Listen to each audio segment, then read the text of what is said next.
Welcome to Mr. Sleep Story. Close your eyes, relax your mind, and let the rhythm of my voice carry you to a faraway lands. Today's story begins in 5, 4, 3, 2, 1. The golden halls of Asgard gleamed beneath the eternal light of the Bifrost, a celestial bridge arching like a rainbow across the heavens, its shimmering colors reflected in the polished shields and spears of the Aesir, the gods of Norse legend. Here, among the towering spires and endless feasts, the air crackled with power, laughter, and the clang of weapons. Yet, within the heart of this divine realm, Thor, the god of thunder, sat restless. Thor's powerful frame, broad as a mountain and unyielding as the iron of his hammer Mjolnir, was a paradox of strength and unease. His crimson cape flowed behind him as he paced the grand hall, his golden hair a cascade of restless energy.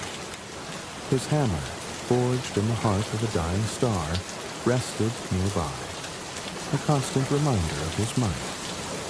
But even the unparalleled weapon could not quell the fire that burned within him, a thirst for action, for conquest, and above all, for glory. Thor, you wear the floor thinner than Skid Bladmir's sails in a storm, came a sharp voice. Loki, the trickster, lounged upon a gilded bench, his sly smile as sharp as a blade. His green eyes gleamed with mischief, and his dark hair framed a face both beguiling and dangerous. Thor stopped pacing and turned his stormy gaze upon his brother, though the two shared no blood beyond the bonds of adoption. Loki, while you sit weaving lies and tricks, I grow weary of idleness. The halls of Asgard feel too small, the air too thin. I crave the taste of adventure. Loki arched an eyebrow and chuckled, his voice smooth as silk. Adventure, brother? You long to swing your hammer at foes unworthy of your strength. Is that it? Another giant to fell, another skull to split? Thor's lips curled into a grin, revealing the predatory edge that had made him the terror of the giants. Yes, Loki, but not just any giant. I've heard whispers of Utgard Loki, a ruler among their kind, whose cunning rivals even your own. They say his fortress is a realm of enchantment and deceit, a place where strength alone cannot prevail. Perhaps it is there I'll find a challenge worthy of my life. At the mention of Utgard Loki, a ripple of tension passed through the hall. Even the warriors who had faced Jotunheim's icy horrors fell silent, their gazes turning toward Thor with a mixture of awe and apprehension. Loki's smile faltered for a brief moment, but he recovered quickly, his voice laced with mockery. And you think yourself prepared, do you, to face a king of giants in his own domain? Very well, Thor. If you seek glory, I'll not let you go alone. I'll accompany you, for amusement, if nothing else. Thor threw his head back and laughed, the sound reverberating like thunder. Amusement, Loki? You may find it less amusing when the frost giants send you running for shelter. Loki smirked. Oh, I think you'll find I'm quite resourceful, brother. With their decision made, Thor and Loki prepared to set out. The All-Father, Odin, watched from his high seat, his one eye gleaming with both pride and worry. He called the brothers to his side before they left. Thor, my son, Odin said, his voice heavy with the weight of countless ages. The path to Utgard is fraught with peril. It is a place where even the gods may falter. Utgard Loki is not to be underestimated. His strength lies not only in might, but in guile. Remember this. Strength alone does not make a hero.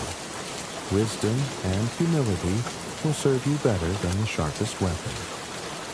Thor nodded, though his pride burned brighter than Odin's warnings. Loki, meanwhile, bowed low, a glimmer of amusement in his eyes. "Fear not, All-Father," Loki said with a theatrical flourish. "I shall keep our dear Thor from walking headlong into disaster." Odin's gaze lingered on him, and he sighed. "Then go, but tread carefully. The giants do not play fair." The gods of Asgard gathered to bid them farewell. Frigga, the queen, placed a hand on Thor's shoulder, her eyes soft with maternal worry. "Take care, my son," she whispered, "and return to us home." With that, Thor and Loki stepped onto the Bifrost, its rainbow hues shimmering beneath their feet. Heimdall, the ever-vigilant guardian of the bridge, stood at its entrance, his sword and horn gleaming in the light. His gaze, sharper than the edge of a blade, studied them. "To Jotunheim?" Heimdall asked, his voice a low rumble.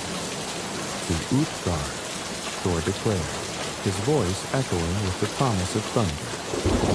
Heimdall hesitated, then nodded. "Very well, but be warned. Jotunheim is a realm where the rules of Asgard hold no sway. Keep your wits about you." With a nod of gratitude, Thor and Loki crossed the bridge, leaving behind the golden spires of Asgard for the cold, forbidding expanse of Jotunheim. As they descended into the realm of giants, the air grew colder, the skies darker. The lush greenery of Asgard gave way to jagged peaks and frozen wastelands. The howling wind carried with it whispers of ancient power and long-forgotten threats. Thor strode confidently, Mjolnir swinging at his side, while Loki followed with a more measured step, his sharp eyes scanning the horizon for signs of danger or opportunity. They were an unlikely pair, the god of thunder and the master of mischief, united by blood yet divided by nature. Together they ventured into the unknown, where strength and cunning would both be tested. Ahead lay the fortress of Utgard Loki, hidden deep within the icy mountains. Its gates were said to be impenetrable, its halls filled with illusions and traps. But for Thor, it was a promise of glory. For Loki, it was a stage on which to perform his greatest tricks. The journey had begun. The Bifrost shimmered like a living ribbon of light as Thor and Loki stepped off its celestial path, leaving behind the safety of Asgard and descending into the frigid desolation of Jotunheim. The air was colder here, biting at their faces like 1,000 tiny knives. Snow swirled in the relentless wind, obscuring the jagged peaks that pierced the iron-gray sky. Thor inhaled deeply, his breath forming clouds that vanished almost instantly in the frost. His heart raced, not with fear, but with anticipation. This was a land where his strength would find its purpose. Loki, ever the observer, pulled his green cloak tighter around his lean frame, his sharp eyes scanning the horizon. "Well, Thor," he said, his voice dripping with sarcasm, "welcome to the land of giants. I trust your hammer is eager to meet them." Thor grinned, his teeth gleaming like a wolf's in the dim light. "Mjolnir has long awaited this day. Let the giants come. They'll fall like trees before the storm." The landscape before them was both haunting and majestic. Towering glaciers reflected the dim light of the overcast sky, their crystalline surfaces glinting like shards of broken glass. Valleys carved by ancient rivers stretched endlessly, their silence broken only by the occasional groan of shifting ice. In the distance, dark forests loomed, their twisted trees clawing at the heavens like the hands of forgotten souls. The two gods began their trek, their footsteps crunching in the deep snow. Each step felt heavier than the last, as if the very ground resented their intrusion. Thor's heavy boots left deep impressions, while Loki's lighter steps seemed to glide over the surface. It was clear that, despite their differences, both were out of place in this harsh, untamed realm. As the hours passed, the sun dipped lower, its feeble light casting long shadows across the frozen wasteland. Thor's powerful frame remained unyielding, his hammer resting comfortably in his grip. Loki, on the other hand, seemed to grow more irritable with each passing moment, his muttered complaints lost to the wind. "Tell me, brother," Loki finally said, breaking the silence. "How do you intend to find this Utgard Loki? Jotunheim is vast, and its denizens are hardly the welcoming sort." Thor paused, his piercing blue eyes scanning the horizon. "Giants are not known for their subtlety, Loki. We'll find them soon enough, or they'll find us." As if summoned by Thor's words, the ground beneath them trembled. A deep rumble echoed through the air, followed by a low, guttural growl that seemed to come from everywhere and nowhere at once.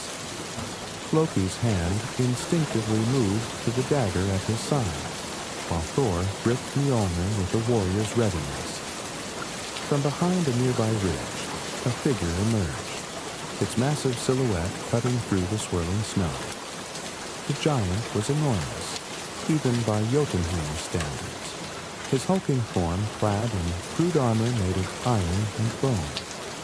His skin was as pale as the glaciers around him, and his eyes glowed with an unnatural blue light.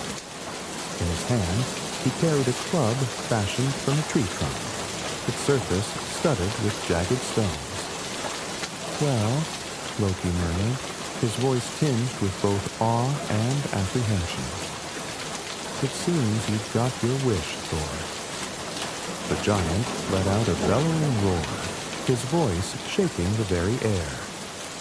"Who dares trespass in Jotunheim?" Thor stepped forward, his presence a defiant beacon of strength in the shadow of the giant. "I am Thor, son of Odin, god of thunder. I seek Utgard Loki." The giant laughed, a deep rumbling sound that echoed through the valley. "Thor, the mighty god, you'll find no welcome here, Asgardian. Turn back now or face your doom." Thor's grip on Mjolnir tightened, lightning crackling faintly along its surface. "I do not fear you, giant. Stand aside or feel the wrath of the storm." The giant raised his club, its sheer size casting a shadow over Thor and Loki. But before the blow could fall, Thor lunged forward, his hammer streaking through the air like a bolt of lightning. The impact was deafening, a thunderclap that shook the earth. The giant staggered, his roar of pain echoing across the wasteland. Loki, ever the opportunist, took advantage of the distraction. With a flick of his wrist, he sent a blade of shimmering energy hurtling toward the giant's exposed side. It struck true, eliciting another howl of rage. The brothers worked in tandem, Thor's raw power and Loki's cunning creating a deadly combination. After a fierce battle, the giant finally fell, his massive form collapsing into the snow with a resounding crash. Thor rested Mjolnir on his shoulder, his breath coming in heavy clouds. "Another foe defeated," he said, a hint of satisfaction in his voice. Loki approached, his sharp features unreadable. "Impressive, brother. But if every step of this journey is to be met with such hospitality, we may need to reconsider our pace." Thor chuckled. "Let them come. Each battle brings us closer to Utgard Loki." As they pressed on, the landscape grew even more hostile. The wind howled like a living thing, its icy breath clawing at their faces. Shadows danced in the periphery of their vision, fleeting glimpses of movement that vanished as quickly as they appeared. It was as if the very realm conspired against them, testing their resolve at every turn. Night fell, bringing with it an oppressive darkness.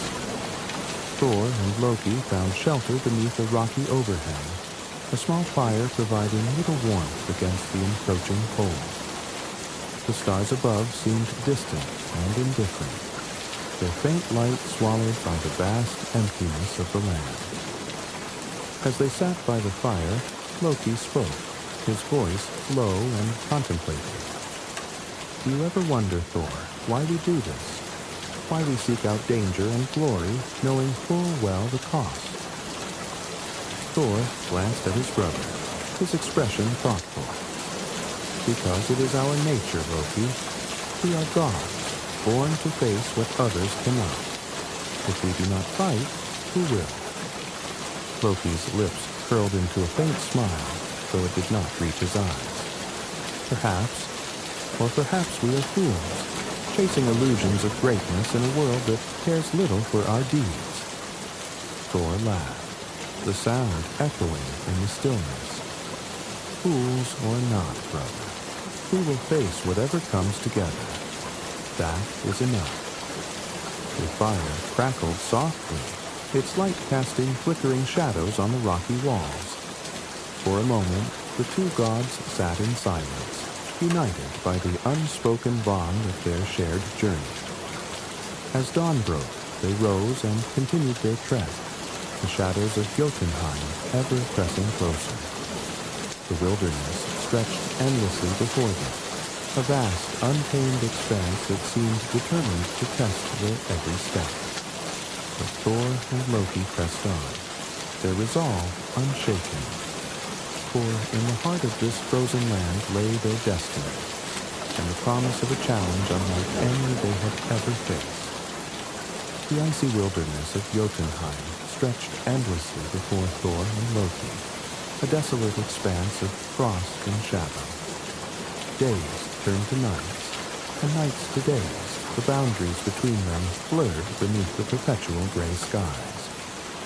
Yet even in this unforgiving realm, the gods pressed forward, their resolve unbroken. It was on the morning of their 5th day in the wilderness that the landscape began to change. The towering glaciers gave way to vast, snow-covered plains, their surface unmarred by footprints. The air grew heavier, laced with a strange electric tension that set Thor's muscles on edge and made Loki's keen eyes dart suspiciously from side to side. Thor tightened his grip on Mjolnir as he glanced at Loki. You feel it, brother? The air here. There's something unnatural about it. Loki nodded, his expression unreadable. Indeed, this is no ordinary place. We are drawing closer to something significant. As they trudged onward, the plains began to slope upward, leading to a massive ridge that loomed like a fortress wall. When they reached the top, the sight before them took their breath away.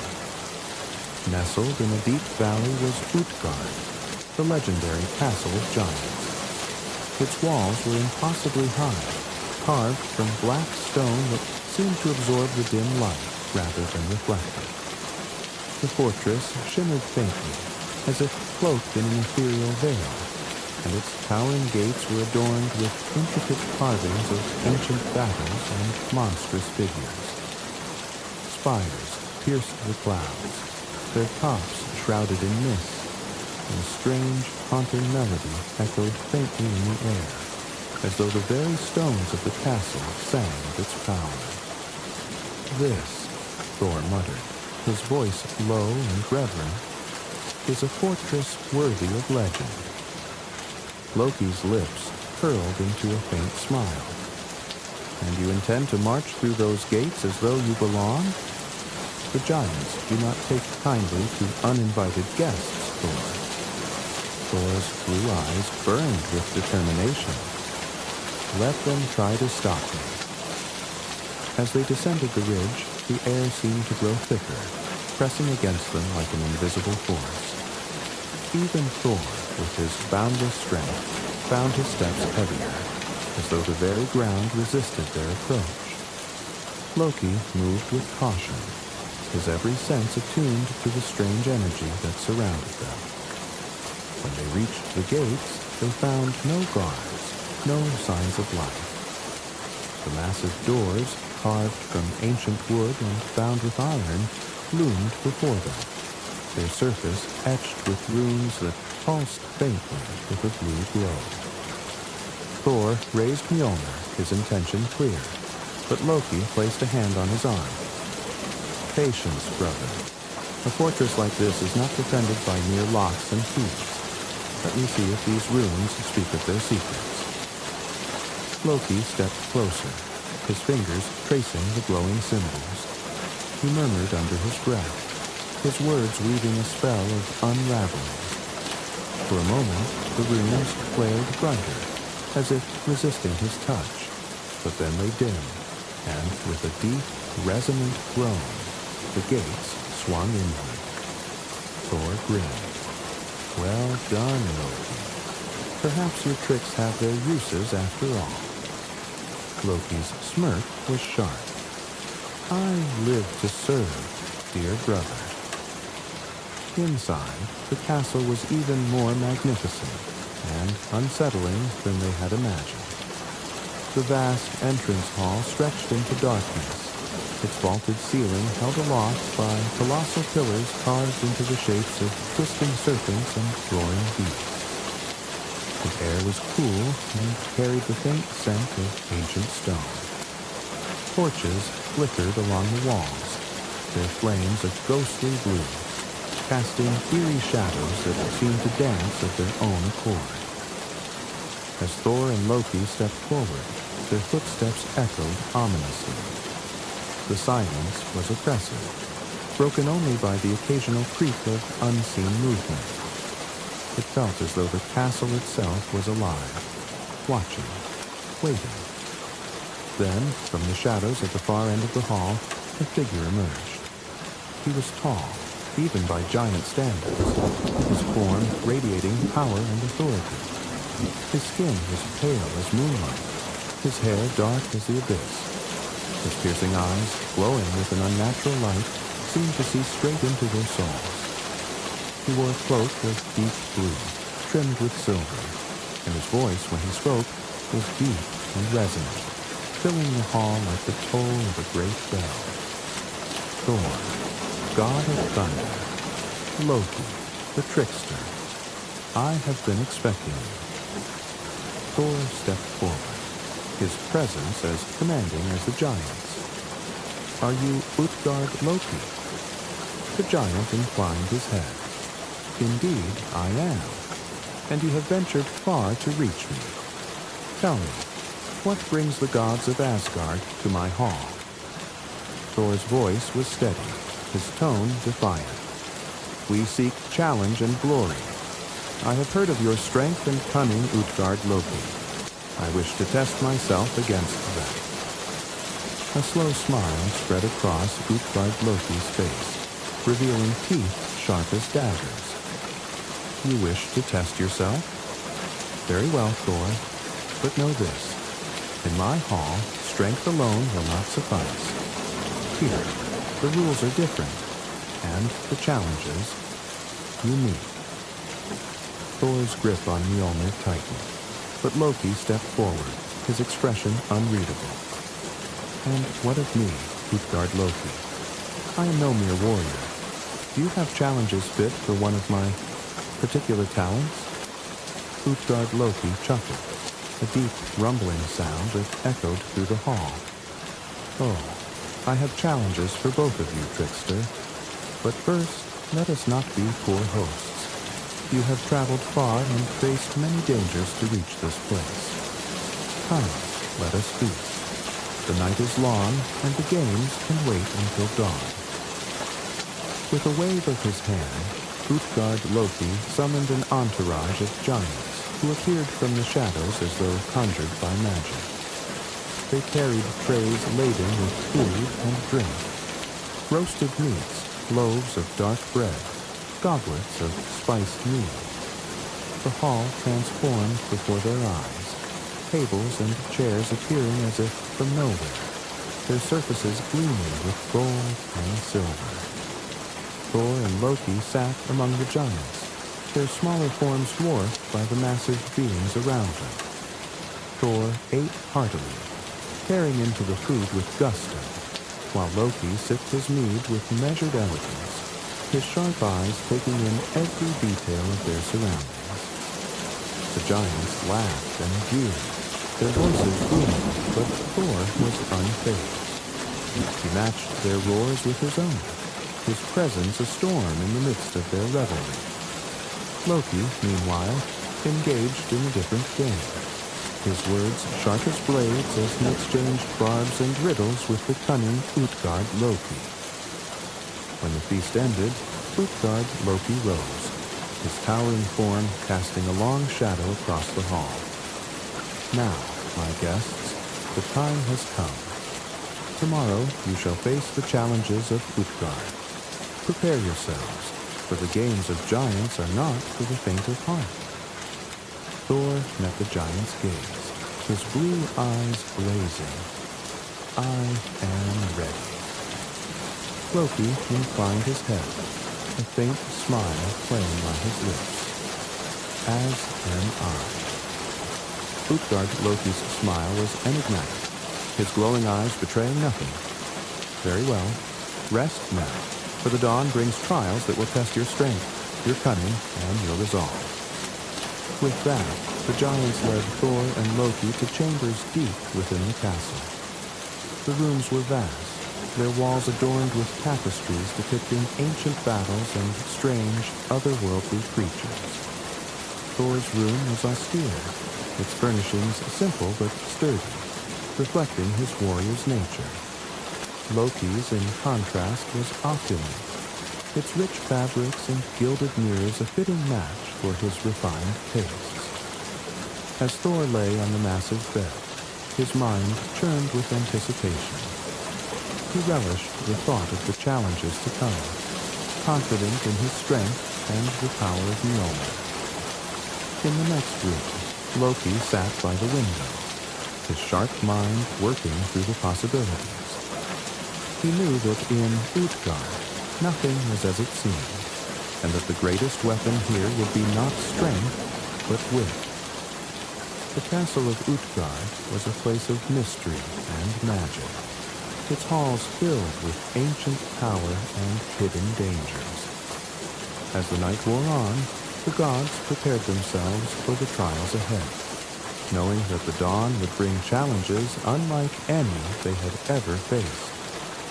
In the land of giants, even the gods were mere mortals, and the path to glory was shrouded in shadows.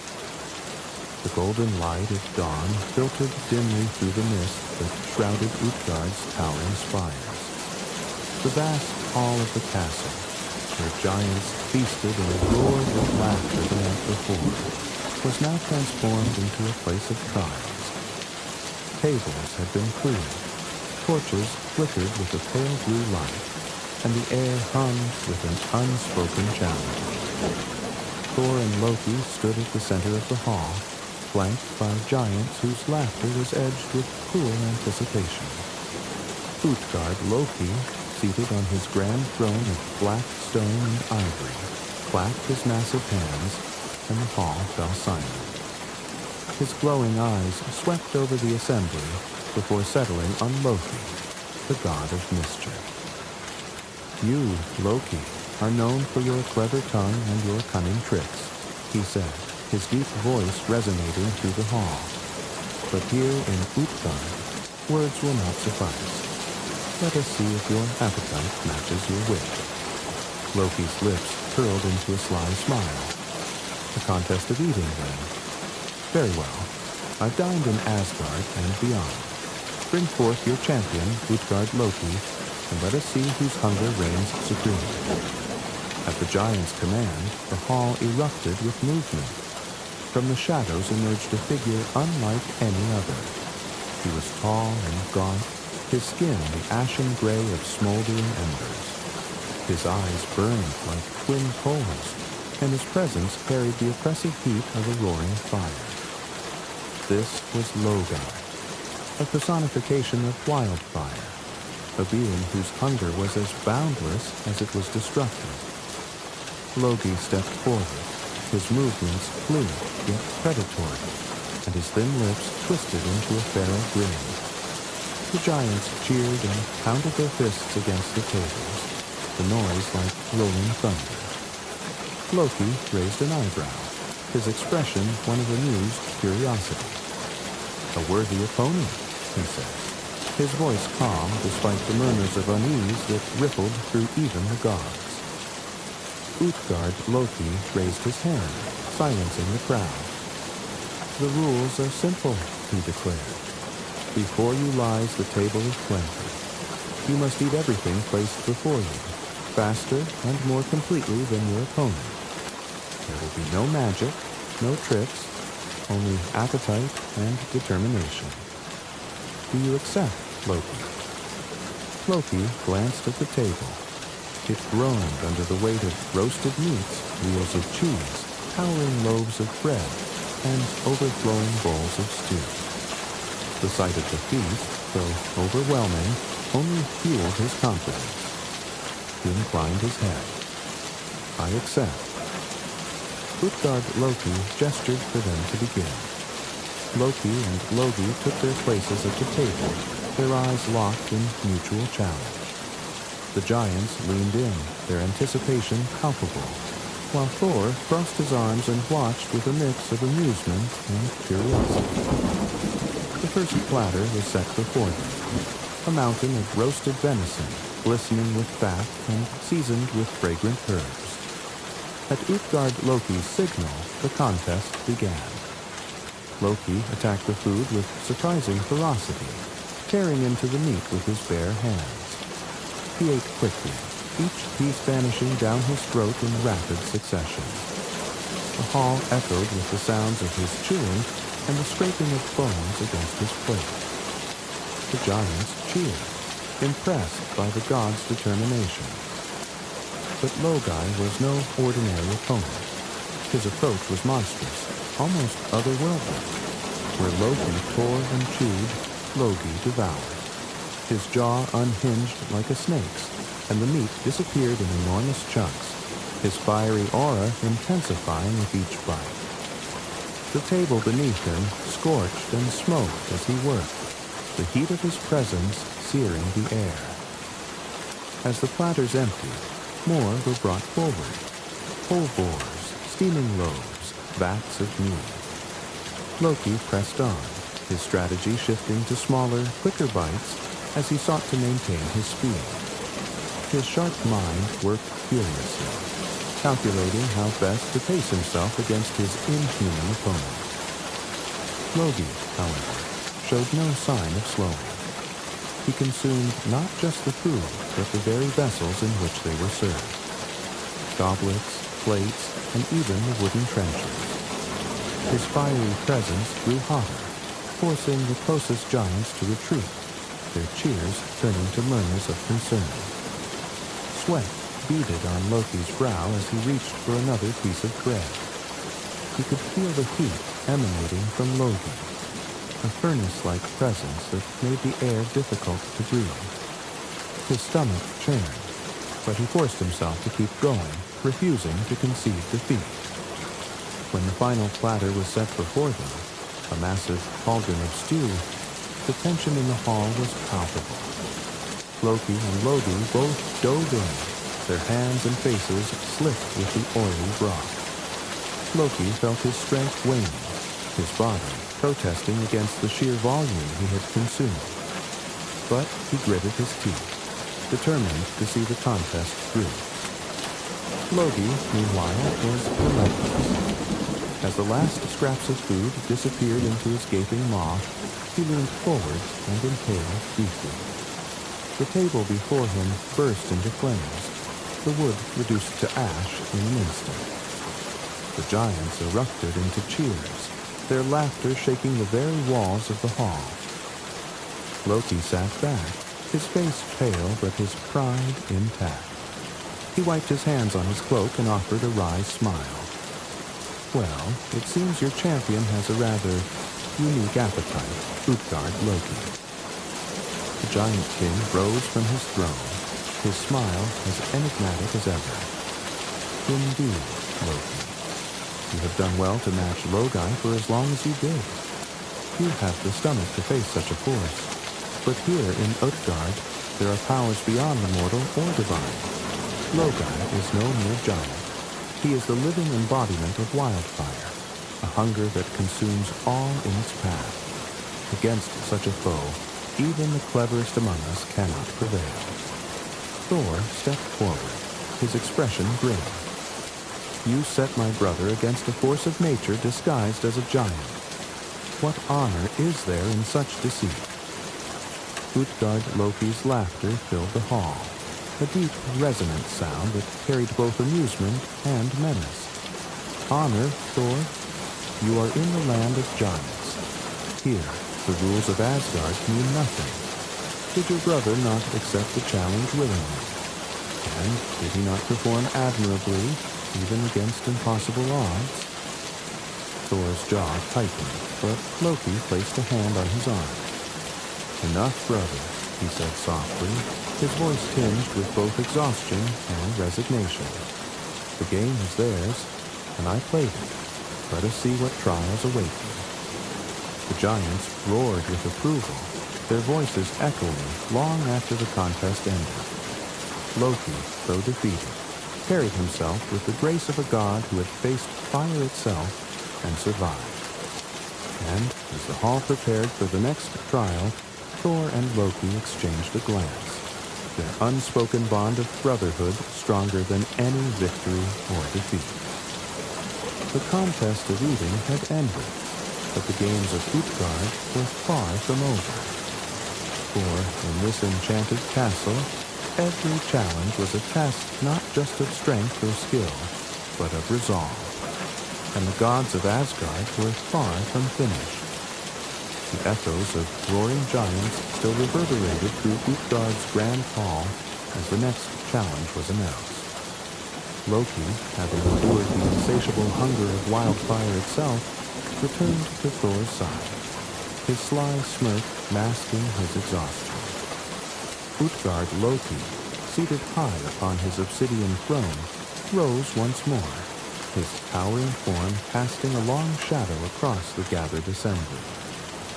"And now," Utgard Loki proclaimed, his voice booming like a storm across the mountains, "we shall test the swiftness of your mortal companion, Thjalfi. The contest of speed, unmatched in all the 9 realms, awaits." Thjalfi, Thor's mortal servant, stepped forward with quiet determination. Though smaller and less imposing than the gods, Thjalfi's wiry frame and sharp features exuded a confidence born of years of running across the rugged terrains of Midgard. His loyalty to Thor burned like a flame within him, and he vowed to prove himself worthy of the gods. Utgard Loki gestured toward the end of the hall, where a figure emerged from the shadows. It was Hugi, a lithe and ethereal being, his form almost translucent, as if he were a part of the air itself.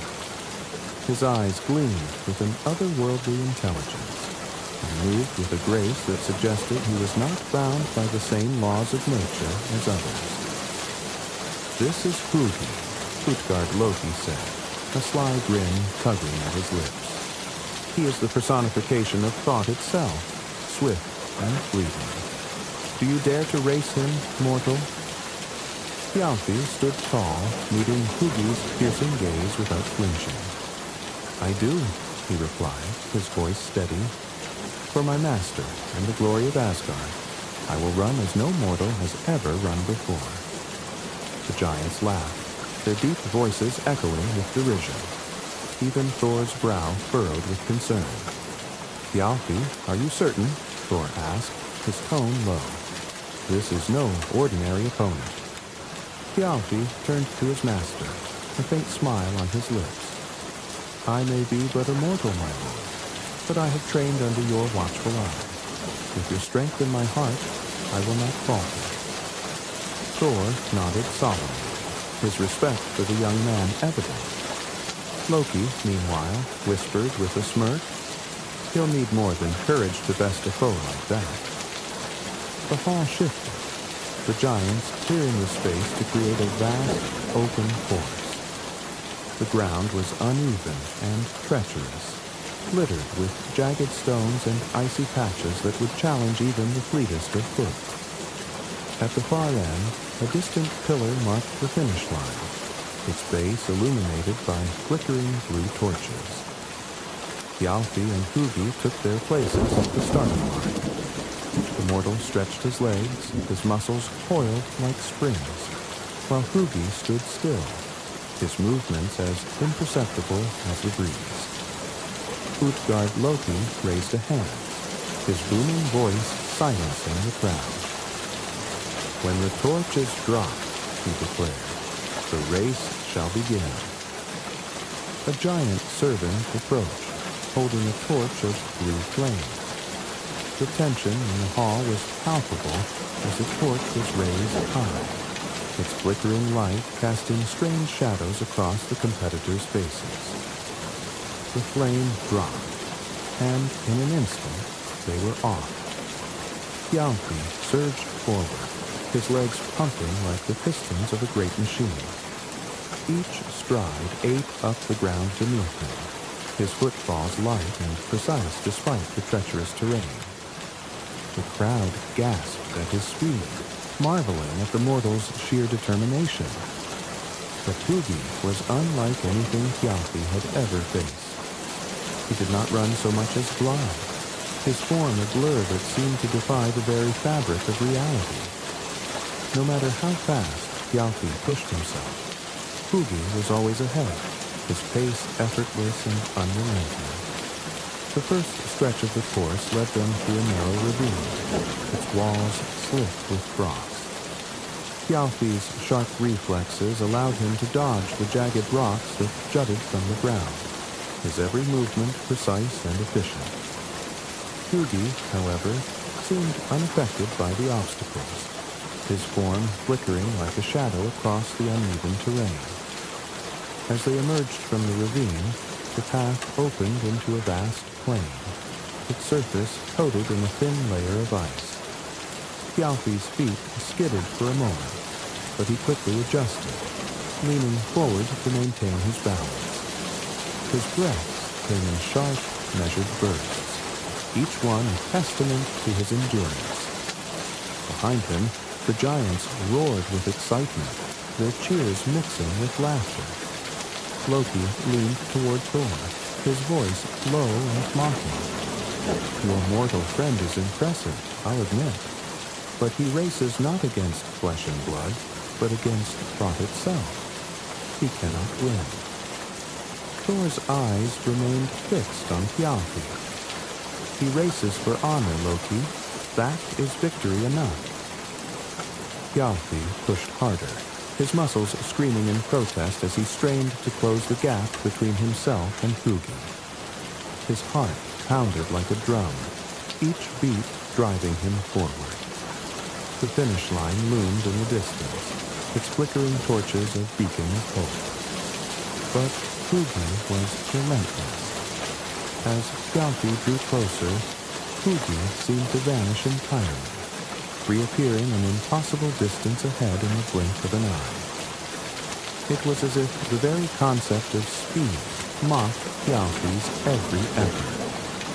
Finally, with a burst of energy that defied mortal limits, Thjalfi crossed the finish line, his chest heaving and his legs trembling beneath him. He collapsed to the ground, his breath coming in ragged gasps. Hugi, of course, had already arrived, standing calmly as if the race had never begun. Utgard Loki stood, his expression unreadable as he addressed the crowd. "It is as I predicted. Hugi is unmatched, for thought always outpaces even the swiftest runner. But Thjalfi, mortal though he is, has shown remarkable courage and skill. Let none here question his worth." The giants cheered. their thunderous applause shaking the hall. Thor stepped forward, kneeling beside Thjalfi and placing a hand on his shoulder. "You have done well, Thjalfi. Your spirit is stronger than any victory." Loki smirked, his tone laced with mockery. "A noble effort, to be sure. But in Utgard, nobility does not win races." Thjalfi, still gasping for breath, managed a weak smile. "I may not have won, but I have given all that I am. That is enough." Utgard Loki approached, his towering form casting a shadow over the exhausted mortal. "Indeed, Thjalfi. In this hall, we value more than just victory. You have earned our respect, and for that, I commend you." As the giants prepared for the next challenge, Thjalfi returned to Thor's side, his head held high despite his defeat. For in the heart of Utgard, where strength and cunning were tested to their limits, the measure of a man was not in his triumphs, but in the unyielding courage with which he faced the impossible. The boisterous laughter of the giants echoed through the grand hall of Utgard, as Thor, god of thunder, stood tall amidst their mocking cheers. His grip tightened around the handle of Mjolnir, though he refrained from swinging it, knowing that in this hall of illusions and cunning, brute force alone would not suffice. His jaw clenched as Utgard Loki rose once more from his throne, his towering figure bathed in the flickering blue light of the hall's ethereal torches. "Thor," Utgard Loki began, his voice dripping with the kind of confidence that only someone who held all the cards could possess. "You have come to Utgard seeking glory, to test your strength against the might of giants. Let us see if your thirst matches your reputation." With a wave of his massive hand, Utgard Loki summoned two giants who carried forward a long, ornately crafted drinking horn. It was no ordinary vessel. Its surface was etched with intricate runes that shimmered faintly, pulsing like a heartbeat. The mouth of the horn was wide, and it curved elegantly downward, its tip tapering into a sharp point. A liquid of unknown origin sloshed within, dark and mysterious, with a faint luminescence that hinted at its otherworldly nature. The giants placed the horn before Thor, its sheer size and weight a challenge in itself. Utgard Loki smiled, his sharp teeth gleaming. "This," he said, gesturing to the horn, "is one of our simplest challenges. All you must do, mighty Thor, is drain it in one go. Surely, this is no feat for the god of thunder." The hall erupted into laughter, the giants reveling in the spectacle that was about to unfold. Thor glanced at Loki, whose expression betrayed a mix of amusement and concern. Thor stepped forward, his towering presence commanding silence. "A simple challenge indeed," he said, his voice low but steady, like the distant rumble of a gathering storm. "Bring me the horn."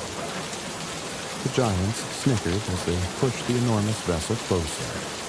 Thor lifted it with both hands, its weight a minor inconvenience to his godly strength. The liquid inside seemed to shift unnaturally, as though it were alive, resisting his movements. Thor raised the horn to his lips, its wide rim engulfing his face. The liquid was cool and heavy as it flowed into his mouth, its taste sharp and strange, unlike anything he had ever consumed. He swallowed deeply, his throat working with the force of a man determined to prove his might. The hall fell silent as the giants watched, their mocking smiles fading to expressions of anticipation. But as Thor lowered the horn to inspect his progress, his eyes narrowed in disbelief. The level of liquid had barely moved, a mere inch lower than before. The giants erupted into laughter once more, their booming voices echoing through the cavernous hall. "Is that all, Thunderer?" One giant jeered. "Perhaps you are not as mighty as you claim." Thor's jaw tightened. His pride stung. Without a word, he raised the horn again and drank deeply, his powerful throat swallowing in great gulps. His muscles strained as he held the massive vessel aloft, determined to empty it. When he lowered it again, the level had dropped only slightly more. His breath came in heavy bursts, his chest heaving from the effort. Sweat glistened on his brow, a rare sight for the mighty god. Utgard Loki's grin widened. Perhaps the god of thunder is unaccustomed to the drinks of giants, or perhaps his reputation outpaces his abilities. Thor growled low in his throat, his pride refusing to accept defeat. He raised the horn a third time, his hands gripping it tightly, his arms burning with the effort. This time, he poured every ounce of his strength into the task, his determination unshakable. The liquid seemed endless, a torrent that defied the laws of nature. As Thor drank, he felt a strange resistance, as though the liquid were not merely liquid, but a force, an entity unto itself, pushing back against him. His vision blurred, and his arms trembled, but he refused to relent. When at last he lowered the horn, gasping for air, the giants roared with laughter. The liquid had dropped no more than a hand's width, its level still frustratingly high. Thor slammed the horn down onto the table, his frustration palpable. "What sorcery is this?" he demanded, his voice thundering through the hall. "This is no ordinary drink." Utgard Loki rose, his expression smug. "Indeed, Thor, you are perceptive, as I would expect from one of your renown. This is no ordinary horn, and its contents are no ordinary drink. What you have attempted to empty is the ocean itself." Thor's eyes widened as the truth sank in. The horn had been enchanted, its liquid connected to the vast seas of Midgard. No matter how much he drank, it would never be enough to empty. Utgard Loki continued, his tone almost mocking. "You see, Thor, even the greatest strength has its limits. But do not despair. Your efforts have not been in vain. Few could achieve what you have done. Though you did not empty the horn, you drank enough to lower the ocean itself. When you return to Midgard, you will find that the tides have receded because of your might." The giants erupted into cheers, their laughter filled with a mixture of admiration and mockery. Thor stood silent, his pride bruised but his resolve unbroken. He met Utgard Loki's gaze, his blue eyes burning with defiance. "This is but one trial," Thor said, his voice steady despite the anger simmering beneath it. "You may laugh now, but the games are far from over." Utgard Loki inclined his head, a hint of respect flickering in his gaze. "Indeed, Thor, and it is for that reason that you are welcome in my hall. You are a god of strength, and strength is valued here, even when it is not enough." As the giants reveled in Thor's struggle, Loki approached his brother, his expression unreadable. "You've managed to make the oceans tremble, Thor," he said with a smirk. "Not a bad day's work, even if the giants have their laugh." Thor glanced at Loki, his lips curving into a faint smile. "Let them laugh, Loki. The storms will come, and they will remember my name." The hall of Utgard returned to its revelry, the giants raising their goblets in celebration. But beneath their laughter, there was an undercurrent of respect for the god of thunder, who had faced an impossible challenge and emerged undaunted. Though the contest of the drinking horn had not ended in victory, Thor's strength and resolve had been tested and proven. and in the enchanted halls of Utgard, where nothing was as it seemed, the true measure of a god was yet to be revealed. The laughter of the giants still echoed through the grand hall of Utgard as Thor stood resolute, his broad shoulders squared and his jaw set in defiance. Despite the impossible nature of the drinking horn challenge, his pride as the god of thunder had not faltered. His mighty hammer, Mjolnir, hung at his side, its weight a comforting reminder of his unyielding power. Utgard Loki rose from his black throne, his towering form cloaked in an aura of smug satisfaction. His piercing gaze met Thor's, and a sly smile played upon his lips. "Thor," he said, his voice a deep rumble that silenced the revelry of the giants. "Your strength is legendary, sung of across all the 9 realms. But here in Utgard, we measure strength not in tales, but in deeds." Thor's fists clenched as he stepped forward, his blue eyes blazing. "Speak your challenge, giant. I will not falter." Utgard Loki's grin widened. With a wave of his hand, he gestured to the far side of the hall. From the shadows, a creature emerged, silent, graceful, and completely unassuming. At first, Thor thought it was merely a large house cat, its gray fur sleek and its eyes glowing faintly in the dim light. Yet, as it padded forward, there was an eerie stillness to its movements, as if it carried a hidden weight far greater than its appearance suggested. The giants erupted into laughter at the sight of the unremarkable creature, their booming voices shaking the walls. One bellowed, "What will you do, Thor? Will you tremble before a kitten?" Another chimed in. Perhaps the god of thunder's strength is only for hammers and drinking horns. Thor's expression hardened, and his grip on Mjolnir tightened. "You mock me with this child's game, Utgard Loki?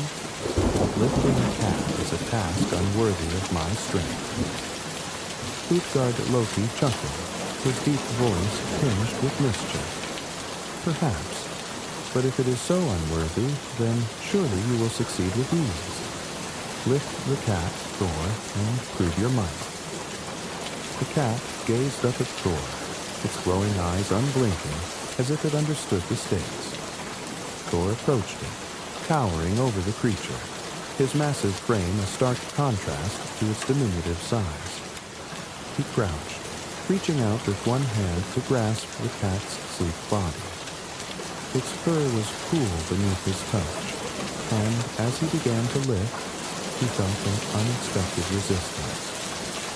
Thor frowned, gripping the cat with both hands now, his powerful arms flexing as he heaved.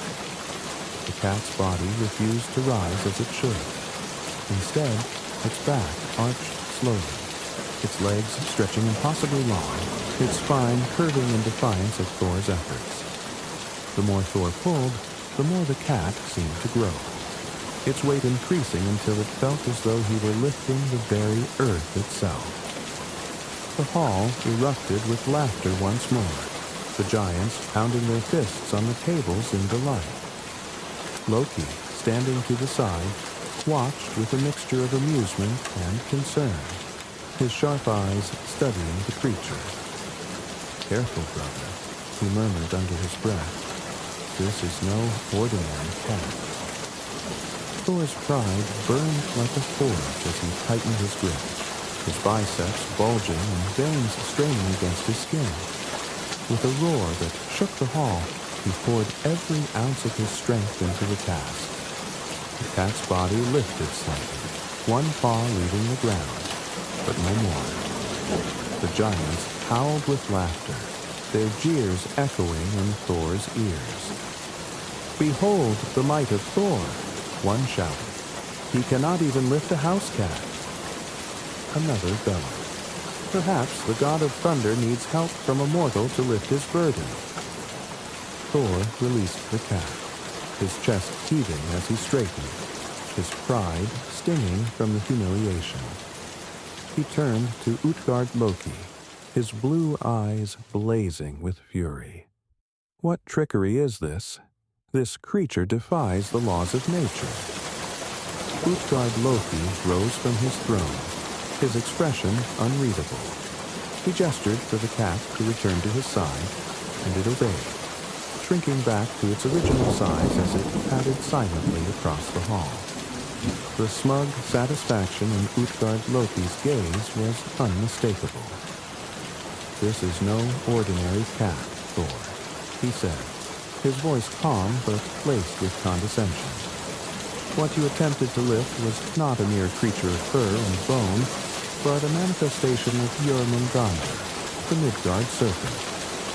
Its body encircles the world, its weight unfathomable. Even you, mighty as you are, could not hope to lift such a burden." The hall fell silent as the revelation sank in. Thor's breath caught in his throat as he realized the enormity of the challenge he had faced. Jormungandr, his destined enemy, the serpent foretold to rise against him in the final battle of Ragnarok, had been before him, disguised as a harmless cat. The giants erupted into cheers and laughter once more, their voices a cacophony of mockery and admiration. Thor stood silent, his pride battered but his resolve unbroken. He turned to Loki, who offered a faint, sardonic smile. "Well, brother, it seems the giants have a knack for creative challenges." Thor's lips twitched into a faint smirk, his fury tempered by his understanding of the giant's cunning. "Let them laugh, Loki. The storm is patient, but it comes all the same." Utgard Loki approached Thor, his massive form imposing but his gaze tinged with a hint of respect. "You see now, God of thunder, that even your might has its limits, but do not despair. Few would have managed even what you did. To lift a paw of the serpent that encircles Midgard is no small feat." Thor met his gaze, his voice steady and unyielding. "Your tricks may wound my pride, giant, but they do not break my spirit. I have faced your challenges and will face whatever comes next." The giants roared their approval, their laughter tinged with respect for the god who had dared to challenge their illusions. Thor's humiliation was undeniable, but in the eyes of the giants, it was a humiliation born with honor. For even in defeat, Thor had shown his indomitable will, a force as unyielding as the storms he commanded. As the hall settled into a tense quiet, Thor and Loki stood side by side, the bond of brotherhood between them unbroken. The games of Utgard were far from over, and Thor's resolve burned brighter than ever. Whatever trials lay ahead, he would face them not as a god diminished by humiliation, but as a warrior determined to prove his worth in a land where strength alone was never enough. The hall of Utgard fell silent once more as Utgard Loki, the cunning king of giants, rose from his dark throne. The laughter from Thor's failed attempt to lift the cat had subsided, replaced by a growing sense of anticipation. The god of thunder stood tall, his pride battered, but his resolve unshaken. His muscles ached from the relentless challenges, but his spirit burned with the fire of a storm yet to be unleashed. Utgard Loki's gaze swept across the hall, his sharp eyes gleaming with mischief. "Thor," he called, his deep voice echoing off the towering walls. "You have shown strength and determination, but the greatest challenge still lies ahead. For this final trial, you shall wrestle an opponent of my choosing. Should you prevail, you will have earned the respect of Utgard. But beware, this foe is not one to be taken lightly." Thor's grip on Mjolnir tightened, his blue eyes narrowing as he stepped forward. "Bring forth your champion," he said, his voice steady like the calm before a thunderclap. "I will face whatever test you lay before me." The giants stirred, their massive forms shifting as they whispered among themselves. Who could this opponent be? What terror awaited Thor in this final trial? Utgard Loki raised his hand, silencing the murmurs. "Your foe is Ellie," he said, a faint smile tugging at his lips. "An opponent whose strength has bested the mightiest warriors." From the shadows, a figure emerged. A frail old woman, bent with age, her wrinkled hands clutching a simple wooden cane. Her face was lined with deep creases, her hair a silver-white veil that fell to her shoulders. She moved slowly, each step deliberate, her eyes clouded but sharp with an ancient wisdom. The hall erupted into laughter. Giants slammed their fists on the tables, their booming voices filling the air with derision. "Thor, the mighty god of thunder, to wrestle an old crone," one bellowed. "Will he need help from his hammer?" Another roared. "Perhaps he will lose to her as he lost to the cat." Even Loki smirked, leaning toward Thor and whispering, "Careful, brother. She looks formidable." Thor ignored the jests, his pride compelling him forward. He studied Ellie, his brow furrowed. She seemed fragile, almost pitiful. Yet there was something about her presence, a quiet strength, an aura of inevitability that set his instincts on edge. "I will face her," Thor declared, stepping into the center of the hall. "And I will prevail." Ellie moved forward, her steps slow but steady. When she reached the center of the hall, she handed her cane to Utgard Loki and turned to face Thor. Her frail form seemed dwarfed by the towering god, but her expression remained calm, unshaken. Utgard Loki raised his hand. "Let the trial begin." Thor lunged first, his powerful arms reaching to grapple the old woman. He intended to end the contest quickly, confident that his strength would overwhelm her. But as his hands closed around her shoulders, he felt a weight beyond comprehension, a force that seemed to press back against him with the inevitability of time itself.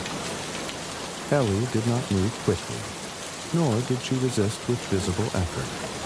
Yet Thor found himself unable to budge her.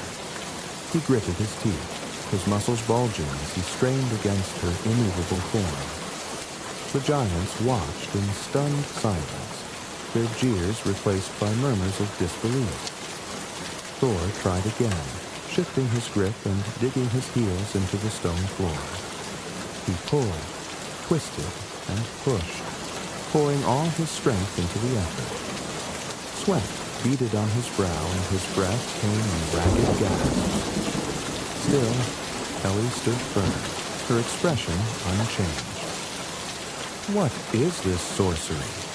Thor growled, his frustration mounting. "You are no ordinary foe." Ellie finally moved, her wrinkled hands reaching up to grasp Thor's shoulders. Her touch was light, almost gentle, but it carried with it an overwhelming force. Thor staggered, his knees buckling as she pressed him downward. He fought back with everything he had, his pride refusing to allow him to fall. The struggle continued, Thor's strength pitted against Ellie's quiet, unyielding power. The giants leaned forward, their massive forms tense as they watched the spectacle unfold. Even Loki, usually quick with a jest, stood silent, his sharp mind working furiously to understand the nature of this foe. Ellie's pressure increased, slow and steady, like the passage of time itself. Thor's knees bent further, his mighty frame trembling as he struggled to remain upright. His vision blurred, and the roar of blood in his ears drowned out the whispers of the giants. Finally, with a cry of effort and frustration, Thor fell to one knee. The hall erupted into cheers. the giants roaring their approval as Ellie stepped back, her victory clear. Utgard Loki rose from his throne, his expression triumphant. "Thor," he said, his voice carrying both mockery and respect, "you have wrestled valiantly, but this was a trial beyond even your strength. Ellie is not merely an old woman. She is old age itself, the force that none can defeat. In her grasp, all must eventually bow." Thor rose to his feet, his body trembling but his pride unbroken. He met Utgard Loki's gaze, his blue eyes blazing with defiance. "Even old age," he said, his voice steady despite his exhaustion, "will not break the spirit of the god of thunder." The hall fell silent at Thor's words. For a moment, even the giants seemed to respect the resilience of the Asgardian god. Utgard Loki nodded slowly, his smile tinged with something almost like admiration. "You have faced the trials of Utgard and endured," he said. "Though you have not triumphed, you have proven your strength, your courage, and your resolve. You have done as much." Thor returned to Loki's side, his pride bruised but his determination undiminished. The two gods exchanged a glance, their bond unshaken by the trials they had faced. As the giants celebrated Ellie's victory, Thor and Loki prepared for their departure. The trials of Utgard had tested their strength, wit, and spirit, revealing both their limits and their resilience. And though the god of thunder had knelt before the inevitability of time, he did so with the unyielding resolve of a warrior who would never stop fighting. The air in Utgard's grand hall was heavy with the echoes of the god's trials. Thor and Loki stood together, their breaths steadying as the last of the challenges came to a close. Around them, the giants reveled in laughter, their booming voices shaking the very stones of the castle. The great hall's eerie blue torches flickered, their cold light casting strange shadows on the towering walls. Utgard Loki, the cunning king of giants, sat upon his obsidian throne, his sharp eyes gleaming with triumph. Thor's fists clenched at his sides, his broad shoulders rising and falling as he worked to calm the storm raging within him. Though his body bore no wounds, his pride was bruised from the unrelenting trials. Loki, ever the observer, stood beside him, his lips curved in a faint, unreadable smile. "Utgard Loki," Thor said, his voice like distant thunder, low and menacing. "The trials are done, and the games complete. You have tested our strength, our wit, and our endurance. Now speak plainly. What was the purpose of these challenges?" The hall quieted as the giants turned their attention to their king. Utgard Loki rose from his throne, his imposing figure casting a long shadow across the hall. He descended the steps with a slow, deliberate pace, his hands clasped behind his back. When he stood before Thor and Loki, his expression was one of smug satisfaction. "You demand answers, Thor, son of Odin?" Utgard Loki's voice was calm, but his words carried a sharp edge. "Very well. You have faced trials that no ordinary being could endure, and for that, you deserve to know the truth." Thor's grip on Mjolnir tightened as he stared down the giant king. "Speak your truth, then, and let us see if it is as impressive as your illusions." Utgard Loki chuckled, the sound deep and resonant, like the rumble of shifting earth. "Illusions, you say? Perhaps. But what is strength without the wisdom to see through deceit? What is power without understanding its limits?" The king turned, gesturing toward the great hall, its walls adorned with carvings of ancient battles and towering figures. Every challenge you faced here was crafted not to test your strength, but to reveal its boundaries. Thor's eyes narrowed as Utgard Loki began to recount the trials. First, the drinking horn, the giant said, his voice steady and measured.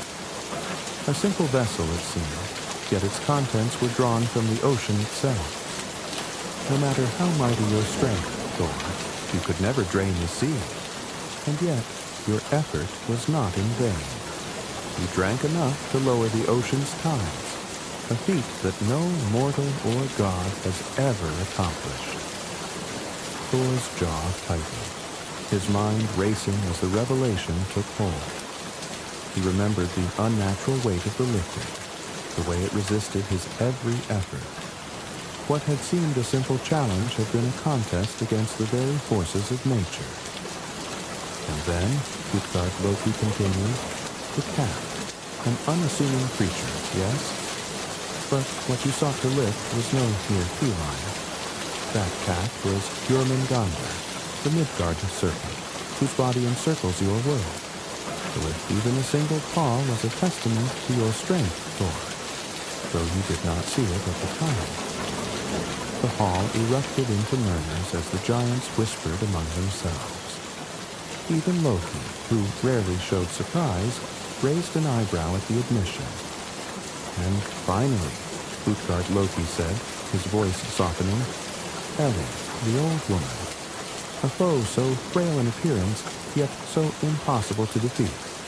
She is old age itself, Thor, the force that claims all, mortal and god alike. To wrestle her was to fight the inevitable, and though you fell, your resistance was greater than any before you. Thor's breath came in slow, measured bursts as he processed the giant king's words. Each trial had been a test of more than just strength. It had been a confrontation with forces beyond his control, forces that even the gods could not master. Loki stepped forward, his sharp eyes fixed on Utgard Loki. Clever tricks, he said, his voice laced with both admiration and disdain. You hid the true nature of these challenges, knowing full well that even gods would falter. But tell me, King of Giants, why? What purpose does this serve? Utgard Loki turned to Loki, his expression thoughtful. Because, trickster, the gods of Asgard are known for their pride. Thor's strength is unmatched, your cunning unparalleled. Yet, in your hearts, you believe yourselves invincible. Here in Utgard, we remind even the mightiest of their limitations. Thor's voice cut through the air like a blade. You call it a lesson, but it feels more like mockery. Utgard Loki met Thor's gaze, unflinching. Perhaps it is both. Yet, even in mockery, there is truth.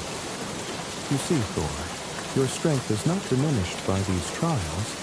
If anything, it is magnified. To have drunk the ocean, to have lifted a fragment of Jormungandr, to have resisted the grasp of old age.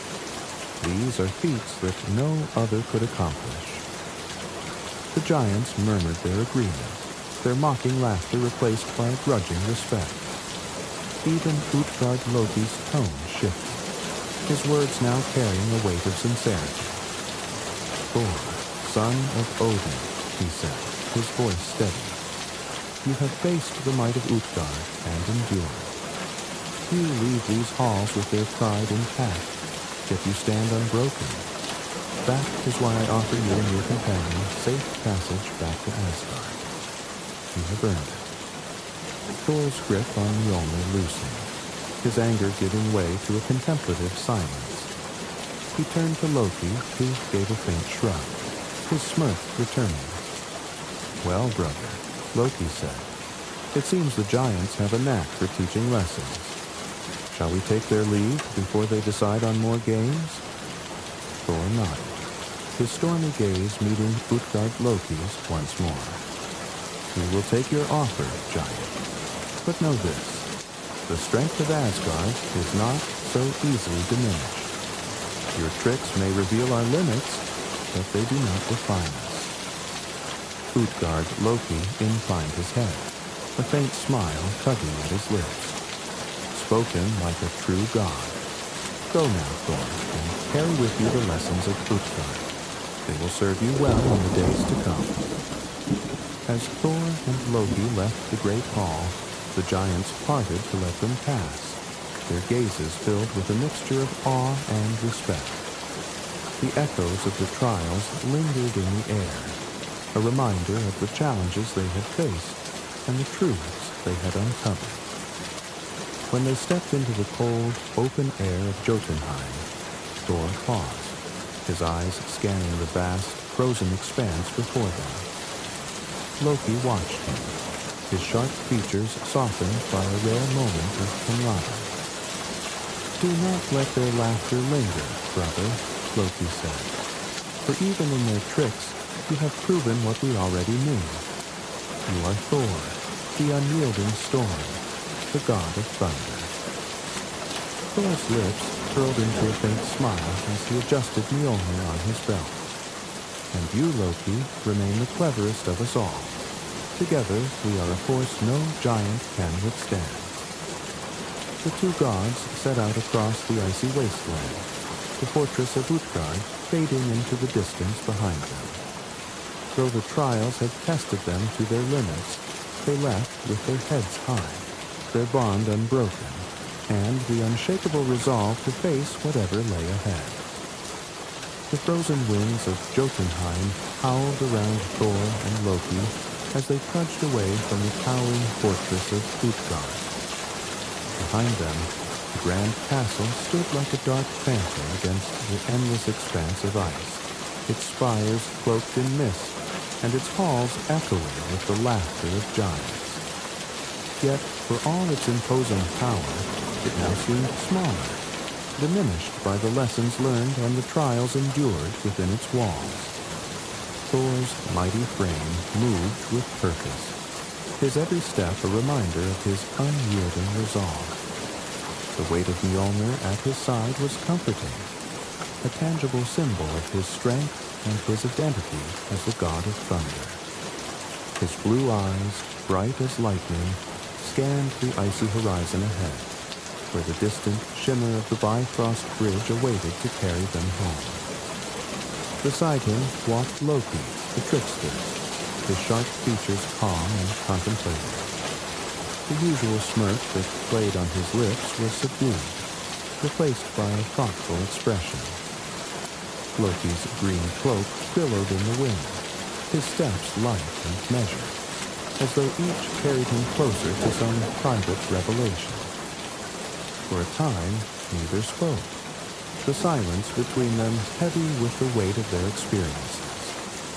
At last, it was Loki who broke the quiet, his voice laced with its usual sardonic edge, but tinged with something deeper.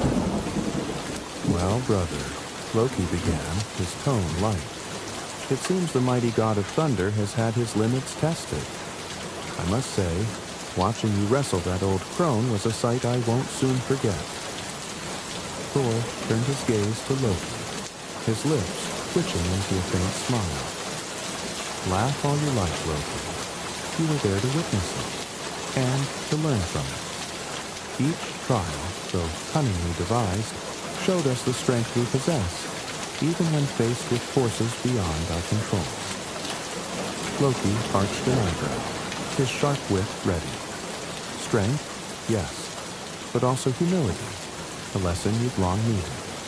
Admit it, Thor. For once, your brawn was not enough." Thor chuckled, the sound deep and resonant, like distant thunder. "Perhaps you're right, brother. Even the strongest storm must bow to the tide or the passage of time. But what of you? Did the trickster learn anything from this land of illusions?" Loki's expression shifted, his gaze turning toward the horizon. "I learned that even the cleverest plans can be outmatched by forces unseen. Utgard Loki's tricks were masterful, I'll grant him that. but in the end we walk away stronger and wiser. The Bifrost shimmered in the distance, a radiant bridge of light that connected the realms. Its colors danced across the frozen landscape, a stark contrast to the harsh grays and whites of Jotunheim. As they approached, the winds seemed to soften, as though the land itself recognized their departure. Standing at the bridge's entrance was Heimdall, the ever-vigilant guardian of the Bifrost. His golden armor gleamed in the ethereal light, and his watchful eyes, sharper than any mortal's, regarded them with a mix of curiosity and concern. Thor, Loki, Heimdall greeted, his voice steady and commanding. You return from Utgard. What news do you bring? Thor stepped forward, his powerful frame towering over even the stoic guardian. We bring lessons hard-earned, Heimdall. The giants of Utgard tested us not with strength alone, but with their cunning. They sought to show us our limits, to humble us before their illusions. Heimdall's piercing gaze studied Thor, then shifted to Loki. And did they succeed? Loki's smirk returned, though it was softer than usual. In part, he admitted. But even in defeat, we found victories of our own. We saw the breadth of our strength, the depth of our endurance, and we leave Utgard with our heads high. Heimdall nodded, a faint glimmer of respect in his eyes. Then the trials were not in vain. The gods of Asgard do not return unchanged from such a journey. With a solemn nod, Heimdall raised his sword, the great blade confront, and struck it against the base of the Bifrost. The shimmering bridge sprang to life, its radiant colors swirling in an intricate dance of light. Thor and Loki stepped onto the bridge, the weight of Jotunheim's trials falling away with each step, as the warmth of Asgard called them home. As they traversed the bridge, the golden spires of Asgard came into view, their brilliance unmatched by any realm. The sight filled Thor's heart with a renewed sense of purpose. He had been tested and humbled, but his resolve burned brighter than ever, a storm ready to be unleashed when the time came. When they reached the gates of Asgard, the gods were waiting. Frigga, her serene beauty unmarred by worry, stood at the forefront, her arms open in welcome. Odin, the All-Father, sat upon his throne, his one eye gleaming with wisdom and silent questions. The assembled gods, their faces a mix of relief and curiosity, awaited the tale of their journey. Thor and Loki approached the All-Father, bowing their heads in respect. Odin's voice, calm and commanding, filled the hall. You have returned, my sons. What did you find in Utgard? Thor stepped forward, his voice steady and proud. We found trials beyond imagining, Father. They sought to humble us, to reveal our limits. And though they may have succeeded, they also showed us our strength. We faced the ocean, the Midgard serpent, and old age itself. And we endured. Odin nodded, his expression unreadable but his voice filled with approval. You have done well, Thor. To know one's limits is not weakness, but wisdom.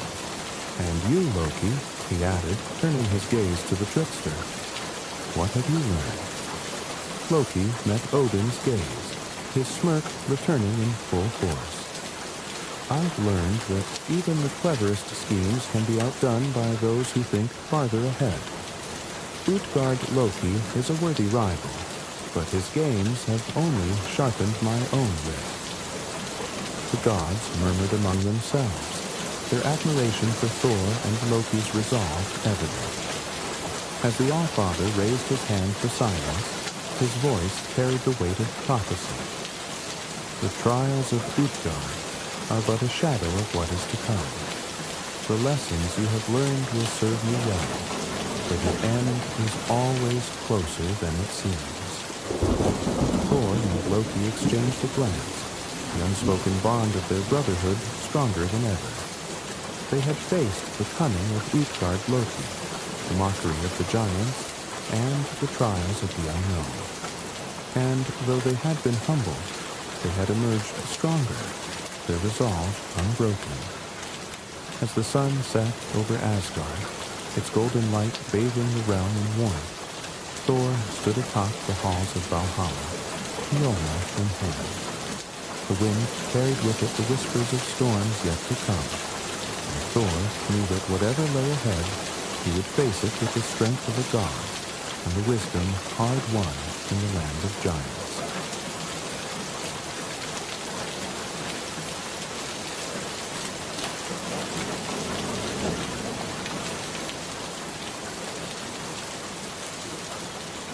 Deep in the heart of an ancient forest untouched by time, where sunlight filtered through a canopy of leaves in golden streams, there lived a dryad named Silvara.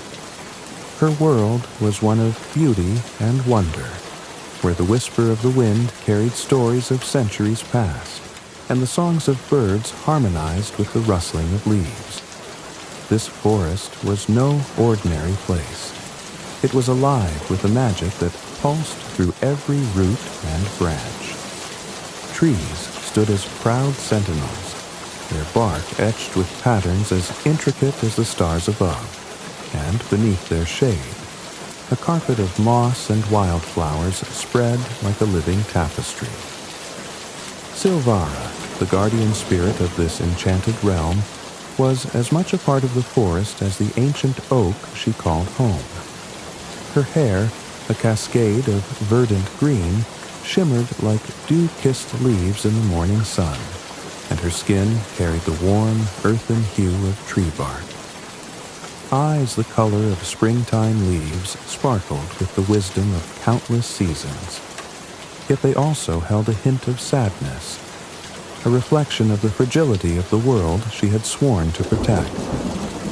She was a being of grace and quiet strength, her presence a balm to every living creature in the forest. As the forest thrived under her watchful care, Silvara had grown accustomed to its rhythms.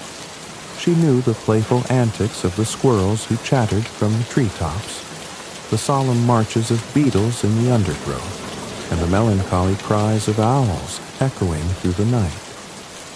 Every dawn brought a renewal of her bond with the land, and every dusk deepened her connection to the life that surrounded her. This harmony was her joy, her purpose, and her solace.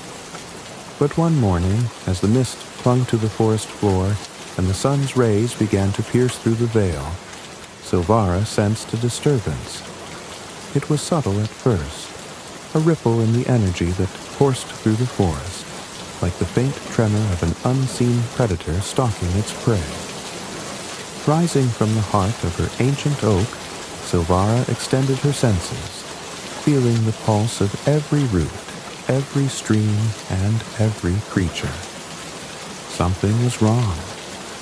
She moved gracefully through the forest, her bare feet leaving no mark on the soft earth. Animals paused in their morning routines to watch her, their gazes filled with trust and curiosity. Birds fluttered from branch to branch, following her progress as if they, too, felt the unease that had unsettled the dryad. The forest seemed to hold its breath as Silvara approached the source of the disturbance, a clearing where the undergrowth had been trampled and branches broken. There, huddled against the roots of a toppled tree, was a child. Silvara froze, her emerald eyes widening in surprise. The child, a girl no older than 8, was an anomaly in this sacred place. Human children did not venture so deep into the forest, and yet here she was, her small frame trembling, and her face streaked with dirt and tears. Her clothes were torn, and her bare feet were scraped and bloodied, hinting at a harrowing journey. Silvara's first instinct was caution. Humans, she knew, were unpredictable creatures. They revered nature one moment and sought to conquer it the next.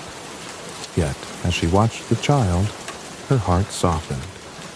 The girl's eyes, wide with fear, darted around the clearing as if searching for something, or someone. Her chest heaved with uneven breaths, and a soft whimper escaped her lips, pulling at the dryad's heartstrings. Silvara stepped closer, her movements as silent as a shadow. The girl flinched and shrank back, her gaze locking onto the dryad. For a moment, they stared at each other. One, a creature of ancient magic, the other, a fragile being of flesh and blood. Silvara crouched down, her ethereal presence radiating calm. She extended a hand, her fingers slender and adorned with tiny, glowing leaves. The girl hesitated, her small hand hovering in the air before finally reaching out. When their fingers touched, a spark of connection passed between them, an unspoken understanding that transcended words. The girl's trembling eased, and she allowed Silvara to pull her to her feet. The dryad noticed the dark smudges under her eyes and the faint red marks on her wrists, as though she had escaped some unseen torment. "What is your name, little one?" Silvara's voice was soft, melodic, carrying the soothing cadence of a lullaby. "Aaron," the girl whispered, her voice barely audible. "Aaron," Silvara repeated, her lips curving into a gentle smile. "You are safe now." Guiding the child through the forest, Silvara led her to a glade bathed in golden light, where the ground was blanketed with moss and the air was perfumed with the scent of wildflowers. A crystal-clear stream wound its way through the glade, its gentle babble a comforting melody. Silvara knelt by the stream, cupping her hands to gather water, which she offered to Aaron. The girl drank greedily, her parched throat soothed by the cool liquid. As Aaron's strength returned, she began to speak in fragmented sentences, her words tumbling out like a stream breaking free of a dam. She spoke of a journey through the woods with her parents, a broken cartwheel, and a desperate attempt to find help. Her voice quavered as she described becoming separated from her family and wandering aimlessly, driven by fear and hunger. Silvara listened intently, her heart aching for the child's plight. In that moment, Silvara made a decision that would change both their lives. Though her role as a dryad was to protect the forest, she could not ignore the vulnerability of the child before her. The forest was her home, her sanctuary, and her duty, but so too was compassion. And so, Silvara resolved to care for Aaron, to shelter her and nurture her as if she were one of the forest's own. As the sun climbed higher in the sky, casting dappled patterns of light and shadow, Silvara and Aaron began to forge a bond. The dryad taught the girl the names of the plants and animals that shared their world, while Aaron shared stories of the human villages beyond the forest's edge. Their connection grew with each passing day, and the forest itself seemed to embrace the child, its magic wrapping around her like a protective cocoon. But Silvara knew that this newfound harmony was fragile. The disturbance she had felt earlier was no coincidence, and Aaron's presence in the forest was only the beginning of a larger story. The dryad could sense the storm on the horizon, a storm that threatened not only the forest, but the delicate balance of life within it. And as Silvara looked into Aaron's wide, trusting eyes, she realized that their fates were now intertwined. Together, they would face whatever challenges lay ahead, united by a bond as unbreakable as the roots of the ancient trees. The first morning, after Silvara brought Aaron into the safety of the glade, was a revelation for both of them. The girl stirred from her makeshift bed of moss and leaves, blinking in the dappled sunlight that filtered through the towering canopy. For a brief moment, she seemed confused, her small body stiff with uncertainty. But when she turned her head and saw Silvara sitting serenely beside her, weaving a garland of wildflowers with deft fingers, a sense of calm washed over her. Silvara smiled softly. "You slept well, little one. The forest kept its watch over you."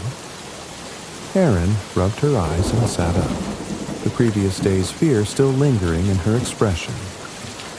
"It's so quiet here," she murmured, glancing around at the tranquil glade, but not in a scary way. "It is the song of the forest," Silvara explained, her voice like a gentle breeze. "If you listen closely, you will hear it. The hum of the leaves, the murmur of the stream, the whispers of the roots. Everything here is alive and speaks to those who care to listen." Erin tilted her head, her brows furrowing in concentration as she strained to hear the sounds Silvara described. A faint smile began to form on her lips as she caught the rhythmic chirping of birds, the rustle of leaves swaying in the wind, and the melodic burble of the nearby stream. "It's beautiful," she whispered.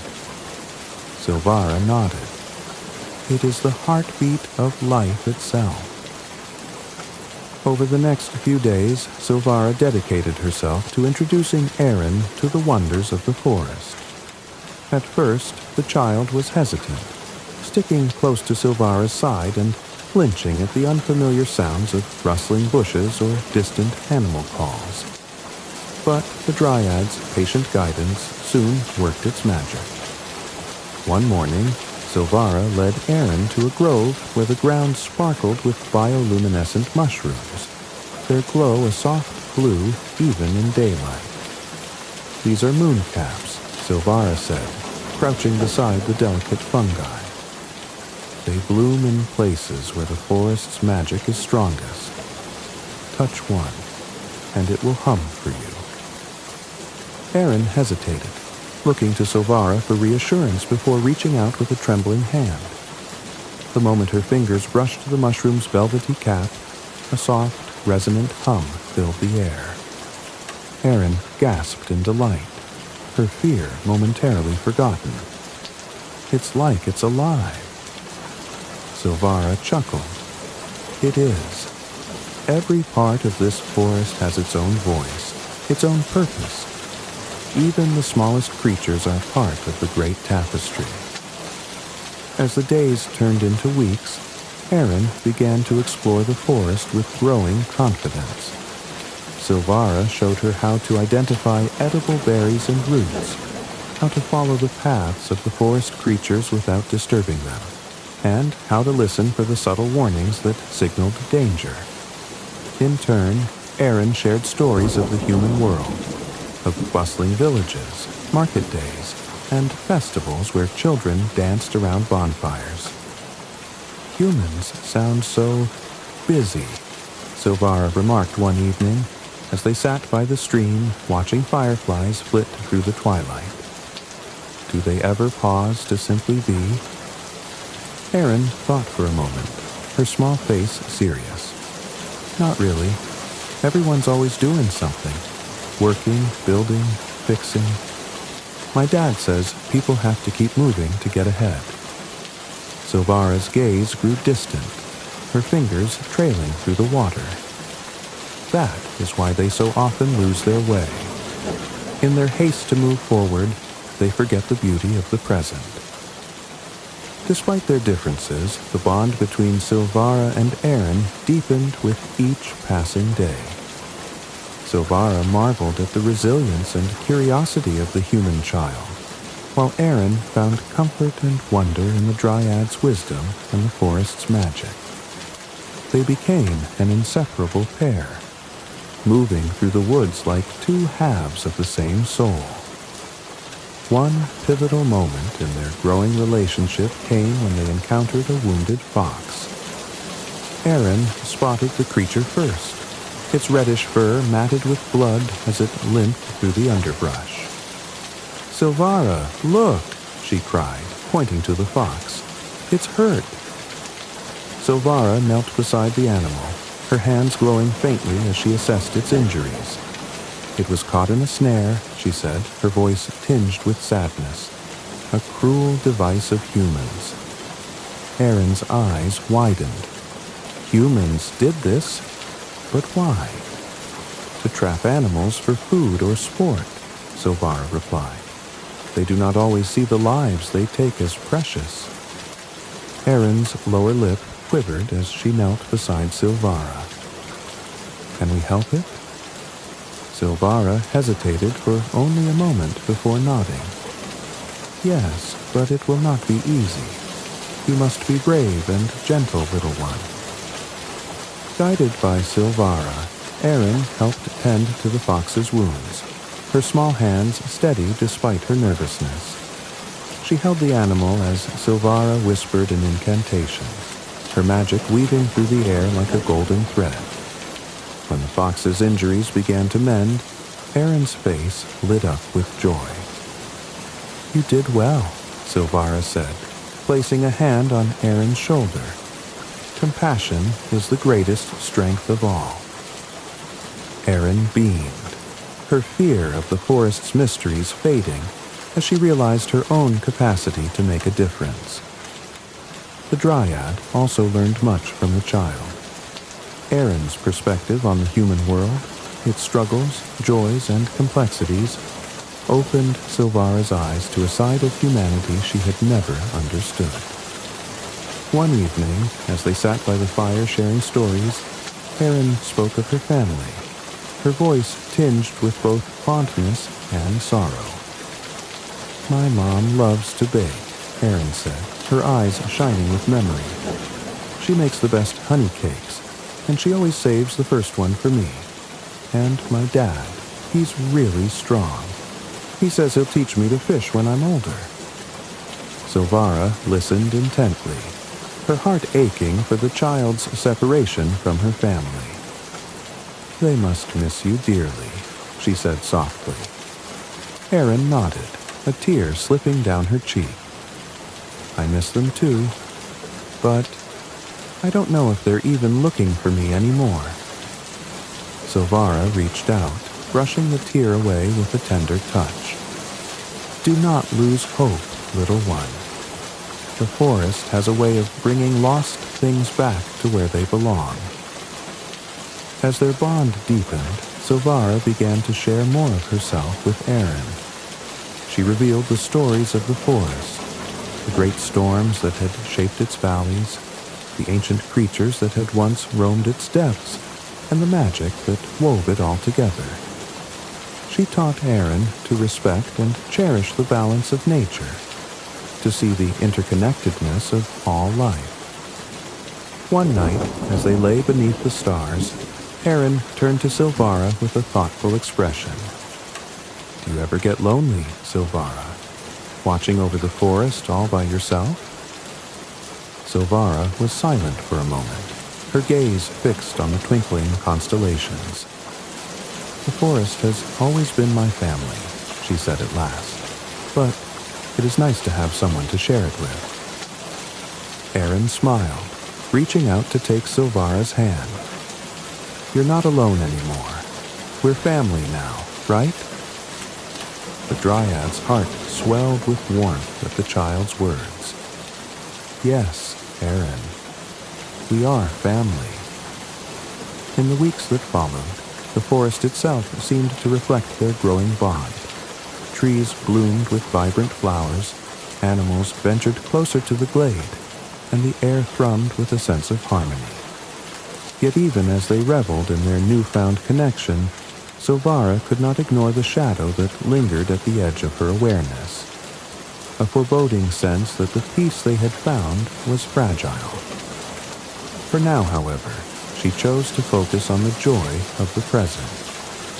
Together, Silvara and Aaron had created a sanctuary within the forest, a place where magic and humanity could coexist, where love and trust could flourish. They were an unlikely pair, but in each other they had found something rare and precious, a bond strong enough to weather any storm. The tranquility of the forest was a fragile thread, stretched thin over the chaos that lurked beyond its borders. Silvara could feel it before she saw or heard anything, a growing disturbance in the balance of life that she had tended for centuries. It started subtly, with fewer birdsong melodies greeting the morning and small creatures scurrying through the undergrowth in restless patterns. The wind carried an unfamiliar tang, sharp and metallic, cutting through the earthy scents of moss and leaves. Silvara stood at the edge of a ridge, her emerald eyes scanning the horizon. From this vantage point, she could see the sprawling expanse of her beloved forest, a sea of green rippling under the sunlight. But in the distance, faint trails of smoke spiraled into the sky, dark and ominous. The sight sent a chill through her, as if the very roots of her soul had been disturbed. "What's that?" Aaron asked, tugging at Silvara's hand. The child had grown more confident in the forest, her face now marked with curiosity rather than fear. Silvara's expression was grim. "It is a warning. Something unnatural is nearing." Over the next few days, the signs of encroachment became undeniable. Trees along the forest's perimeter were found felled, their ancient trunks left to rot where they had fallen. Tracks of heavy machinery scarred the earth, cutting deep wounds into the once pristine soil. Silvara followed these trails with a growing sense of dread, her fingers brushing the bark of injured trees as she whispered words of comfort and apology. Aaron, too, noticed the changes. One afternoon, while exploring near the edge of the glade, she stumbled upon a patch of trampled wildflowers, their delicate blooms crushed beneath heavy boots. She knelt beside them, her small hands trembling as she tried to prop them back up. "Who would do this?" she asked, her voice quivering with anger and sadness. Silvara knelt beside her, placing a comforting hand on her shoulder. "Not who, but what? It is the hand of man, driven by greed and ignorance." Aaron looked up at her, confusion and guilt warring in her eyes. "But I'm human too. Does that mean I'm like them?" Silvara's gaze softened. "No, little one. You are different. You see the forest not as something to be used, but as something to be cherished. That is what sets you apart." Despite Silvara's reassurances, Aaron felt a growing responsibility to protect the forest that had become her home. Together, she and Silvara ventured deeper into the woods, seeking answers and allies. They followed the mechanical tracks to a clearing where the forest had been brutally cut away. The sight was devastating. Trees lay in piles, their branches stripped and their roots exposed. The air was thick with the acrid smell of oil and sawdust, a stark contrast to the fragrant freshness of the untouched forest. At the center of the destruction was a group of men clad in rugged work clothes, their faces obscured by dust and sweat. They operated monstrous machines, mechanical beasts with spinning blades that devoured trees whole. The ground shook with their movements, and the sound of grinding metal echoed through the forest like a death knell. Silvara clenched her fists, her usual calm replaced by a simmering fury. "They do not see the life they destroy," she said, her voice trembling with emotion. "To them, these trees are nothing more than timber, the land a resource to exploit." Aaron stared at the scene, her heart pounding. She had heard her father speak of logging companies before, about how they provided wood for homes and fuel for fires.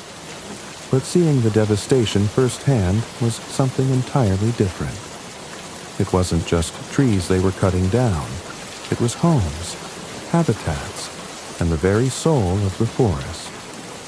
As they watched, one of the men stepped forward, barking orders to the others.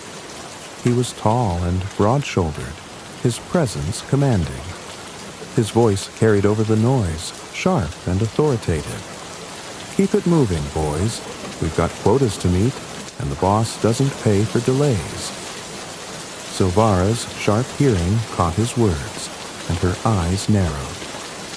"That must be their leader," she said. "But he is not the one pulling the strings." "Who is?" Aaron asked, her voice barely audible over the cacophony. "Their master lies beyond this place, in the world of men," Silvara replied. "A man whose greed knows no bounds." Aaron thought of her own father, who worked tirelessly to provide for their family, and a pang of anger and sadness twisted in her chest. How could someone value money over life itself? That night, Silvara called a council of the forest's creatures. By the light of a crescent moon, animals of all shapes and sizes gathered in the glade, their eyes reflecting the moonlight like tiny stars. Silvara stood at the center, her presence commanding yet compassionate. "The forest is under siege," she began, her voice carrying to every corner of the assembly. "The humans who destroy our trees and pollute our waters will not stop unless we make them. But I cannot do this alone. I need all of you, every claw, wing, and paw, to stand with me." The animals stirred, their voices rising in a cacophony of concern. A large bear named Bran lumbered forward, his deep growl silencing the crowd. "We are strong," he rumbled. "But their machines are stronger. How can we fight such power?" Silvara nodded, acknowledging the truth of his words. "Strength alone will not save us. We must be clever, united, and resourceful. The forest's magic is ancient and powerful, but it needs all of us to wield it." Erin, sitting on a mossy log at the edge of the gathering, raised her hand hesitantly. "I want to help too," she said, her voice small but determined. "I'm not like those men. I want to stop them." The animals turned to look at her, their expressions ranging from skepticism to curiosity. Silvara smiled gently. "Erin has the heart of the forest," she said. "Though she is human, she has proven herself a friend to all who dwell here. Her knowledge of the world beyond will be invaluable." The council ended with a renewed sense of purpose, but Silvara knew the battle ahead would be unlike anything the forest had faced before. The loggers were relentless, and their machines were designed to conquer even the mightiest trees. Still, she held on to hope, drawing strength from the bond she had forged with Aaron and the unity of the forest's inhabitants. In the days that followed, Aaron took on the role of a scout, sneaking close to the logging camp to gather information. She learned the name of the company, Grimes Timber, and the man behind it, Victor Grimes, a wealthy industrialist known for his ruthless business practices. Aaron also overheard plans to expand the operation, cutting deeper into the forest to meet growing demand. When she returned to Silvara with the news, the dryad's expression darkened. "Victor Grimes," she murmured. "His name is known even to the trees. His greed has left scars on forests far from here." Aaron clenched her fists, her small frame trembling with determination. "We have to stop him." Silvara placed a hand on her shoulder, her gaze filled with a mixture of sorrow and resolve. "We will, little one, but this will not be an easy fight. It will take everything we have. As the loggers continued their assault on the forest, Silvara and Aaron worked tirelessly to prepare. They strengthened their bonds with the forest's creatures, forging alliances with owls, foxes, deer, and even the smallest insects. Together, they began to devise a plan, a way to turn the forest's magic and its inhabitants' ingenuity against the machines. Though fear loomed large, so too did hope. Silvara and Aaron knew they were fighting not just for the forest, but for the soul of a world that was forgetting its connection to nature. And, as they stood together beneath the ancient trees, their resolve burned brighter than ever. The fight to save the forest had only just begun. As the days turned into nights and back again, the sense of urgency grew like a shadow over the forest. The constant hum of machinery and the occasional echo of falling trees served as grim reminders of the relentless advance of the loggers. Silvara and Aaron knew that time was running out. If they didn't act soon, the forest and everything within it would succumb to the devastation. Silvara stood at the heart of the glade, her hand resting on the bark of her ancient oak tree, seeking its wisdom and strength. She closed her eyes, letting the whispers of the forest fill her mind. The trees, the streams, the creatures, they all spoke to her in their own ways, offering warnings, ideas, and encouragement. She opened her eyes with renewed determination. "We must prepare," Silvara said to Aaron, who sat cross-legged nearby, drawing patterns in the dirt with a stick. The child looked up, her face a mixture of fear and resolve. "Prepare how?" Aaron asked, standing up and brushing the dirt from her hands. "We can't stop those machines with just animals and magic, can we?" Silvara smiled faintly. "We may not be able to stop them with force alone, but the forest has more power than even I can fully understand. We will use its magic, its creatures, and even your knowledge of humans to protect this place." Aaron's brow furrowed as she considered this. "But the humans have guns and saws and fire. How can we fight against all of that?" "With unity," Silvara said firmly. "The forest is a single, living entity, and its strength lies in its connections. When every creature, plant, and spirit works together, we are unstoppable. You, Aaron, are part of that connection now." Aaron nodded, her heart pounding with a mixture of excitement and trepidation. "Okay, tell me what to do." The first step in their plan was to rally the forest's inhabitants. Silvara called another council, this time under the towering canopy of the oldest trees in the forest. The gathering was even larger than the first, with creatures of all kinds coming to lend their ears and voices to the cause. Deer stood shoulder to shoulder with foxes, bears lumbered into the clearing with heavy steps, and flocks of birds perched on branches above, their eyes glinting in the moonlight. Silvara stood in the center, her presence commanding yet soothing. She raised her arms, and the murmurs of the crowd fell silent. "My friends," she began, her voice carrying over the assembly like the rustle of leaves in a gentle breeze. "Our home is under threat. The humans seek to destroy what they do not understand, to take without giving. But we will not stand by and let them tear our world apart. Together we will fight, not with hatred, but with the strength of unity and the wisdom of the forest."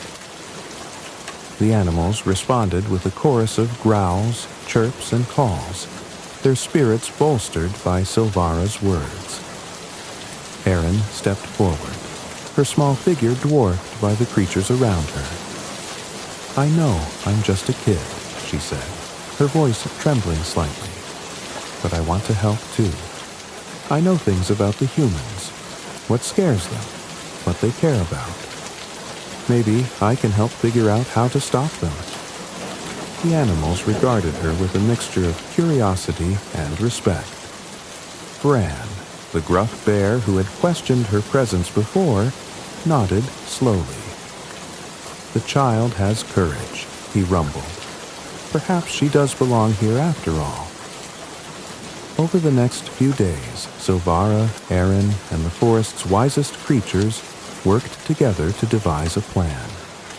It was a delicate balance of magic, cunning, and direct action.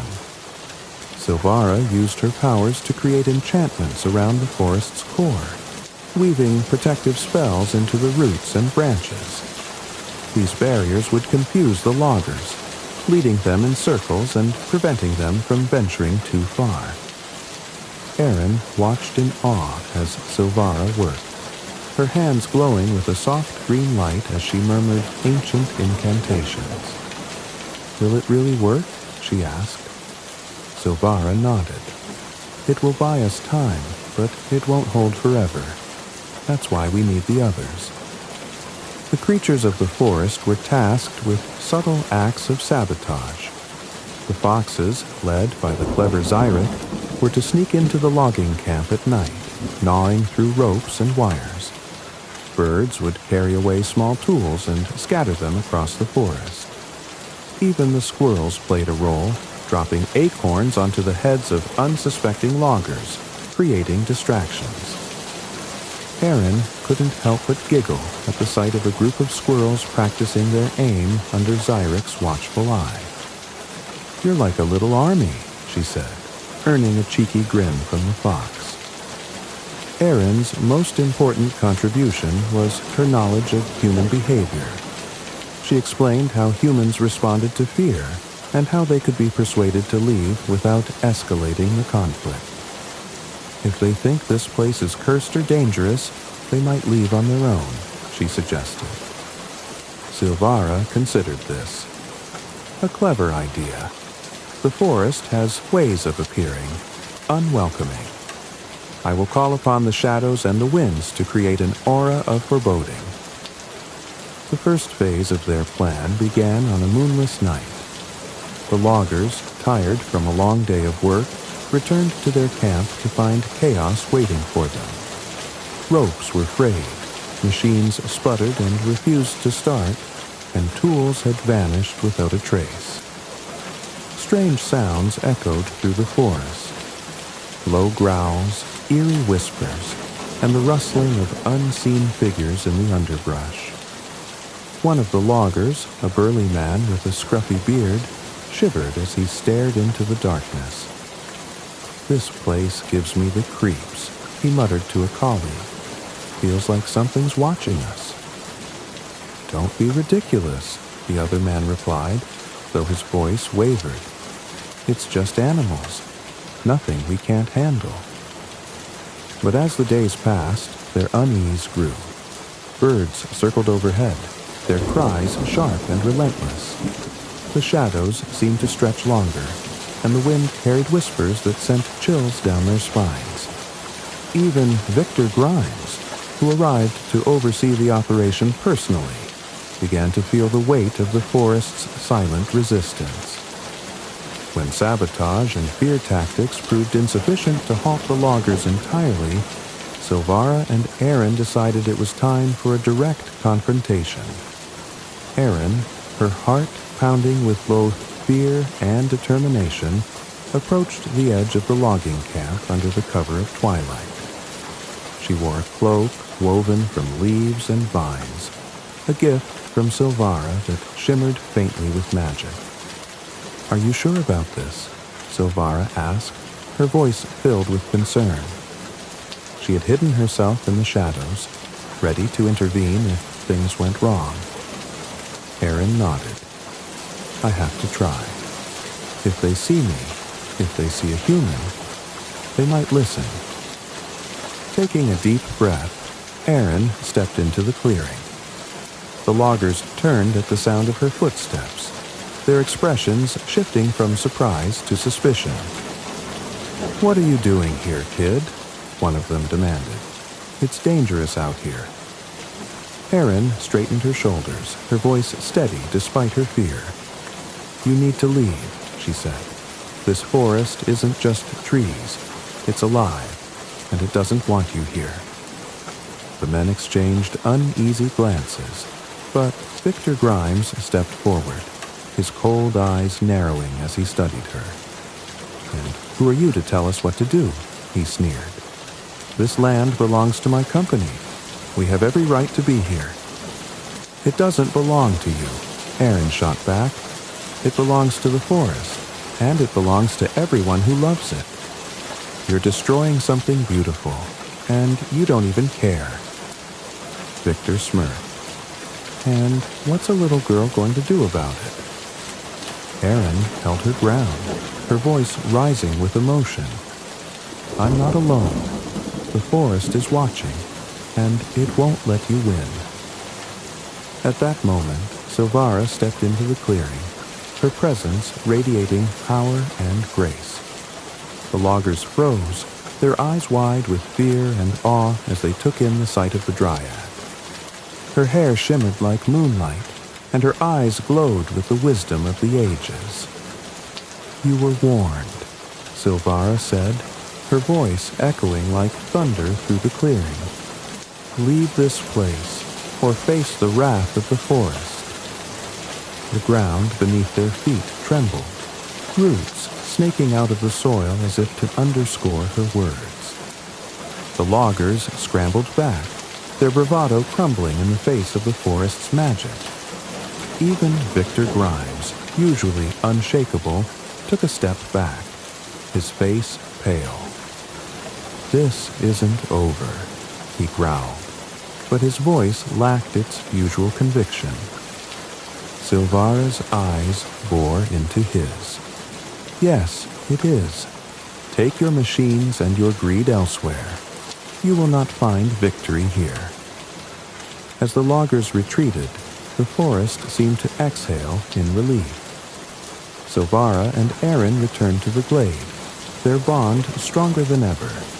Though the battle was far from over, they had taken the first steps toward saving their home.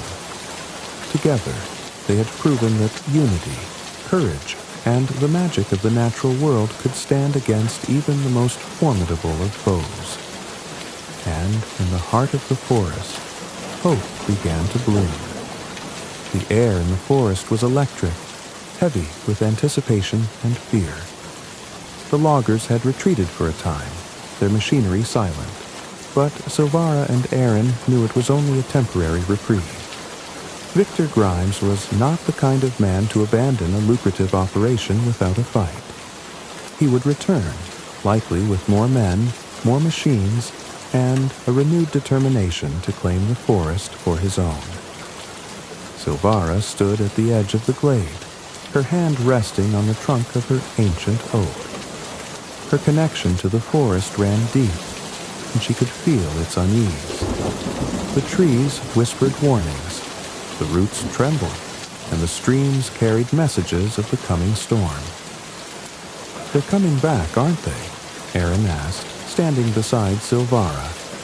Her small face was set with determination, though fear flickered in her eyes. Silvara nodded. "Yes, they will return, and this time they will not stop until the forest is gone." Erin clenched her fists. "Then we have to stop them. For real this time." Silvara turned to the child who had become her unlikely ally. "We will, but it will take everything we have. Every ounce of courage, every drop of magic, every creature willing to fight for this forest. Are you ready for that, Erin?" Erin swallowed hard, then nodded. "I'm ready." The days leading up to the climactic confrontation were filled with feverish activity. Silvara and Erin worked tirelessly alongside the forest's inhabitants, preparing for what they knew would be the fight of their lives. Silvara called upon the ancient magic of the forest to fortify its defenses. She wove enchantments into the roots and branches, creating barriers that would slow the loggers' advance. Trees were infused with a protective energy, their bark hardening to withstand the saws. The forest seemed to come alive in ways it never had before, its magic humming with a fierce resolve. Aaron took charge of organizing the smaller, more tactical defenses. With the help of Zyric the fox and a group of resourceful squirrels, she set up traps along the paths the loggers were likely to take. Pits were dug and covered with leaves, vines were woven into tripwires, and piles of loose stones were arranged to topple onto unwary intruders. "This will slow them down," Aaron said, as she tightened a vine around a tree trunk, "and maybe scare them enough to think twice." Zyric grinned, his sharp teeth glinting. "Humans are clumsy. They won't know what hit them." Silvara held a final council under the light of a full moon. Every creature, from the smallest mouse to the largest bear, was present. She addressed them with a voice that carried both authority and compassion. "This is our home," she said, "our sanctuary. The humans seek to destroy it for their own gain, but we will not let them. Together, we are stronger than they can ever imagine. Tonight, we fight not with hatred, but with the fierce love we have for this forest. Stand with me, and we will protect what is ours." The animals responded with a roar of approval, their cries echoing through the forest. Even the usually stoic Bran the bear raised his mighty paw and growled, "For the forest." At dawn, the first rumble of machinery shattered the morning stillness. Silvara and Aaron stood at the edge of the glade, watching as the loggers emerged from the tree line. This time, they had brought reinforcements, more men, larger machines, and even armed guards to protect their operation. Victor Grimes strode at the head of the group, his sharp features set in a determined scowl. "No more games," he barked to his men. "We're clearing this forest today, no matter what." The machines roared to life, their saws spinning, and engines belching black smoke into the air. The ground trembled as the mechanical beasts advanced, cutting through the outer edge of the forest with brutal efficiency. The forest responded with fury. As the loggers pushed forward, they encountered Silvara's magical barriers. Vines lashed out like living snakes, wrapping around the wheels of machines and grinding them to a halt. Roots erupted from the ground, tripping the loggers and sending them sprawling. The air itself seemed to resist their presence, growing thick and heavy, making it hard to breathe. Aaron and Zyric's traps proved equally effective. Several loggers fell into hidden pits, their cries of alarm echoing through the trees. Others stumbled over tripwires, their tools clattering to the ground. One machine toppled over entirely when a pile of stones cascaded onto its treads. Despite these early successes, the loggers pressed on, their sheer numbers and the power of their machines making it difficult to hold them back. Silvara fought at the forefront, her hands glowing with magic as she summoned the full might of the forest. Trees bent and twisted at her command, forming barricades to block the machines. Streams rose in sudden floods, washing away equipment and scattering the loggers. But the humans were relentless. The armed guards began firing into the forest, their bullets shattering branches and sending animals fleeing in terror. Silvara cried out as one bullet grazed her shoulder, a thin line of golden light seeping from the wound. "Stay back!" Aaron shouted, her voice breaking with fear as she pulled Silvara behind a tree.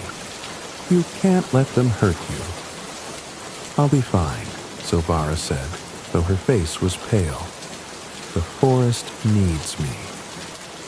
As the battle raged on, Aaron realized that the forest's magic alone wouldn't be enough to stop the loggers. The humans needed to see the forest not as an obstacle, but as something worth protecting. Summoning her courage, she stepped into the clearing, her small figure dwarfed by the chaos around her. "Stop!" she shouted, her voice ringing out over the noise. The loggers hesitated, their movements faltering as they turned to look at her. Even Victor Grimes paused, his eyes narrowing as he took in the sight of the child standing alone. "This forest isn't just trees," Aaron cried, her voice trembling but strong. "It's a home for animals, for magic, for everything that makes this world beautiful. If you destroy it, you're destroying something you can never get back." Victor sneered. "And what does a little girl know about the world? This forest is a resource, nothing more." "It's not just a resource," Aaron said, her eyes blazing with emotion. "It's alive, and if you destroy it, you'll never understand what you've lost." Behind her, Silvara stepped into the clearing, her presence commanding. Her injuries did nothing to diminish her power as she raised her hands, causing the ground to tremble and the air to shimmer with magic. "You were warned, Victor Grimes," she said, her voice echoing like thunder. "Leave this place or face the wrath of the forest." Victor hesitated, his bravado faltering under Silvara's gaze. But before he could respond, a sudden roar shook the air. Bran the bear charged into the clearing, followed by a wave of forest creatures. Deer, wolves, birds, and even insects swarmed the loggers, overwhelming them with sheer numbers. The guards fired their weapons, but the animals moved with a coordination that was almost supernatural, evading the bullets and disarming the humans with precision. The loggers, panicked and outmatched, began to retreat. As the tide turned in the forest's favor, Victor Grimes stood his ground, his face twisted with rage. "This isn't over," he shouted. "You think you can stop me? I'll burn this forest to the ground if I have to." Aaron stepped forward, her small frame radiating defiance. "No, you won't," she said, "because you're afraid. You're afraid of what people will think if they find out what you've done here. You can hide behind your machines and your money, but you can't hide from the truth." Victor's eyes flickered with uncertainty, and for the first time he looked vulnerable. Silvara seized the moment, her voice calm but firm. "You have a choice, Victor Grimes. Leave this place and let the forest heal, or stay and face the consequences of your greed." Victor's shoulders slumped, the weight of his defeat finally sinking in. He turned to his men, his voice hollow. "We're leaving." As the loggers retreated, the forest seemed to sigh with relief. The creatures returned to the glade, their spirits lifted by the victory. Silvara knelt by her ancient oak, her hands pressed against its trunk as she whispered a prayer of gratitude. Aaron stood beside her, her face streaked with dirt but glowing with triumph. "We did it," she said softly. Silvara looked at her and smiled. "No, Aaron, you did it. Your courage gave the forest a voice." Together they watched as the forest began to heal, the scars left by the loggers slowly fading under Silvara's care. The trees stood taller, the streams ran clearer, and the animals returned to their homes. The battle was over, but the bond between Silvara, Aaron, and the forest would endure forever. The forest was quiet again, the machines silenced and the men gone. The scars left by the loggers, uprooted trees, broken branches, and churned soil, remained as painful reminders of what had been lost. But within the silence was a sense of hope. Nature had an incredible ability to heal, and with Silvara's magic and the dedication of the forest's inhabitants, life would soon flourish anew. Silvara stood in the glade, her hands resting on the bark of her ancient oak. Her connection to the forest pulsed stronger than ever, and she could feel its relief as clearly as her own emotions. The animals, her constant companions, roamed the forest with renewed energy, their movements joyful yet deliberate as they set about rebuilding their homes. Erin sat cross-legged near the stream, watching a pair of squirrels chase each other up and down a tree. Her face, though smeared with dirt, radiated pride. She had played a crucial role in saving the forest, and while she was tired, she also felt a deep sense of accomplishment.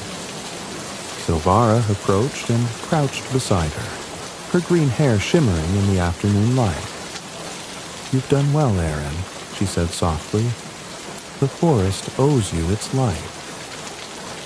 Erin looked up, her eyes filled with wonder and curiosity. "I didn't do it alone," she replied. "You, the animals, the trees, everyone helped. We all fought together." Silvara smiled, her heart swelling with pride. "You're right, and that unity is what saved us, but it was your courage that made it possible. Without you, this forest might have fallen." In the days following the climactic battle, the forest began to heal. Silvara poured her energy into restoring the land, weaving spells of growth and renewal that encouraged the trees to sprout new leaves and the streams to run clear again. She tended to the animals that had been injured in the fight, using her magic to mend broken wings and heal deep gashes.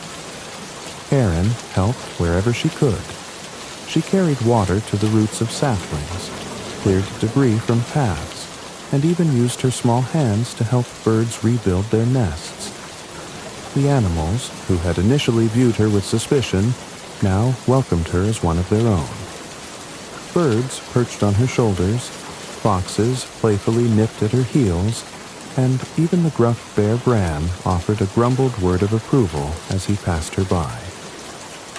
One morning, Erin and Silvara stood together on a ridge overlooking the forest.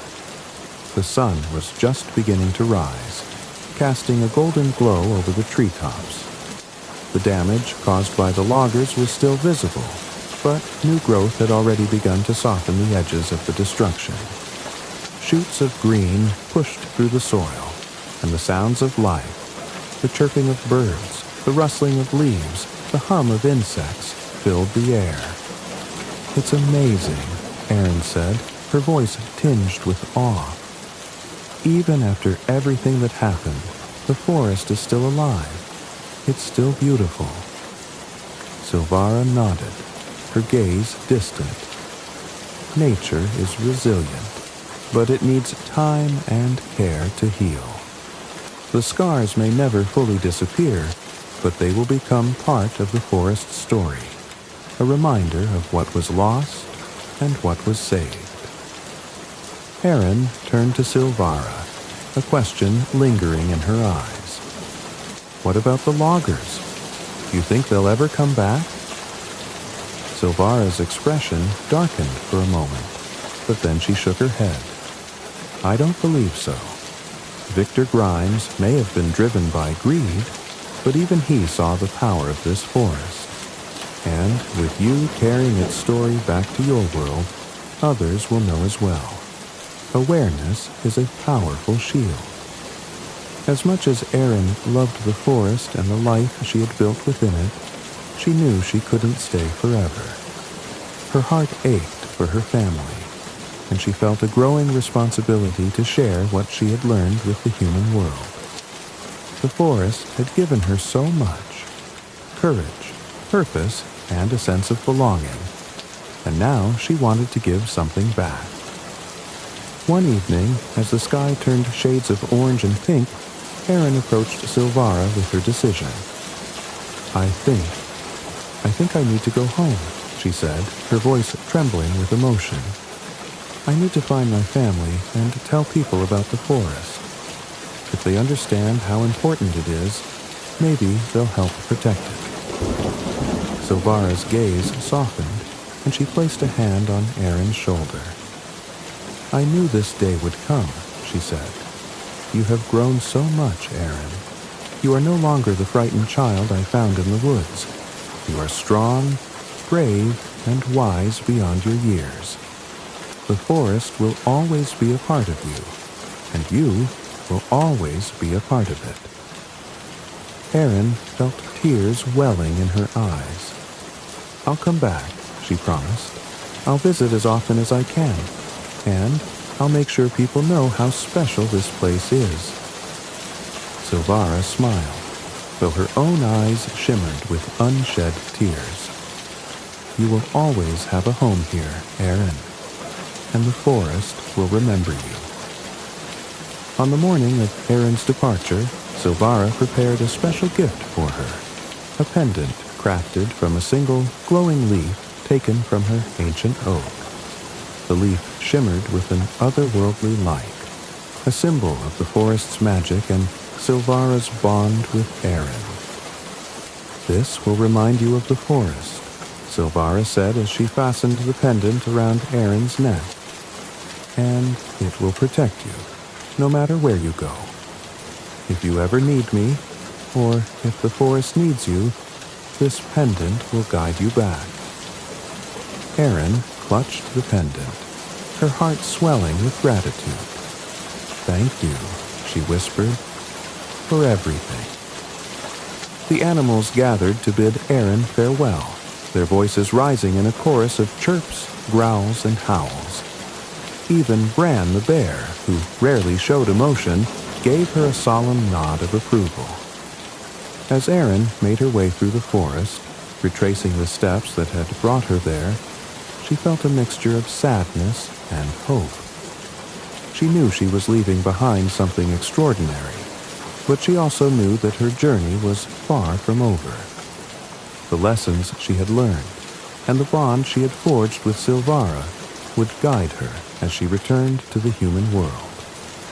When Aaron finally emerged from the forest, she found herself at the edge of her village. The sight of familiar rooftops and bustling streets filled her with a strange mix of relief and apprehension. She wasn't sure how her family would react, or if they had even continued to search for her. But as she stepped into the village square, a voice called out her name, a voice filled with disbelief and joy. Aaron turned to see her parents running toward her, their faces streaked with tears. They embraced her tightly, their relief palpable. "Where have you been?" her mother asked, her voice trembling. We thought we'd lost you." Aaron hesitated, unsure how to explain. "I was in the forest," she said simply, "and I met someone who taught me how to be brave." Her parents exchanged a confused glance but chose not to press her. For now, they were content just to have her back. In the weeks that followed, Aaron began to share her experiences with others in the village. She told stories of the magical forest and its guardian, Silvara, describing the beauty and fragility of the natural world. Though some dismissed her tales as the fanciful imagination of a child, others listened with wide eyes and open hearts. Aaron also began small acts of conservation in her village, planting trees, organizing cleanup efforts, and teaching her peers about the importance of preserving nature. Slowly but surely, her message began to spread, and the forest's story reached beyond its borders. Years later, when Aaron was no longer a child but a young woman, she returned to the forest. This time, she came not as a frightened girl, but as an advocate for the natural world. The pendant Silvara had given her still hung around her neck, its light as bright as ever. As she stepped into the familiar glade, a sense of peace washed over her. The forest had healed, its scars now hidden beneath layers of new growth. Silvara emerged from the shadows, her presence as radiant as ever. "Welcome home, Aaron," she said, her voice warm with affection. Aaron smiled, tears streaming down her face. "I've missed you." "And I you," Silvara replied. "The forest remembers you, always." Together they walked through the vibrant, thriving forest, their bond stronger than ever. Though they came from different worlds, they were united by their love for the land and their shared commitment to protecting it. The story of the forest was far from over, and together they would ensure that it was never forgotten. Years had passed since the day Erin left the forest to return to her family and the human world. The village where she had grown up remained much the same, its cobbled streets lined with modest homes and bustling with the familiar rhythms of life. Yet for Erin, everything had changed. The time she had spent with Silvara in the heart of the forest had shaped her into someone entirely new, someone who understood the fragile beauty of the natural world and the importance of protecting it. Now, a young woman, Erin had become a passionate advocate for conservation. Her experiences had given her a unique voice, and she used it to inspire others to care for the world around them. What had once been a frightened child's wish to save the forest had grown into a powerful mission that reached far beyond the trees. Erin's work began in her village, where she encouraged her neighbors to plant trees and adopt sustainable practices. At first, her efforts were met with skepticism. People questioned why they should care about a forest miles away when their own lives were filled with immediate concerns. But Erin was persistent. She spoke with passion, weaving tales of the magical forest and its guardian, Silvara, into her arguments. Her stories captured the imaginations of children, who begged their parents to help plant saplings and clean the streams. Slowly, the village began to change. People began to see nature not as something distant and separate, but as an integral part of their lives. Word of Erin's work spread, and soon she was invited to neighboring towns and cities to share her message. She traveled far and wide, carrying the memory of the forest with her. She spoke of the interconnectedness of all living things, of the balance that nature required to thrive, and of the destruction caused by greed and ignorance. In every place she visited, Erin wore the glowing leaf pendant Silvara had given her. It became a symbol of her connection to the forest and a reminder of the magic she had once known.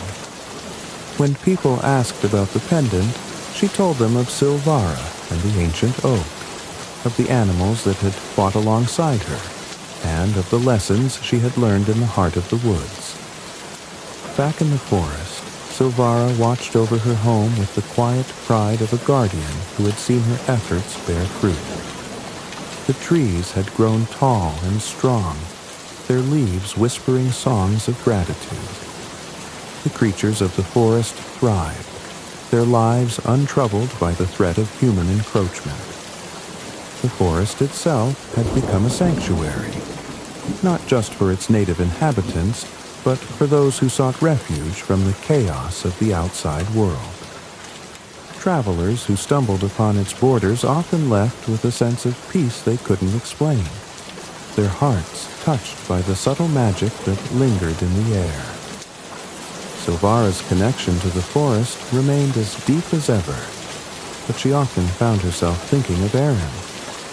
Though the Dryad had lived through centuries of change, her time with the human child had been unlike anything she had experienced before. Erin had brought a spark of humanity to the forest, a reminder that even those who came from outside could love and protect it. One crisp autumn morning, as the forest basked in the golden light of the season, Silvara sensed a familiar presence. She turned to see a figure stepping cautiously through the trees.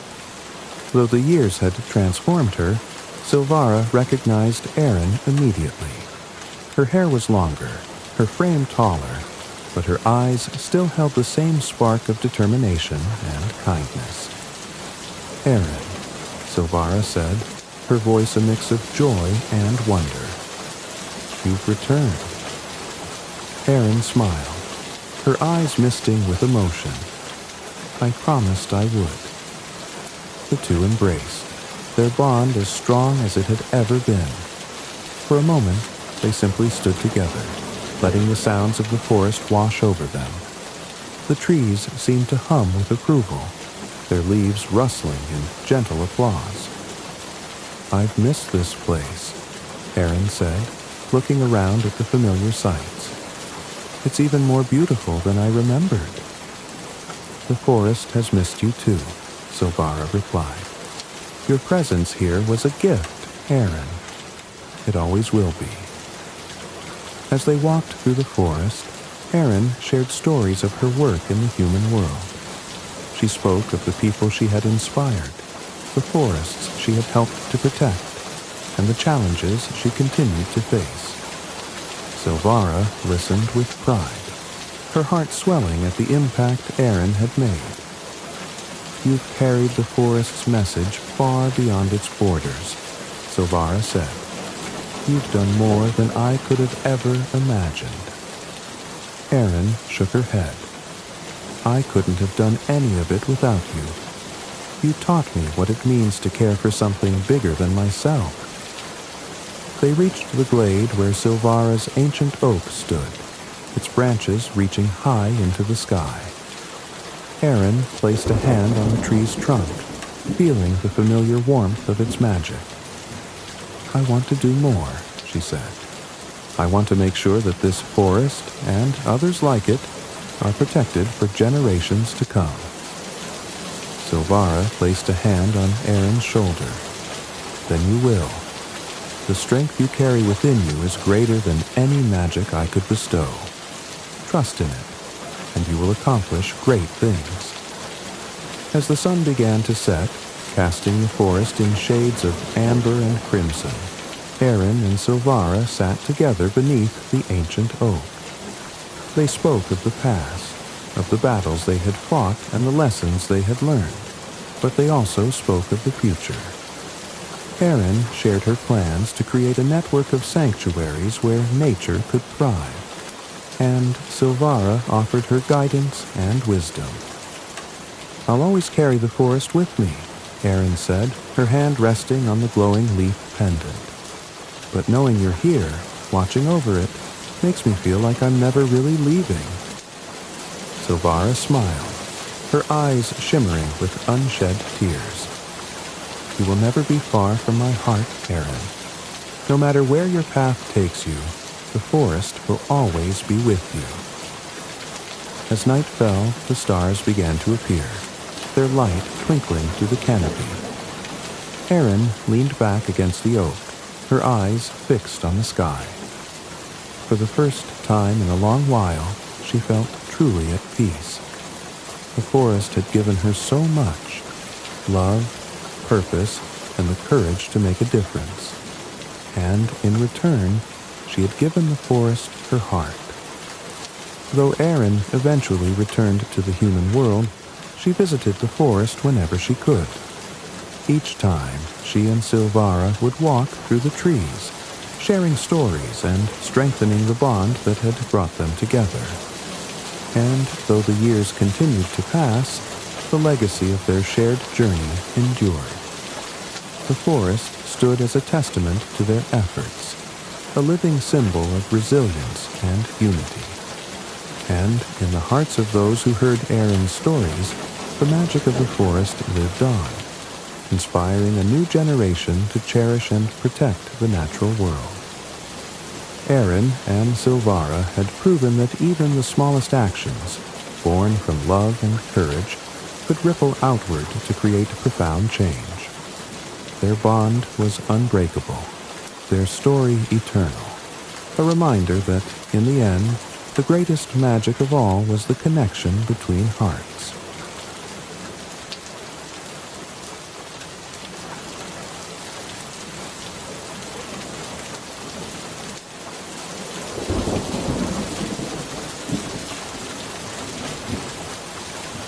The sun dipped low over Prince Edward Island, casting its warm, golden hues across the rolling hills and fields that surrounded the charming village of Avonlea. A gentle breeze stirred the tall grasses, which swayed in rhythmic waves, their emerald green blades shimmering in the fading light. Among the scattered farmhouses nestled in the valley, Green Gables stood as a beacon of tranquility. A modest, yet picturesque home with its whitewashed walls and green shutters that gleamed in the soft glow of the evening. The house was surrounded by flourishing gardens, where blossoms of every shade competed for attention, their sweet perfume wafting through the air. Matthew Cuthbert, a quiet and unassuming man with a kind heart and a gentle demeanor, set off from Green Gables on his journey to the train station. He was a man of few words, preferring the companionship of the land and the animals to the bustle of human conversation. The thought of venturing into the busier world beyond his farm was an unsettling one, but duty called. He and his sister, Marilla, had made the decision to adopt a boy from the orphanage to help with the labor on their farm, a sensible solution to the challenges of aging. The road to the station wound its way through a series of enchanting landscapes. Matthew's horse trotted steadily along the path, flanked by towering maple trees whose branches intertwined overhead, creating a natural cathedral of green. The leaves whispered secrets to one another, their soft rustling a soothing accompaniment to the clip-clop of the horse's hooves. The air was alive with the hum of insects and the occasional burst of birdsong, a gentle reminder of the vibrancy of the world around him. As he neared the station, Matthew's apprehension grew. He was not accustomed to dealing with strangers, let alone young boys, but he reassured himself that this was the right decision for Green Gables. The station came into view, a simple building with a wooden platform, its paint weathered by years of salt-laden breezes from the nearby sea.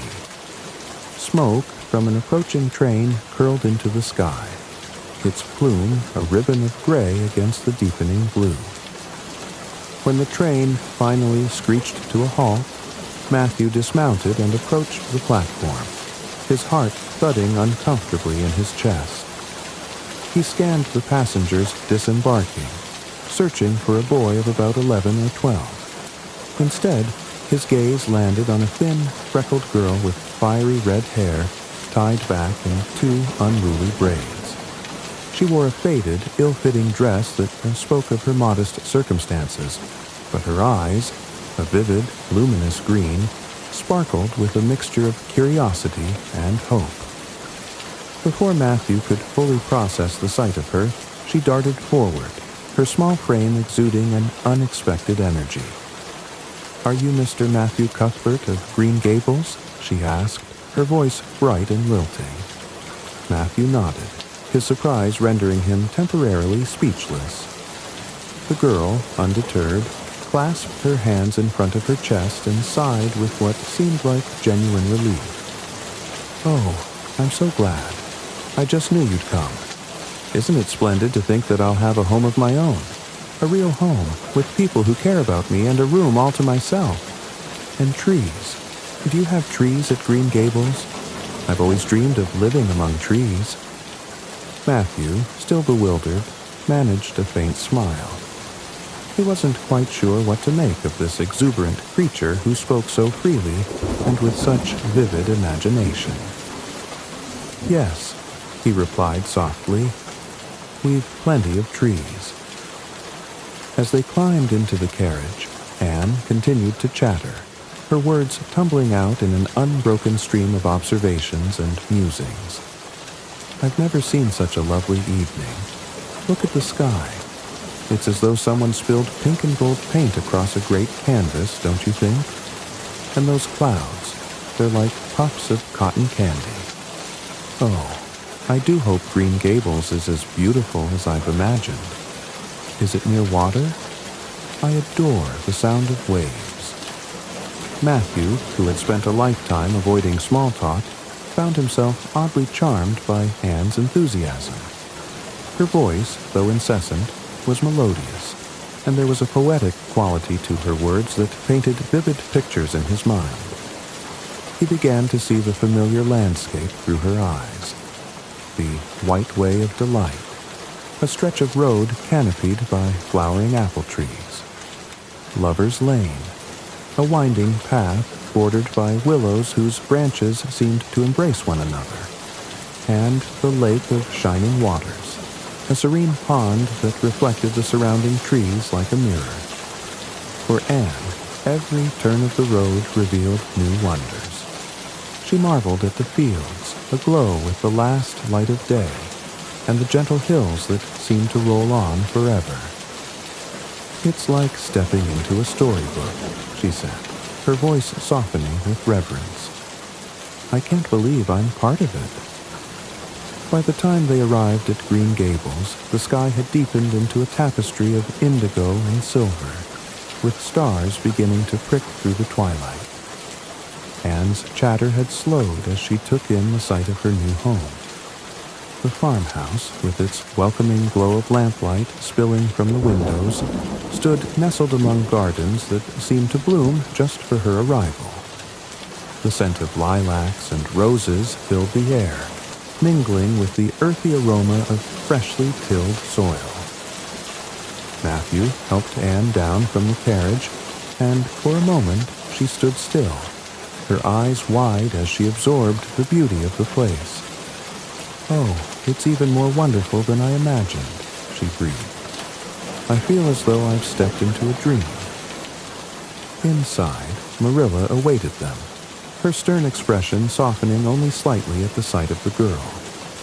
Anne's greeting was as effervescent as ever, but Marilla's response was tempered with reserve. It wasn't long before Anne realized that there had been a mistake. She was not the boy they had expected. The realization struck her like a physical blow, and for a brief moment, the light in her eyes dimmed. But Anne, ever resilient, quickly rallied. I suppose it's too much to hope that you might keep me, even though I'm not a boy, she said with a tremulous smile. But if you could find it in your hearts to let me stay, I promise to work hard and be ever so good. Marilla, torn between practicality and an unexpected stirring of compassion, exchanged a glance with Matthew. Though no words were spoken, an understanding passed between them. Anne Shirley, with her boundless imagination and irrepressible spirit, had already begun to weave herself into the fabric of their lives. As Anne climbed into bed that night, gazing out at the moonlit garden through her window, she whispered a silent prayer of gratitude. For the first time in her young life, she felt a glimmer of hope. Hope that Green Gables might truly become her home. As the early morning sun began to rise over Green Gables, its golden light spilled across the dewy fields, turning each blade of grass into a sparkling gem. The faint call of birds echoed from the trees surrounding the house, and the air was filled with the rich scent of damp earth and blooming lilacs. Anne Shirley woke in her small room under the eaves, her eyes wide with wonder as she gazed at the patterns of light and shadow playing on the walls. For Anne, this was no ordinary morning. She sat up, her fiery red hair a wild halo around her freckled face, and marveled at the fact that she had a room of her own. The previous night had been a whirlwind of emotions, from the elation of arriving at such a beautiful home to the crushing realization that she had been brought here by mistake. But as Anne surveyed her cozy room with its slanted ceiling, the simple white bedspread, and the view of the garden from the small window, her spirits lifted. "I shall call this room my ivory tower," she murmured to herself. "It's a perfect place for a princess in exile, and if I must be sent away, at least I'll have the memory of one night spent here." Anne dressed quickly in her plain, ill-fitting dress and made her way downstairs. The kitchen at Green Gables was a warm and welcoming place, with its polished wooden floors, a large table in the center, and shelves lined with shining pots and pans. The aroma of freshly baked bread filled the room, mingling with the faint tang of wood smoke from the stove. Marilla Cuthbert stood at the counter, her no-nonsense demeanor softened by the peaceful rhythm of morning chores.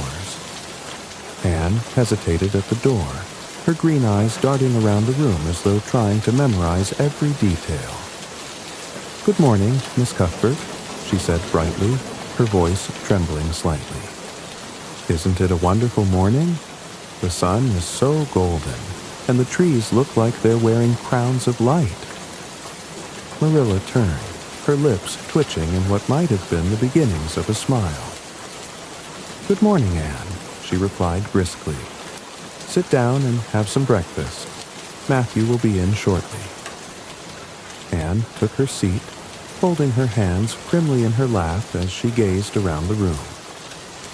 "I've never seen such a cozy kitchen," she said, her voice filled with admiration. "I imagine that everything here has a story. Do you think the table ever dreams of being a grand dining table in a castle?" Marilla raised an eyebrow, her practical nature struggling to reconcile with Anne's flights of fancy. "Tables don't dream," she said firmly, though not unkindly. "And you'll have to learn to keep your feet on the ground if you're to get along here."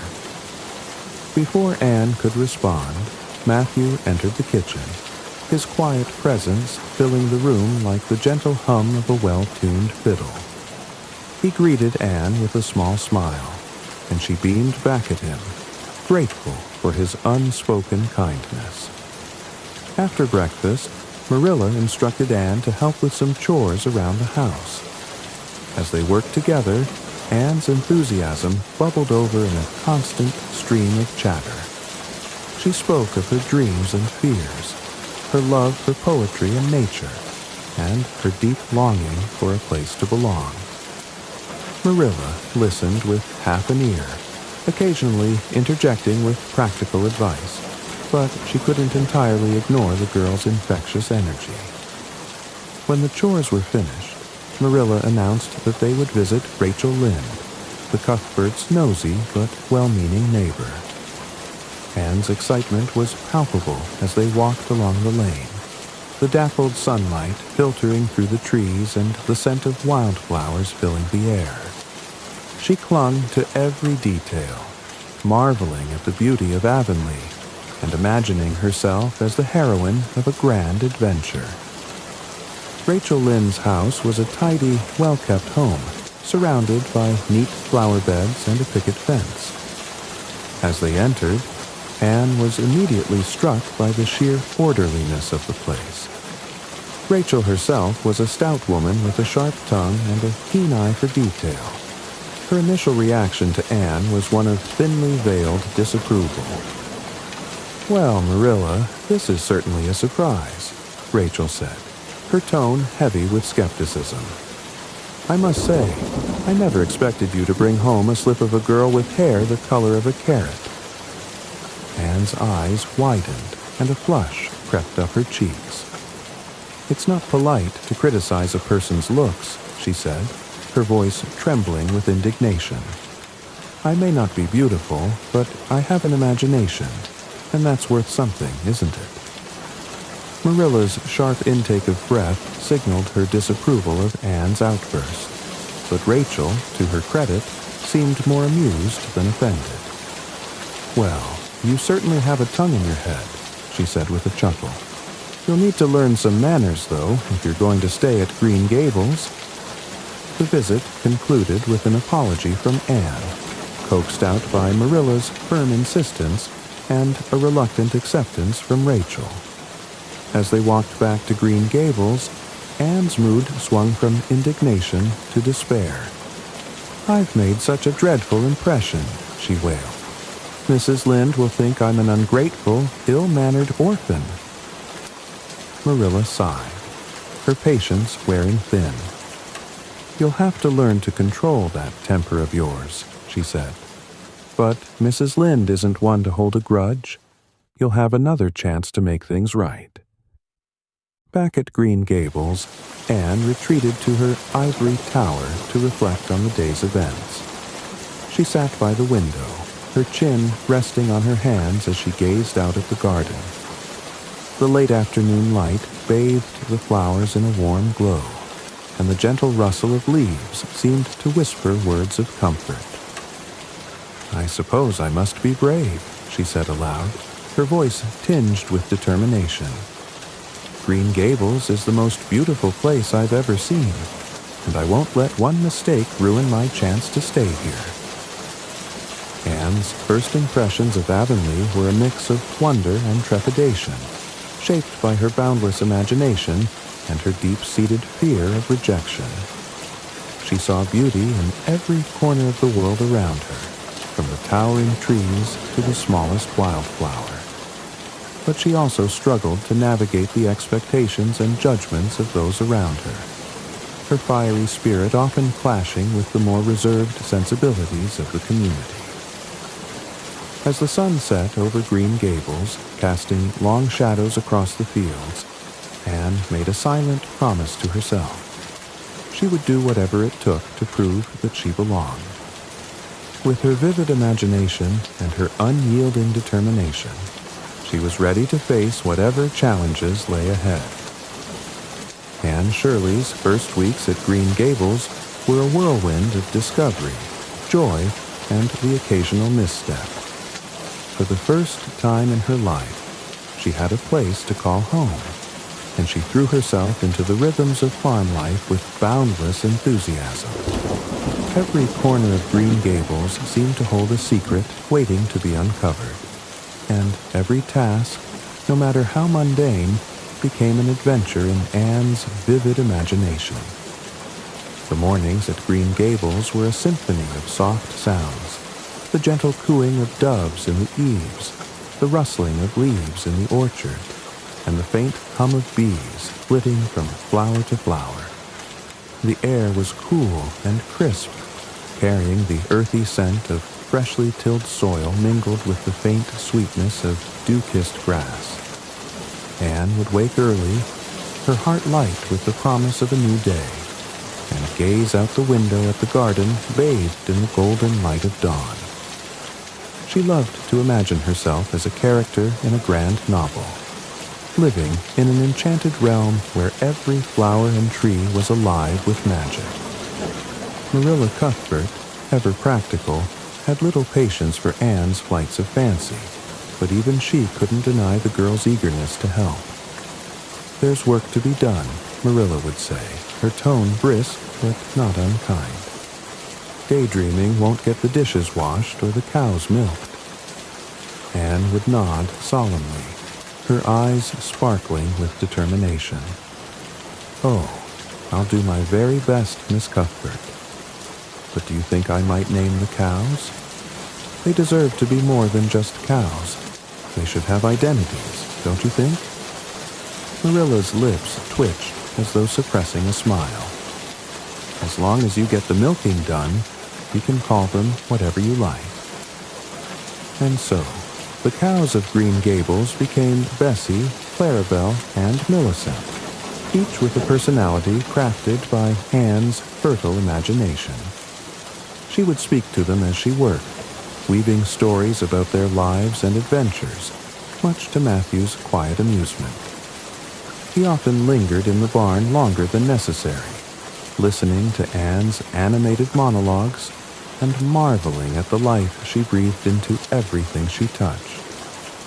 The days at Green Gables were filled with chores, but Anne approached each task with a sense of wonder.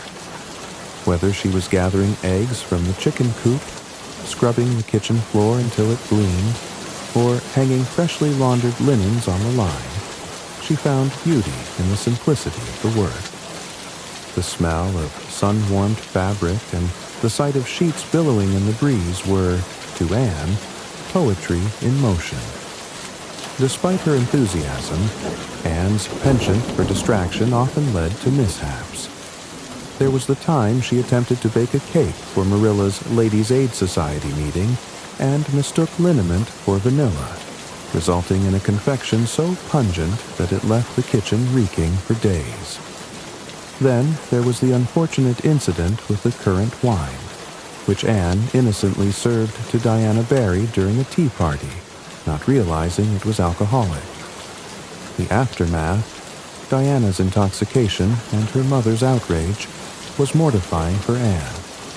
But even in the face of such disasters, her indomitable spirit refused to waver. Marilla, though exasperated by these episodes, couldn't help but admire Anne's willingness to take responsibility for her mistakes. "You'll learn," she would say, her voice softening. "But for heaven's sake, think before you act." Anne would nod earnestly, her face a picture of contrition. "Oh, I will, Miss Cuthbert. But it's so hard to remember to be sensible when there's so much beauty and excitement in the world." The landscape of Green Gables and its surroundings provided endless inspiration for Anne's imagination. The orchard, with its gnarled apple trees and carpet of soft grass, became her private sanctuary. She loved to lie beneath the branches, watching the sunlight filter through the leaves and listening to the gentle rustle of the wind. "It's like the trees are whispering secrets to me," she told Diana one afternoon as they sprawled on the grass, their heads close together. "I wish I could understand their language." Diana Barry, Anne's bosom friend and kindred spirit, was a steadying presence in Anne's life. Her calm, practical nature balanced Anne's wild flights of fancy, and together they shared countless adventures.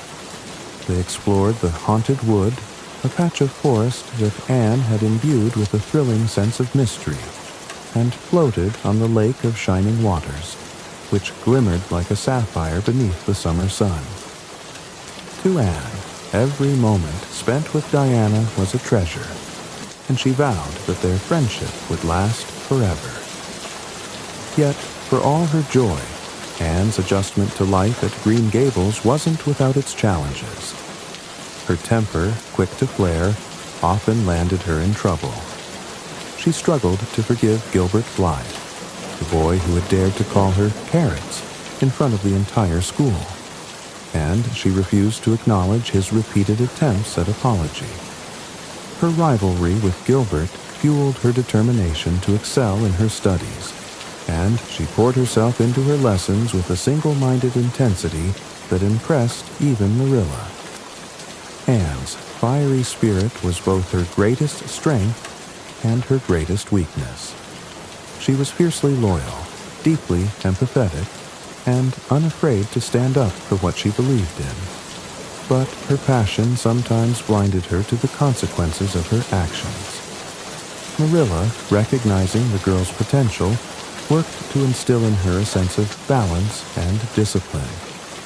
Slowly but surely, Anne began to learn the value of patience and self-control, though she never lost the spark that made her so unique. As summer gave way to autumn, the landscape around Green Gables transformed into a riot of color. The trees blazed with shades of red, orange, and gold, their leaves carpeting the ground in a patchwork quilt of warmth. Anne reveled in the beauty of the season, her heart swelling with gratitude for the life she had found at Green Gables. One evening, as the sun dipped below the horizon, Anne stood at the edge of the garden, her arms wrapped around herself as she gazed at the sky. The first stars began to appear, their silvery light twinkling against a deep indigo backdrop. She closed her eyes and breathed in the cool, crisp air, her heart brimming with contentment. "I think I'm the luckiest girl in the world," she whispered. "Green Gables isn't just a place. It's a part of me now." Marilla, watching from the porch, felt a pang of unexpected emotion. She had taken in Anne out of a sense of duty, but over the months the girl had worked her way into her heart. Though she would never admit it aloud, Marilla knew that Green Gables was richer for Anne's presence, and she couldn't imagine life without her. As the night deepened and the farm settled into quiet, Anne climbed the stairs to her room, her mind filled with dreams of the adventures yet to come. For all her trials and tribulations, she knew that Green Gables was her haven, a place where she could grow and thrive. And as she drifted off to sleep, the soft rustle of the trees outside her window seemed to sing a lullaby just for her, promising that she was, at last, home. The first morning Anne Shirley attended school in Avonlea dawned crisp and clear, the sky painted in shades of soft lavender and gold. The world seemed fresh and full of promise, and Anne, with her books clutched tightly to her chest, felt a mixture of nervous excitement and boundless anticipation. Marilla had braided her hair neatly and pressed her pinafore until it gleamed, but Anne couldn't help wishing she had something more romantic to wear. Perhaps a dress with puffed sleeves, like the ones Diana Barry often wore.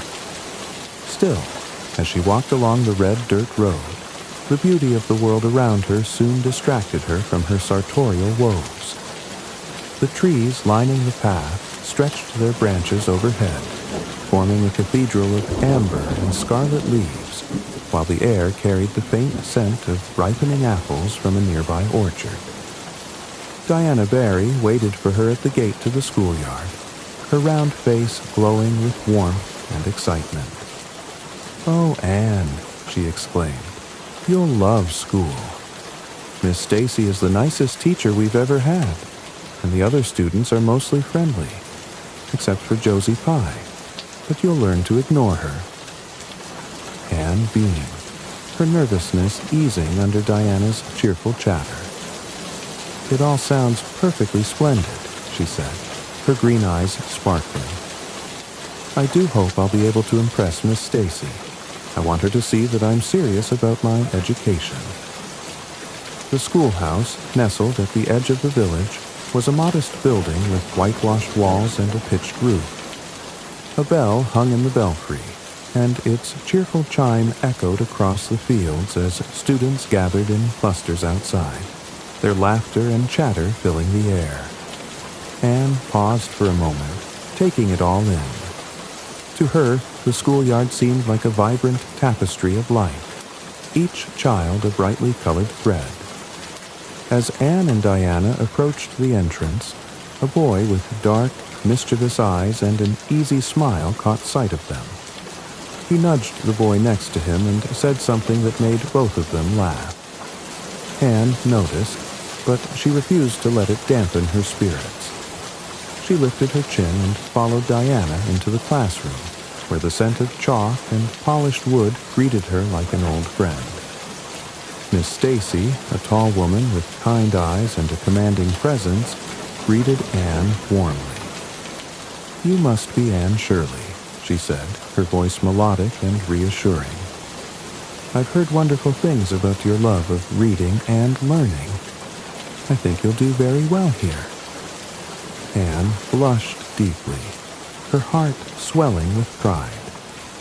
She took her seat near the window, where she could glance outside and daydream about the trees and sky during the lulls in the day. Diana sat beside her, offering a steady presence that Anne was grateful for.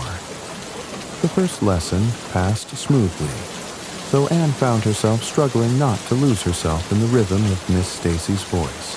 and the soft scratching of chalk against the board. She was determined to prove herself, answering questions eagerly and taking careful notes.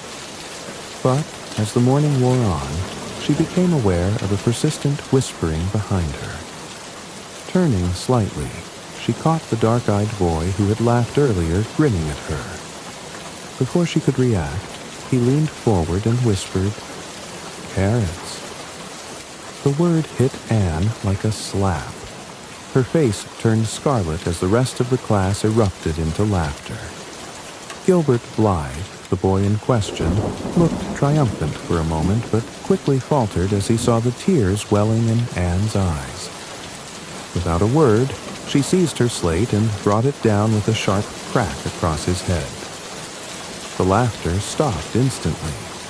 Gilbert, stunned, stared at her in disbelief. Miss Stacy, though surprised, quickly restored order, sending Anne to the corner and reprimanding Gilbert for his unkindness. Anne, trembling with anger and humiliation, vowed then and there never to speak to Gilbert Blythe again. Despite the rocky start, Anne soon found herself thriving at school. She adored the challenge of lessons and the satisfaction of mastering new concepts. Miss Stacy's innovative teaching methods made learning an adventure, and Anne often stayed after class to ask questions or discuss books. Miss Stacy, recognizing Anne's potential, encouraged her to aim high, even suggesting she prepare for the entrance exams to Queen's Academy. Anne's relationship with her classmates was more complex. While she quickly became popular for her lively personality and dramatic storytelling, she also faced moments of jealousy and rivalry. Josie Pye, with her sharp tongue and constant need to compete, often found ways to needle Anne, particularly about her humble background and vivid imagination. But Anne, though hurt by Josie's remarks, refused to let them diminish her spirit. Diana remained Anne's closest ally, her steady friendship a source of constant comfort. The two girls spent countless afternoons together, exploring Avonlea and sharing their hopes and dreams. They established a secret society under the willow tree by the Lake of Shining Waters, where they would recite poetry, make solemn oaths, and dream of their future lives as great women of the world. Anne also forged friendships with other students, though none quite as deep as her bond with Diana. Ruby Gillis, with her fascination for romance and giggles over boys, often amused Anne with her dramatics. Jane Andrews, practical and kind, became another close companion, offering a quiet but dependable presence in Anne's life. Yet, no matter how much time passed, Anne could not forgive Gilbert Blythe. Though he apologized repeatedly, even going so far as to write her a heartfelt note, she rebuffed him at every turn. She could not bring herself to forget the humiliation of that first day, even as Diana and others urged her to let it go. "It isn't just about the name," Anne explained to Diana one afternoon as they sat by the brook, their bare feet dangling in the cool water. "It's the principle of the thing. He thought he could mock me and get away with it, and I won't allow it." Diana sighed. "But Anne, he seems truly sorry, and he's always so kind to everyone else. Maybe you could give him another chance." Anne shook her head, her fiery hair catching the sunlight like a halo. "Perhaps one day, but not yet." As the seasons changed, so did Anne's experiences at school. Winter brought the challenge of trudging through snow-covered fields to reach the schoolhouse, but it also brought the joy of sleigh rides and the warmth of the wood stove in the classroom. Spring transformed the world into a riot of blossoms, and Anne often found herself distracted by the beauty of the world outside the window. By the time summer returned, Anne had fully established herself as one of the brightest students in the class. Miss Stacy often praised her creativity and determination, and even the other students, including Gilbert, grudgingly admired her intellect. Despite her rocky beginning, Anne's time at school became one of the most enriching experiences of her young life. She discovered not only her love of learning, but also the value of true friendship and the strength to overcome challenges. Though her relationship with Gilbert remained strained, she couldn't deny the sense of satisfaction she felt when they were named the top students in their class. As Anne walked home on the last day of term, the sun dipping low over the fields and the scent of wildflowers filling the air, she couldn't help but feel a deep sense of gratitude. Life at Green Gables had given her a home, but school had given her a purpose. And though the path ahead was still uncertain, Anne surely knew that she was ready to face whatever challenges lay in wait. Anne Shirley's boundless imagination wove an enchanting tapestry over her life at Green Gables. To Anne, the world was far more than it appeared on the surface. It was a living, breathing storybook waiting to be explored and embellished. Every tree, stream, and path in Avonlea held a secret, and every day brimmed with the promise of new adventures. The mornings at Green Gables were Anne's favorite time. The air was crisp and fresh, carrying the mingled scents of wildflowers and damp earth. Dew clung to the blades of grass like tiny diamonds, and the early sunlight bathed the landscape in a golden glow. Anne often stood at her window, gazing out at the fields that stretched toward the horizon, her heart swelling with the thrill of endless possibility. It's a shame the world can't always look like this, she mused aloud one morning, her voice tinged with longing. Everything seems so new and full of hope. To Anne, the ordinary was never ordinary. The orchard behind Green Gables became the Garden of Hesperides, a mythical realm where golden apples hung heavy on the boughs. Lover's Lane, a winding path flanked by whispering willows, was transformed into a magical corridor where fairies danced in the moonlight. Even the bubbling brook near the house was imbued with mystery. Anne imagined it as the resting place of a tragic water spirit, her sorrowful songs hidden in the gurgling flow of water over stones. Diana Barry, Anne's bosom friend, shared many of these fantastical adventures, though she didn't always share Anne's flair for dramatics. Together, they roamed the countryside, turning every outing into an epic quest. On one particularly fine afternoon, they set out to explore the Haunted Wood, a dense grove of fir trees that loomed like silent sentinels on the edge of the village. It's the perfect place for a ghost story, Anne declared, her voice low and conspiratorial. I can just imagine a forlorn maiden wandering these woods, searching for her lost love. Diana shivered, more from excitement than fear. Do you think there really could be ghosts here? She asked, clutching Anne's arm. Anne paused dramatically, her eyes wide. Who knows? The world is full of mysteries, Diana. Perhaps we'll uncover one today. The girls tiptoed through the trees, their laughter muffled by the soft carpet of pine needles underfoot. The air was cool and still, broken only by the occasional rustle of leaves or the distant call of a bird. Anne's vivid descriptions painted the woods as a place of both beauty and danger, and Diana found herself caught up in the magic of it all. Another favorite haunt was the Lake of Shining Waters, a serene pond that glimmered like polished silver in the sunlight. To Anne, the lake was more than just a body of water. It was a portal to other worlds. She and Diana would sit on its grassy banks, their reflections wavering on the surface as they plotted their next adventure. Let's pretend we're mermaids, Anne suggested one day, her green eyes alight with excitement. "We can dive into the lake and swim to a hidden underwater kingdom." Diana laughed. "But Anne, we can't actually go underwater. What if we get wet?" Anne waved her hand dismissively.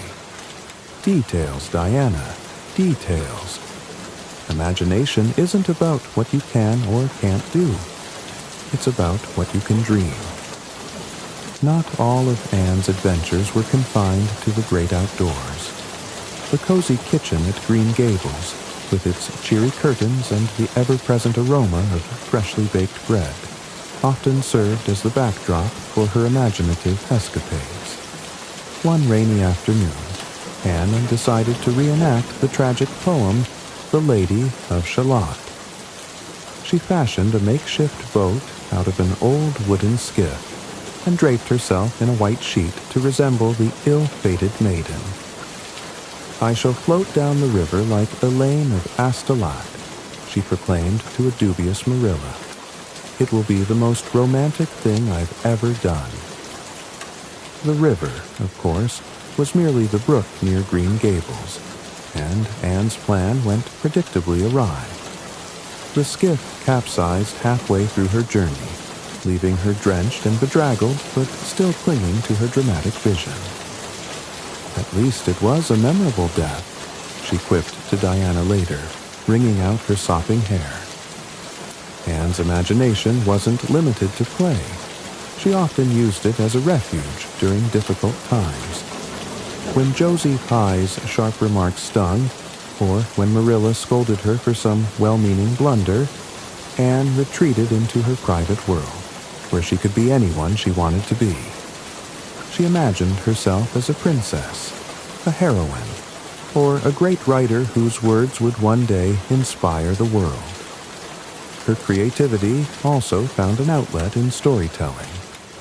Anne loved to gather her friends and weave elaborate tales of romance, mystery, and adventure. These stories often took on a life of their own, growing more complex with each retelling. Ruby Gillis, Jane Andrews, and Diana listened raptly, their eyes wide as Anne brought her characters to life with vivid descriptions and dramatic gestures. Despite her love for imagination, Anne wasn't immune to the consequences of letting her flights of fancy run wild. There was the time she convinced herself that a dark, shadowy figure in the haunted wood was a ghost, only to discover it was Matthew returning home late. And who could forget the infamous plum pudding incident, where Anne accidentally served Diana currant wine instead of raspberry cordial during a pretend Queen's feast. The fallout from that particular adventure was swift and mortifying, but even then, Anne couldn't help but see the humor in it. "I suppose it's all part of growing up," she told Diana afterward, her tone philosophical. "Mistakes are just adventures with unexpected endings." As the seasons changed, so did Anne's adventures. In the winter, the fields around Green Gables transformed into a sparkling wonderland, and Anne spent hours skating on the frozen pond or building snow forts with Diana. Spring brought the thrill of discovery, as crocuses and daffodils pushed through the melting snow, and the world seemed to come alive once more. Through it all, Anne's imagination remained her constant companion. It was the lens through which she viewed the world, turning the ordinary into the extraordinary, and infusing every moment with magic. To Anne, life was a story waiting to be written, and she was determined to make it the most beautiful story she could. On a quiet evening, as the sun dipped below the horizon and the sky turned shades of rose and indigo, Anne stood by her window and gazed out at the familiar landscape. The trees whispered in the breeze, and the brook murmured softly, as though sharing secrets with the stars. "I think the world is more wonderful than anyone realizes," Anne whispered. "And I'm going to spend my whole life discovering its secrets." With that, she climbed into bed, her heart full of dreams and her mind already plotting her next adventure. For Anne Shirley, imagination wasn't just a pastime. It was a way of life, a gift that turned the smallest moments into treasures and made the world a place of endless wonder. The seasons at Green Gables flowed like chapters in a book, each one bringing new lessons, trials, and triumphs for Anne Shirley. By the time her first year in Avonlea drew to a close, Anne had grown in ways she couldn't have imagined. Yet, her path was far from smooth, and every step of her journey was marked by challenges that tested her resolve and shaped her character. The warm days of early summer saw Anne standing on the threshold of new ambitions. Miss Stacy, ever perceptive and encouraging, had recognized Anne's potential and urged her to prepare for the entrance exams to Queen's Academy. The idea of attending such a prestigious school filled Anne with both excitement and trepidation. She pictured herself in a grand lecture hall, surrounded by the brightest minds, her heart set on proving herself. "Do you really think I can do it, Miss Stacy?"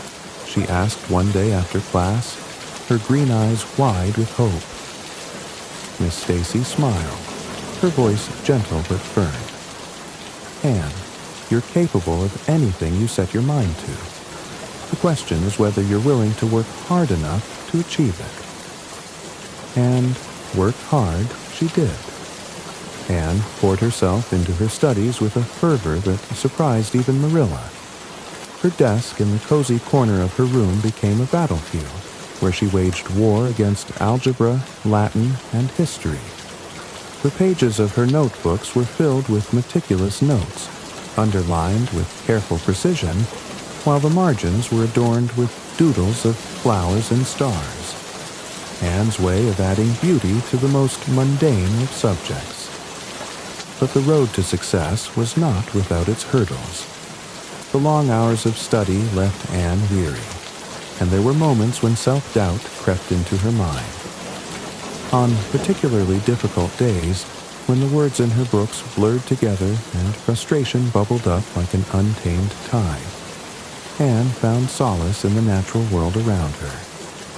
The orchard at Green Gables became her sanctuary.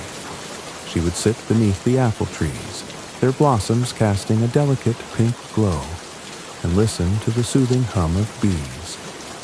The gentle rustle of leaves in the breeze seemed to whisper words of encouragement, reminding her of the beauty and resilience of life. Nature never hurries, yet everything is accomplished. Anne mused one afternoon, repeating a phrase Miss Stacy had shared with the class. "Perhaps I should be more like the trees, patient and steady." Anne's academic pursuits also deepened her rivalry with Gilbert Blythe.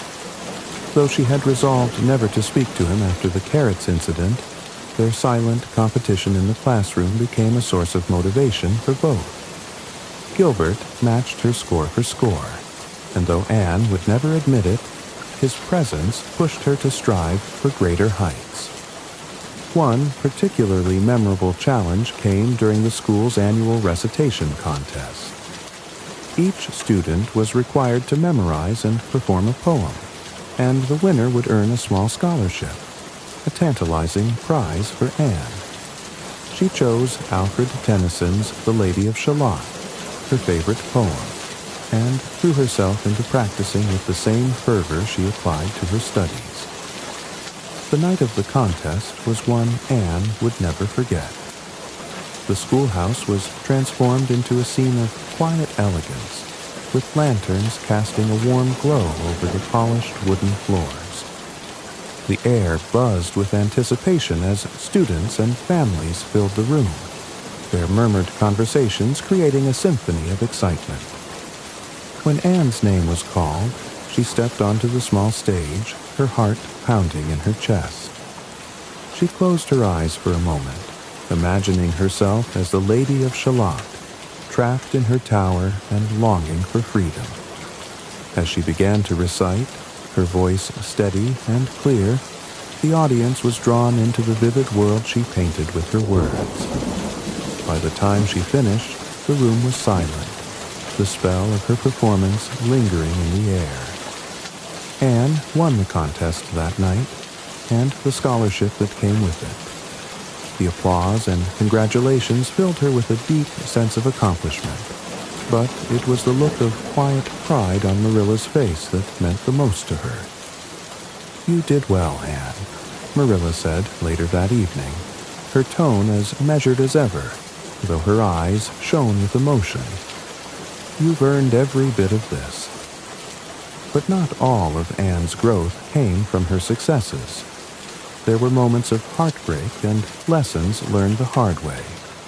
One such moment came during the summer picnic, a much-anticipated event that brought the entire village together for an afternoon of games, food, and laughter. Anne, swept up in the excitement, volunteered to help organize the festivities. In her eagerness, she took on more responsibilities than she could manage, and the result was chaos. The lemonade ran out halfway through the event, the games were poorly timed, and the sandwiches she had prepared were accidentally mixed with Marilla's pickled onions, a combination that proved disastrous. Though the villagers were kind and understanding, Anne was mortified. "I've ruined everything," she cried to Diana afterward, tears streaming down her freckled cheeks. "I should never have thought I could handle so much." Diana, ever loyal, placed a comforting arm around her friend. "It wasn't as bad as you think, Anne. And even if it was, you'll do better next time. Everyone makes mistakes." Anne's humility in the face of failure became one of her most endearing qualities. She learned to laugh at herself and to see mistakes as opportunities for growth. Over time, her confidence grew, not because she stopped failing, but because she learned to rise each time she fell. As autumn arrived and the leaves turned fiery shades of red and gold, Anne reflected on how much she had changed since her arrival at Green Gables. The girl, who had once been ruled by her temper and prone to dramatic outbursts, was now learning the value of balance and perseverance. She still dreamed as vividly as ever, but her dreams were tempered with a newfound sense of purpose. One evening, as she walked home from school, the setting sun bathed the fields in a golden light that seemed almost otherworldly.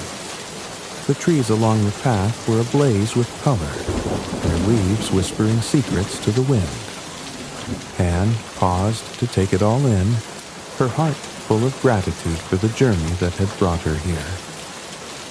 "I think I'm finally learning what it means to grow," she said softly, her voice carrying on the breeze.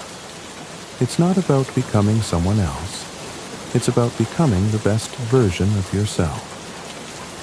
At Green Gables, Marilla watched from the porch as Anne approached, her figure silhouetted against the twilight sky. Though she would never admit it aloud, Marilla felt a deep sense of pride in the young woman Anne was becoming. The challenges Anne faced had shaped her in ways neither of them could have anticipated, and Marilla knew that the future held even greater things for her. For Anne, every challenge was a stepping stone, every mistake a lesson, and every success a testament to the strength she had found within herself. Green Gables had given her a home, but it was the trials and triumphs of her journey that had given her a sense of belonging and purpose. And as the stars began to appear in the deepening sky, Anne Shirley walked into the next chapter of her life, ready for whatever came next.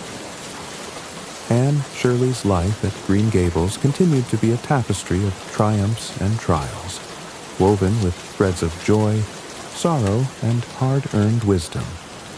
Each experience, no matter how small, left its mark on her growing character, teaching her resilience and enriching her spirit.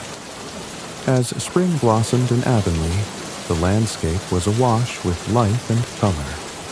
The fields rippled with fresh green shoots. The apple trees in the orchard wore crowns of snowy blossoms, and the brook babbled with renewed vigor. Anne's days were filled with the gentle rhythms of farm life, her schoolwork, and her cherished friendship with Diana Barry.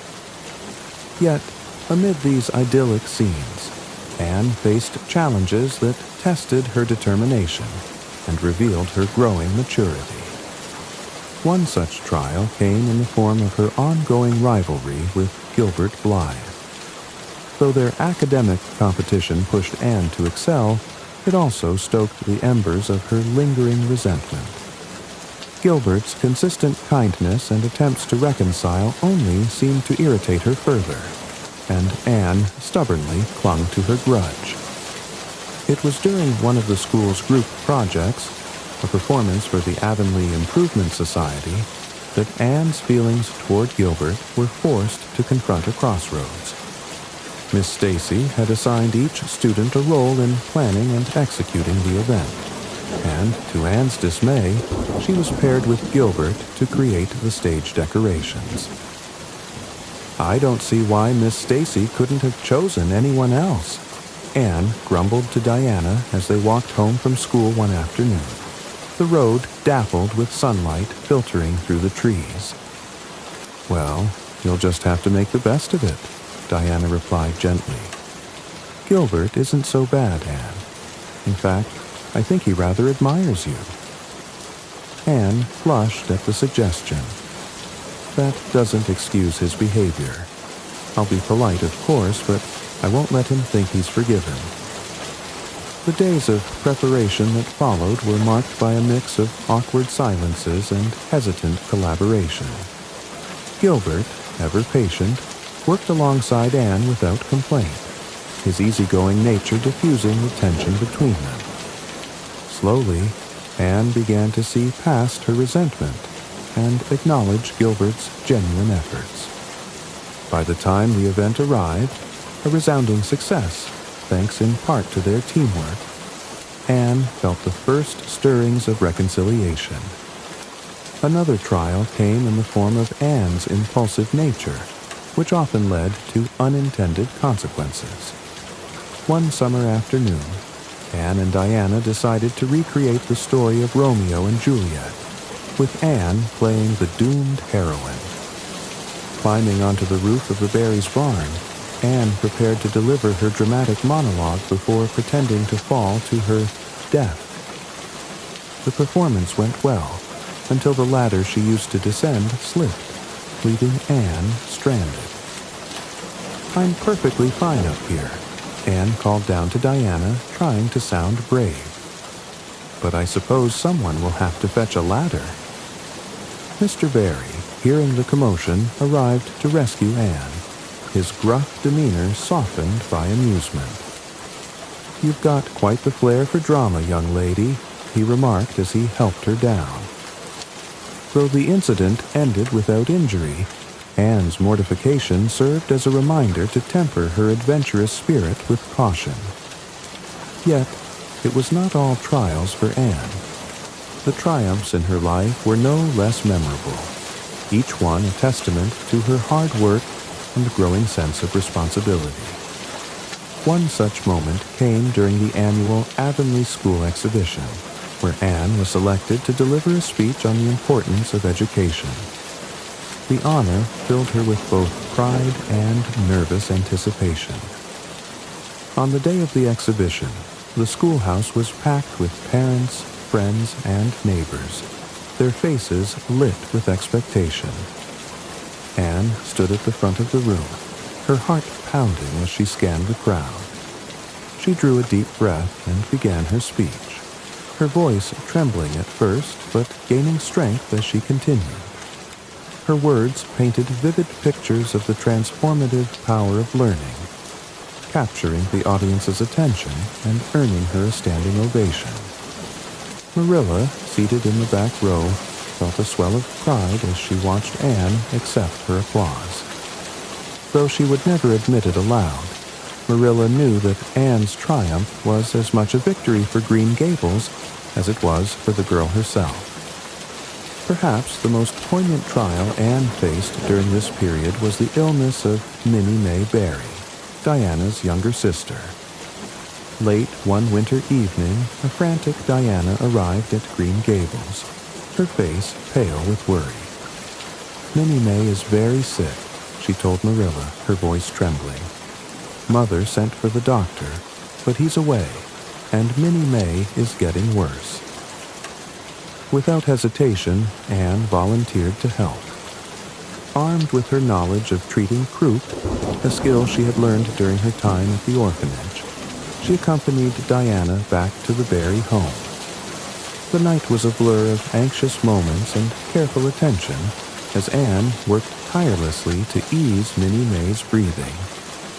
When the morning light finally broke through the curtains, Minnie May's fever had subsided, and her breathing had steadied.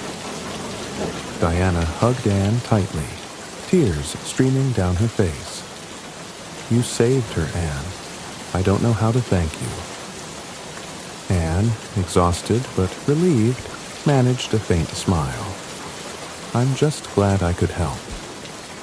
The incident strengthened the bond between Anne and the Barry family, and even Mrs. Barry, who had previously viewed Anne with skepticism, came to admire her resourcefulness and courage. As the months turned to years, Anne continued to grow, her trials shaping her into a young woman of strength and compassion. Her successes, whether academic or personal, were a source of pride, but it was her ability to learn from her mistakes that truly set her apart. She discovered the importance of humility, the value of forgiveness, and the joy of giving herself fully to the people and places she loved. On one particularly fine summer evening, Anne sat on the porch at Green Gables, the twilight casting a soft glow over the fields. The air was warm and still, filled with the hum of crickets and the faint perfume of wildflowers. Marilla and Matthew joined her, their quiet presence a comforting reminder of the family she had found. "I think I'm beginning to understand what it means to grow up," Anne said softly, her gaze fixed on the horizon. "It's not just about getting older. It's about learning to see the beauty in the challenges and finding the strength to face them." Matthew nodded, his face lit with a gentle smile. "You've come a long way, Anne, and I reckon you've got a lot more adventures ahead." Anne smiled, her heart full of gratitude for the journey that had brought her to this moment.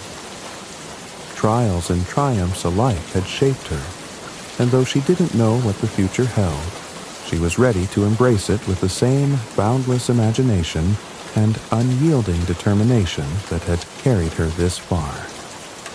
As the first stars appeared in the deepening sky, Anne felt a quiet sense of contentment. Green Gables had given her a home, but it was the trials she had faced and the triumphs she had earned that had truly made her who she was. And as the night settled over the farm, Anne Shirley knew that her story was only just beginning. The seasons had always been Anne Shirley's companions at Green Gables, each one ushering in its own palette of colors, scents, and emotions. But as the summer waned and autumn's fiery hues gave way to the somber gray of late November, Anne felt an unshakable weight settle over her heart. Change was in the air, and with it came the whispers of sorrow she couldn't yet name. The mornings at Green Gables had turned colder, the fields shrouded in delicate veils of mist that clung to the trees and softened the edges of the landscape. The once vibrant garden now stood bare, its flowers long faded, and its earth resting for the winter. Even the cheerful brook seemed subdued, its gentle murmurs muffled by the chill in the air. Anne, ever attuned to the emotions of the world around her, felt the stillness like a lingering shadow. Life at Green Gables had settled into a comfortable rhythm.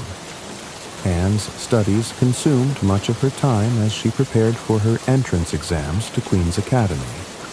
But she always found moments to pause and cherish the simple joys of home. Marilla's steady presence, Matthew's quiet kindness, and the familiar creak of the wooden floorboards beneath her feet were the foundations of her world. But even the strongest foundations can tremble under the weight of unforeseen events. It began with Matthew. Always a man of quiet habits, he had taken to spending more time in his chair by the fire, his shoulders hunched slightly as though carrying an invisible burden. At first, Anne dismissed it as the natural fatigue of someone who had worked hard his entire life. But as the days passed, she noticed the way his hands trembled when he poured his tea, and how he paused to catch his breath after walking up the stairs. "Matthew, are you feeling quite well?" Anne asked one evening, her voice tinged with concern as she knelt beside his chair. Matthew smiled gently, his face lined with both age and affection. "I'm just a little tired. That's all, Anne girl. Nothing to worry about." But Anne did worry. She mentioned her concerns to Marilla, who dismissed them with a brusque wave of her hand. "Matthew's always been strong," Marilla said. "He's just slowing down a bit, like we all do. Don't go imagining trouble where there isn't any." Yet trouble had a way of creeping in unbidden. It came one crisp December morning, the ground dusted with a thin layer of frost that sparkled like shattered glass under the pale winter sun. Anne was in the kitchen, helping Marilla knead dough for the day's bread, when the sound of hurried footsteps on the porch interrupted their quiet work. Diana burst through the door, her face pale and her breath coming in sharp gasps. "It's Matthew," she said, her voice trembling. "He's collapsed in the field." The world seemed to tilt beneath Anne's feet. The dough slipped from her hands as she ran past Diana and out the door, her heart pounding in her chest. She found Matthew lying in the frost-covered grass, his face pale and still, the familiar kindness in his eyes replaced by a distant gaze that struck Anne with a chill deeper than the winter air. He was gone. The days that followed passed in a blur of grief and disbelief. Green Gables, once so full of life, seemed hollow without Matthew's quiet presence. His absence was a wound that cut deep, leaving Anne and Marilla struggling to navigate a world that felt irrevocably changed. For Marilla, the loss was a silent ache she carried with stoic resolve.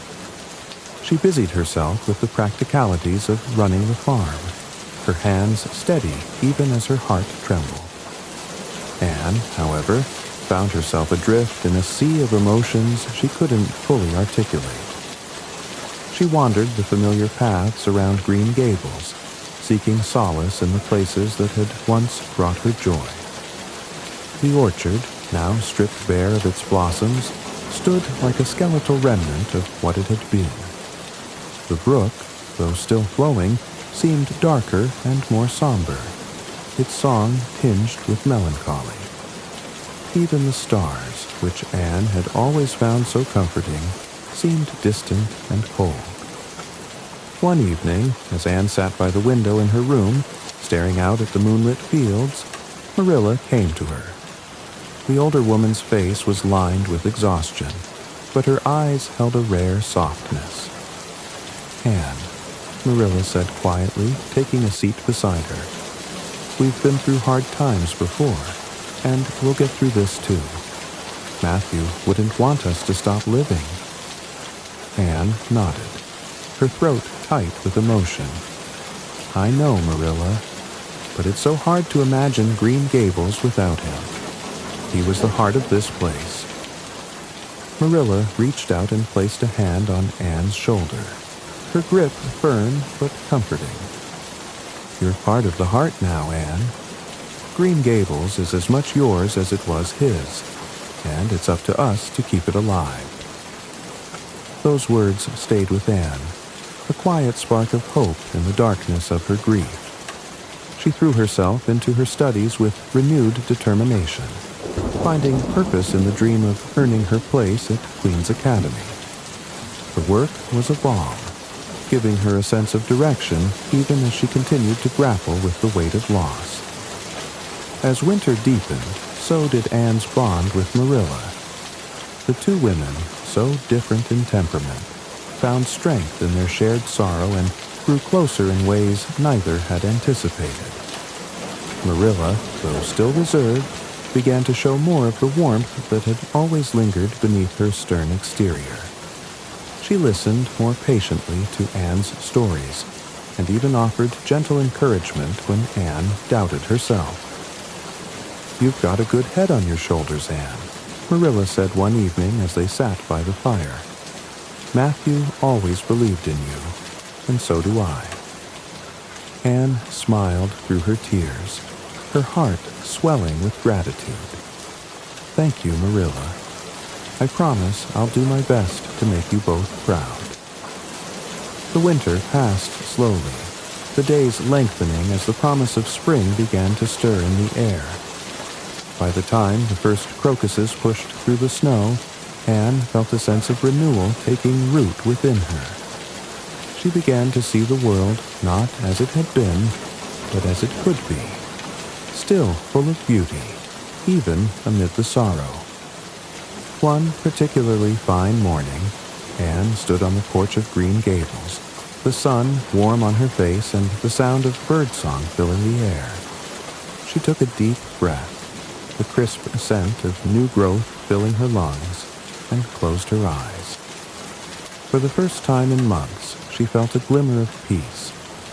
Matthew's loss had left a void that could never be filled, but it had also taught Anne the resilience of the human spirit. She had learned that love, even in its absence, could be a source of strength. And as she gazed out at the fields and trees that had become her home, Anne surely knew that she would carry Matthew's memory with her always. Life at Green Gables would never be the same, but Anne's heart, shaped by both tragedy and change, had grown larger and more compassionate. The trials she had faced had prepared her for the future, and though she didn't know what lay ahead, she was ready to embrace it with the same unyielding spirit that had brought her this far. As the morning sun climbed higher, Anne stepped off the porch and into the bright new day, her head held high and her heart filled with quiet resolve. The road ahead was long, but it was hers to walk, and she would walk it with love, courage, and the enduring memory of the man who had shown her what it meant to be truly home. The air in Avonlea had shifted as spring ripened into early summer, carrying the sweet perfume of blooming lilacs and the earthy promise of fields ready for planting. Green Gables, nestled among its vibrant orchards and gently rolling hills, seemed to hum with life. Yet for Anne Shirley, the beauty of her surroundings was tinged with the bittersweet realization that her time at Green Gables as a carefree girl was drawing to a close. Change was no longer a whisper on the horizon. It was a presence that filled every corner of her heart. In the months since Matthew's passing, Anne had grown in ways she never imagined. His absence had left a scar, but it also became a source of strength. She had learned to lean on Marilla, to trust herself, and to find joy in the small, steady rhythms of life at Green Gables. As Anne prepared for the next chapter in her journey, she felt a deep sense of gratitude for the home that had shaped her and the people who had filled it with love. One morning, Anne stood at the kitchen window, watching the sunlight spill over the garden like liquid gold. Marilla moved about the room with her usual efficiency, the quiet clatter of dishes and the hum of the kettle punctuating the stillness. "Marilla," Anne said softly, her voice breaking the peace of the moment. "Do you think Green Gables will be the same after I leave for Queen's Academy?" Marilla paused, her hands resting on the edge of the sink. She turned to Anne, her expression thoughtful. "Green Gables will always be here, Anne, but it won't be the same without you. Still, I don't want you worrying about that. You've earned this opportunity, and Matthew would have wanted you to take it." Anne's heart swelled at the mention of Matthew. "I wish he could see it, Marilla. I wish he could know how much his belief in me meant." Marilla nodded, her gaze softening. He knew Anne. Don't doubt that for a moment. As the day of Anne's departure for Queen's Academy drew closer, she found herself cherishing every detail of life at Green Gables. She spent hours wandering the orchard, the air filled with the hum of bees and the rustling of leaves. The apple trees were in full bloom, their branches heavy with delicate pink blossoms that seemed to bow under the weight of their beauty. Anne loved to sit beneath them, her books spread out on the soft grass, and lose herself in dreams of the future. Despite her excitement for what lay ahead, Anne couldn't ignore the pangs of sorrow that came with leaving. Saying goodbye to Diana Barry, her bosom friend and kindred spirit, was particularly difficult. The two girls sat by the Lake of Shining Waters on Anne's final afternoon in Avonlea, their reflections wavering on the surface like ghostly echoes of their childhood. "I can't believe you're leaving," Diana said, her voice tinged with sadness. "It feels like the end of everything." Anne reached for Diana's hand, her own trembling slightly. "It's not the end, Diana. It's just the beginning of something new. And no matter where I go, you'll always be my dearest friend. Kindred spirits can't be separated by distance." Diana smiled through her tears. "Promise me you'll write, Anne. Tell me everything about Queens and the people you meet, and the things you learn." "I promise," Anne said, her voice firm. "And you must tell me everything about Avonlea, about your family, and the adventures you have here." The next morning, the entire village seemed to gather to see Anne off. Marilla stood at her side, her face set in its usual stern expression, though her eyes betrayed the depth of her emotions. As the carriage pulled away, Anne looked back at Green Gables, the house framed by the rising sun and the fields stretching endlessly beyond. She knew she would carry this moment with her always, a memory etched into her heart like the lines of her favorite poems. Arriving at Queen's Academy was like stepping into another world. The bustling streets of Charlottetown were a far cry from the quiet serenity of Avonlea, and the grand stone buildings of the Academy filled Anne with awe. She felt a surge of both excitement and trepidation as she walked through the arched gates, her suitcase in hand, and her heart racing with anticipation. The days at Queen's were filled with challenges and discoveries. Anne threw herself into her studies with the same passion she had shown in Avonlea, her love of learning driving her to excel. She quickly earned the respect of her professors and the admiration of her peers, though she never allowed herself to grow complacent. Anne's letters to Marilla were filled with vivid descriptions of her life at Queen's, the lectures that inspired her, the friendships she formed, and the moments of self-doubt that spurred her to work harder. She wrote of Gilbert Blythe, who had also come to Queen's, and the tentative friendship that began to blossom between them. "I think I'm finally ready to forgive him," Anne wrote in one letter. "He's shown me nothing but kindness since that day in the classroom, and I've realized that holding on to old grudges only keeps me from growing." Anne's friendship with Gilbert became a source of strength as they competed side by side for academic honors. Though their rivalry remained, it was tempered with mutual respect and a shared determination to succeed. When the results of their final exams were announced, Anne and Gilbert stood at the top of their class, their accomplishments a testament to their hard work and perseverance. When Anne returned to Green Gables at the end of the term, it was with a heart full of hope and a mind brimming with ideas for the future. Yet she was also keenly aware of the responsibilities that awaited her. Marilla's vision had been deteriorating, and the demands of running the farm had grown heavier in Anne's absence. One evening, as the two of them sat on the porch, the sun dipping low over the fields, Anne broached the subject that had been weighing on her mind. "Marilla," she began hesitantly, "I've been thinking about what's next for me. Queen's has offered me so much, but I can't ignore what's needed here." Marilla looked at her sharply. "Anne, don't you dare give up your dreams for my sake. I can manage." Anne reached for Marilla's hand, her grip firm but gentle. "You've always put me first, Marilla.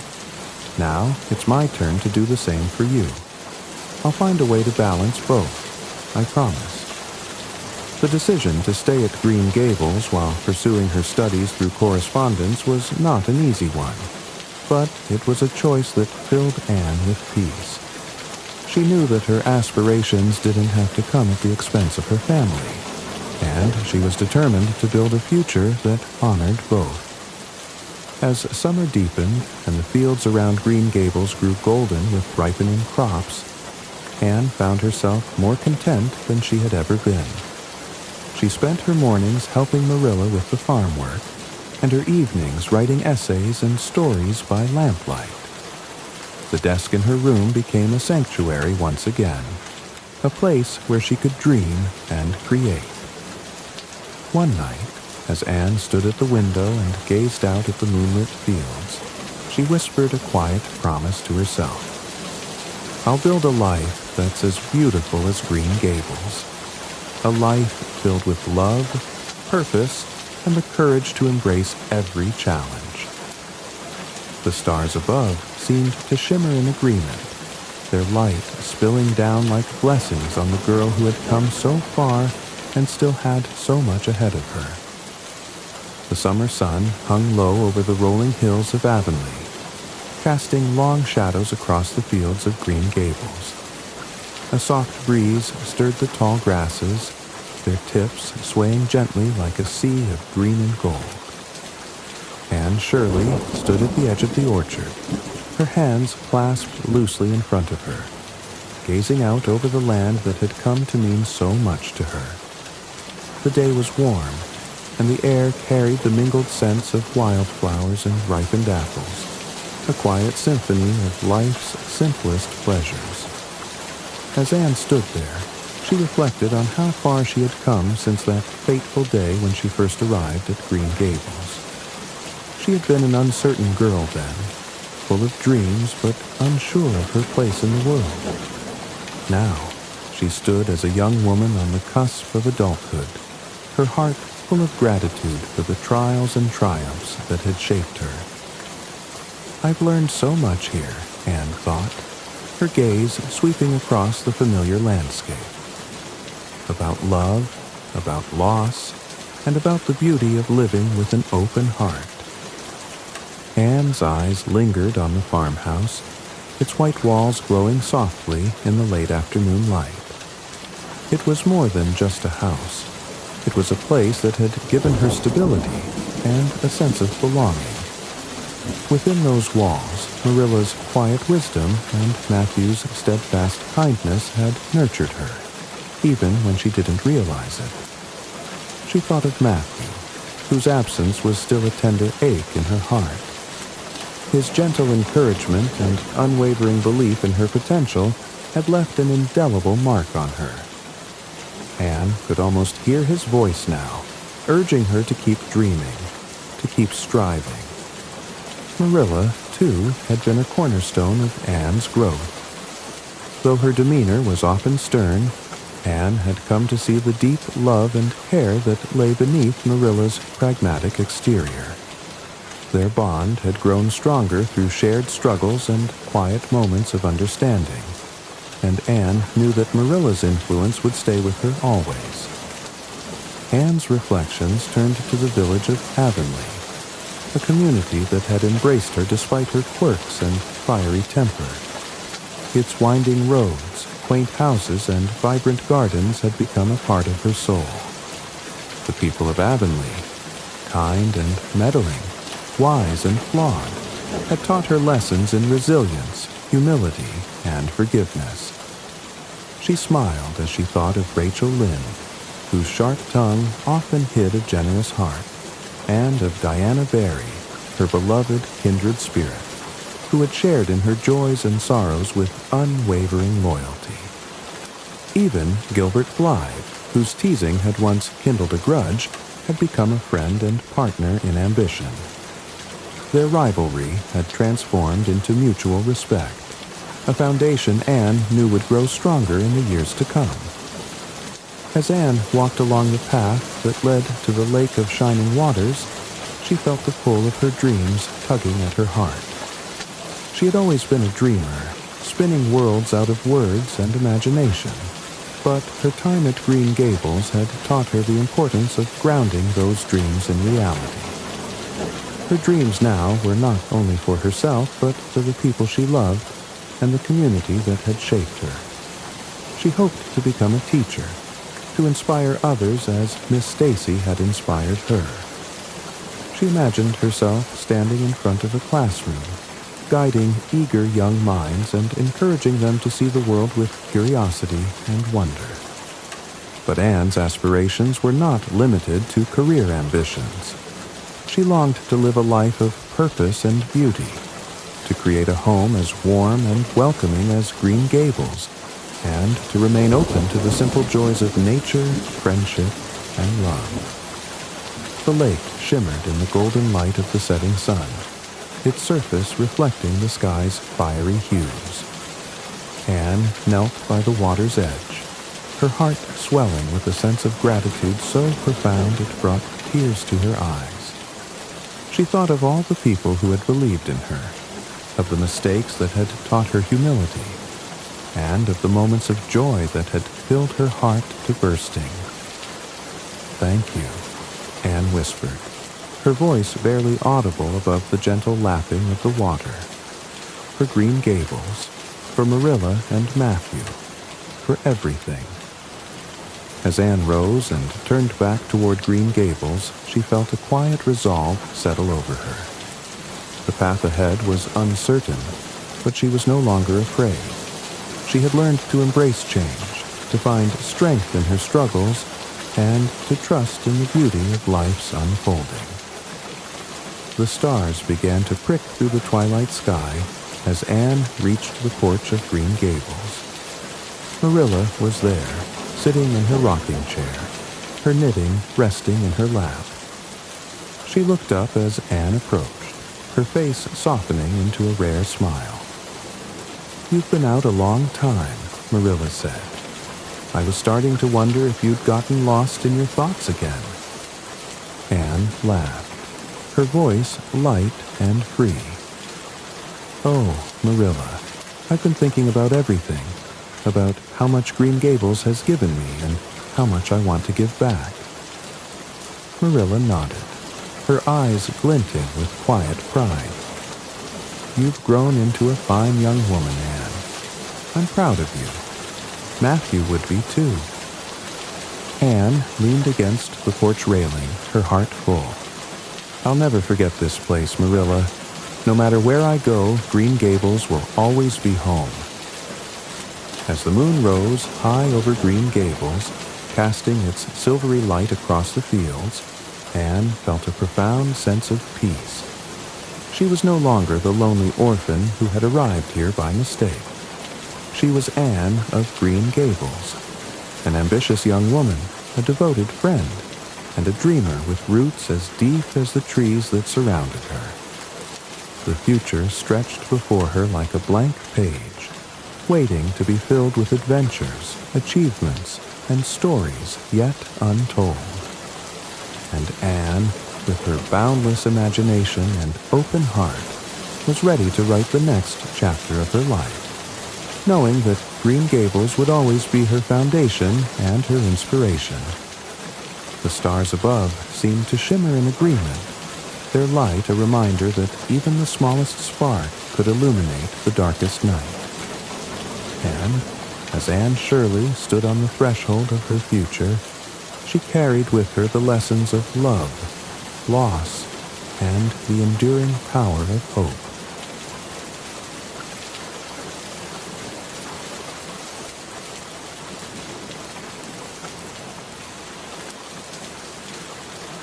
The city hummed with life, a symphony of neon lights and faint whispers of bottled emotions. In this world, emotions weren't just intangible feelings. They were currency, energy, and power. Along the main thoroughfares, sleek vending machines gleamed in the artificial glow, each stocked with neatly labeled bottles.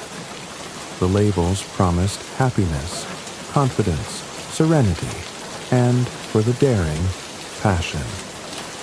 Lines of people stretched before these machines, their faces weary and drawn, desperate for a taste of what they no longer naturally produced.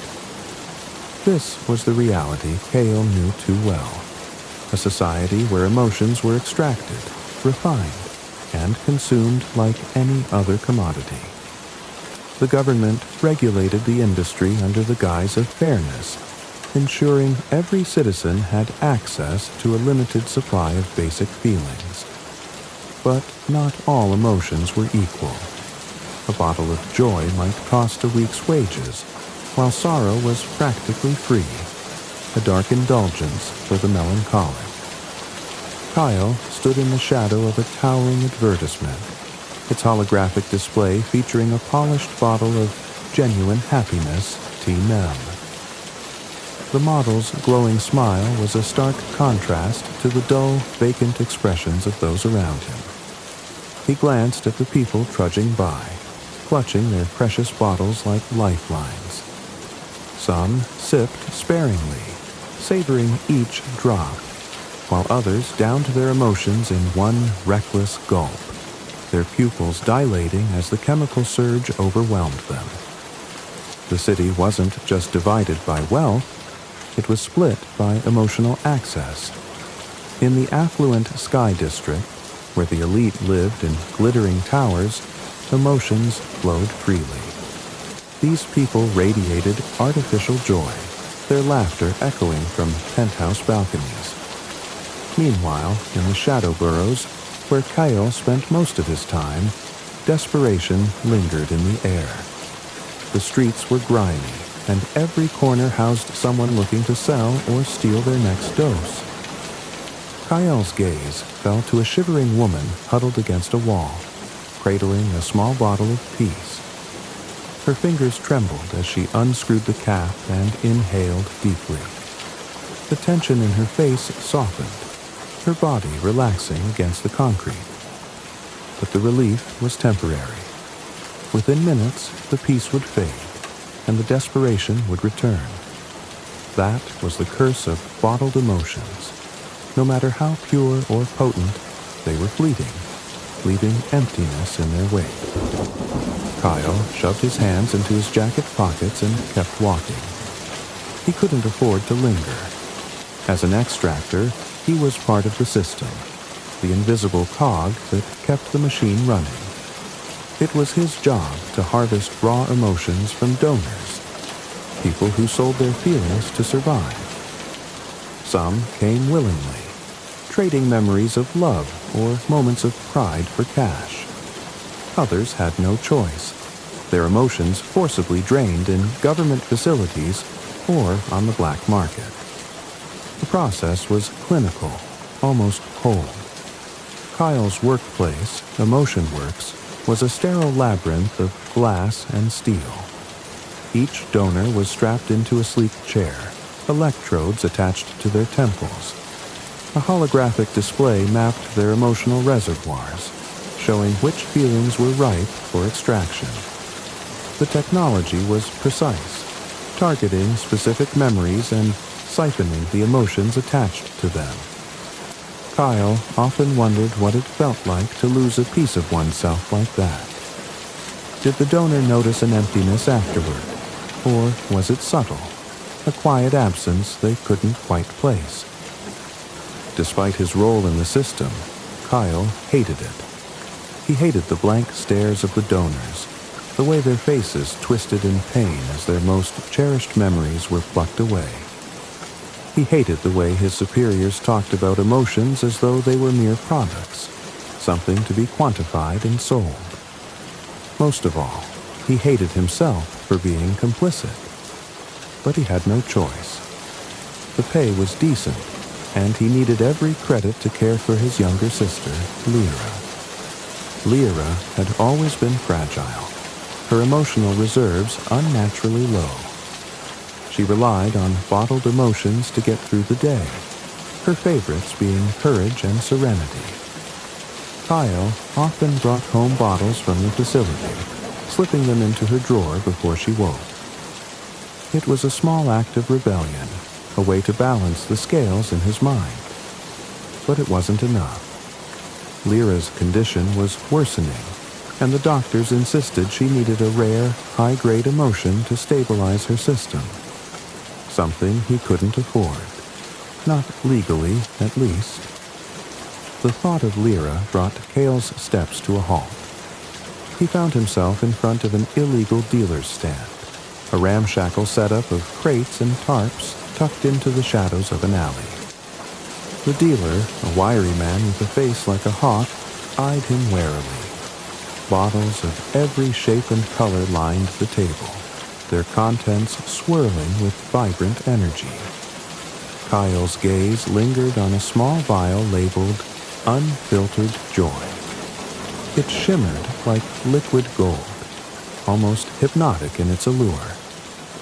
Looking for something special? The dealer asked, his voice low and gravelly.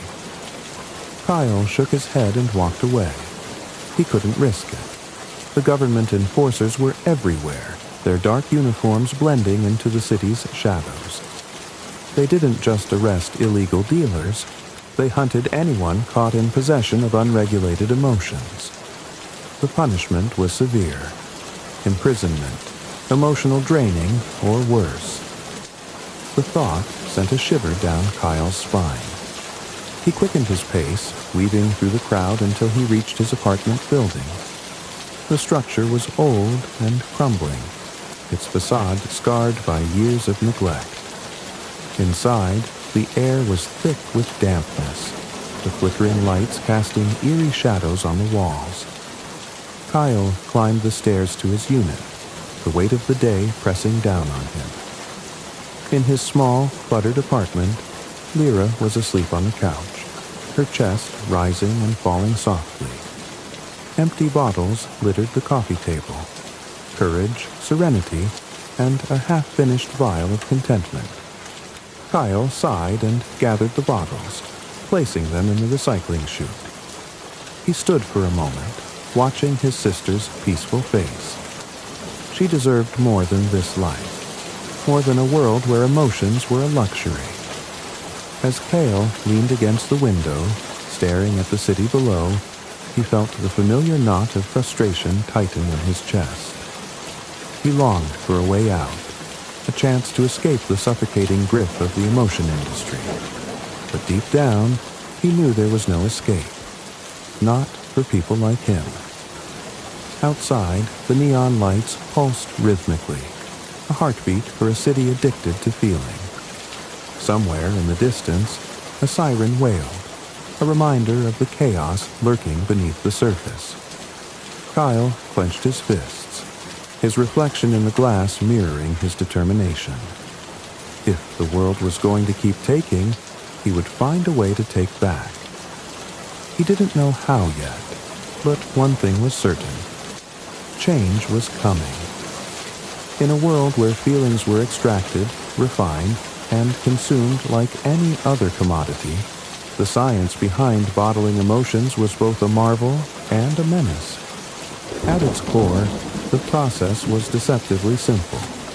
Emotions were harvested from individuals, processed into their purest forms, and sealed into glass vials.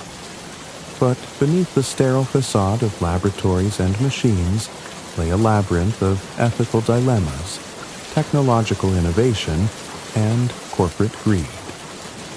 Kale often described his job as an extractor as pulling the soul from the cracks in someone's mind. It wasn't far from the truth. The technology, known as emotive resonance harvesting, ERH, was developed decades ago when scientists discovered that emotions had a measurable physical presence, a unique energy signature tied to specific memories. This energy, when extracted, could be distilled and preserved. The breakthrough promised solutions to mental health crises, emotional imbalances, and even productivity in a fast-paced society. The bottling process began with a donor, an individual whose emotions were ripe for extraction. Each donor underwent a series of evaluations to determine their emotional richness. Memories and experiences formed the foundation of this richness, with events tied to love, joy, and pride, yielding the highest quality emotions. Conversely, anger, sorrow, and fear were easier to extract but less valuable. The donor was seated in a sleek, ergonomic chair surrounded by a web of glowing wires. Sensors were attached to their temples, wrists, and heart to measure emotional resonance. A holographic display projected their memories, mapped out like constellations of light. A technician, often someone like Kale, used the ERH interface to identify key memories tied to the desired emotion. The system highlighted memories with the strongest emotional energy, offering a detailed preview of the donor's experiences. The decision of which memory to extract was both a science and an art. Too weak, and the yield was low. Too strong, and the donor might be left with permanent emotional scars. Once a memory was selected, the machine initiated a gentle but relentless siphoning process. The donor's body trembled as the machine pulled threads of glowing energy from their mind, the memory unraveling like a spool of golden thread. The energy was funneled into a cylindrical chamber, where it coalesced into a shimmering liquid.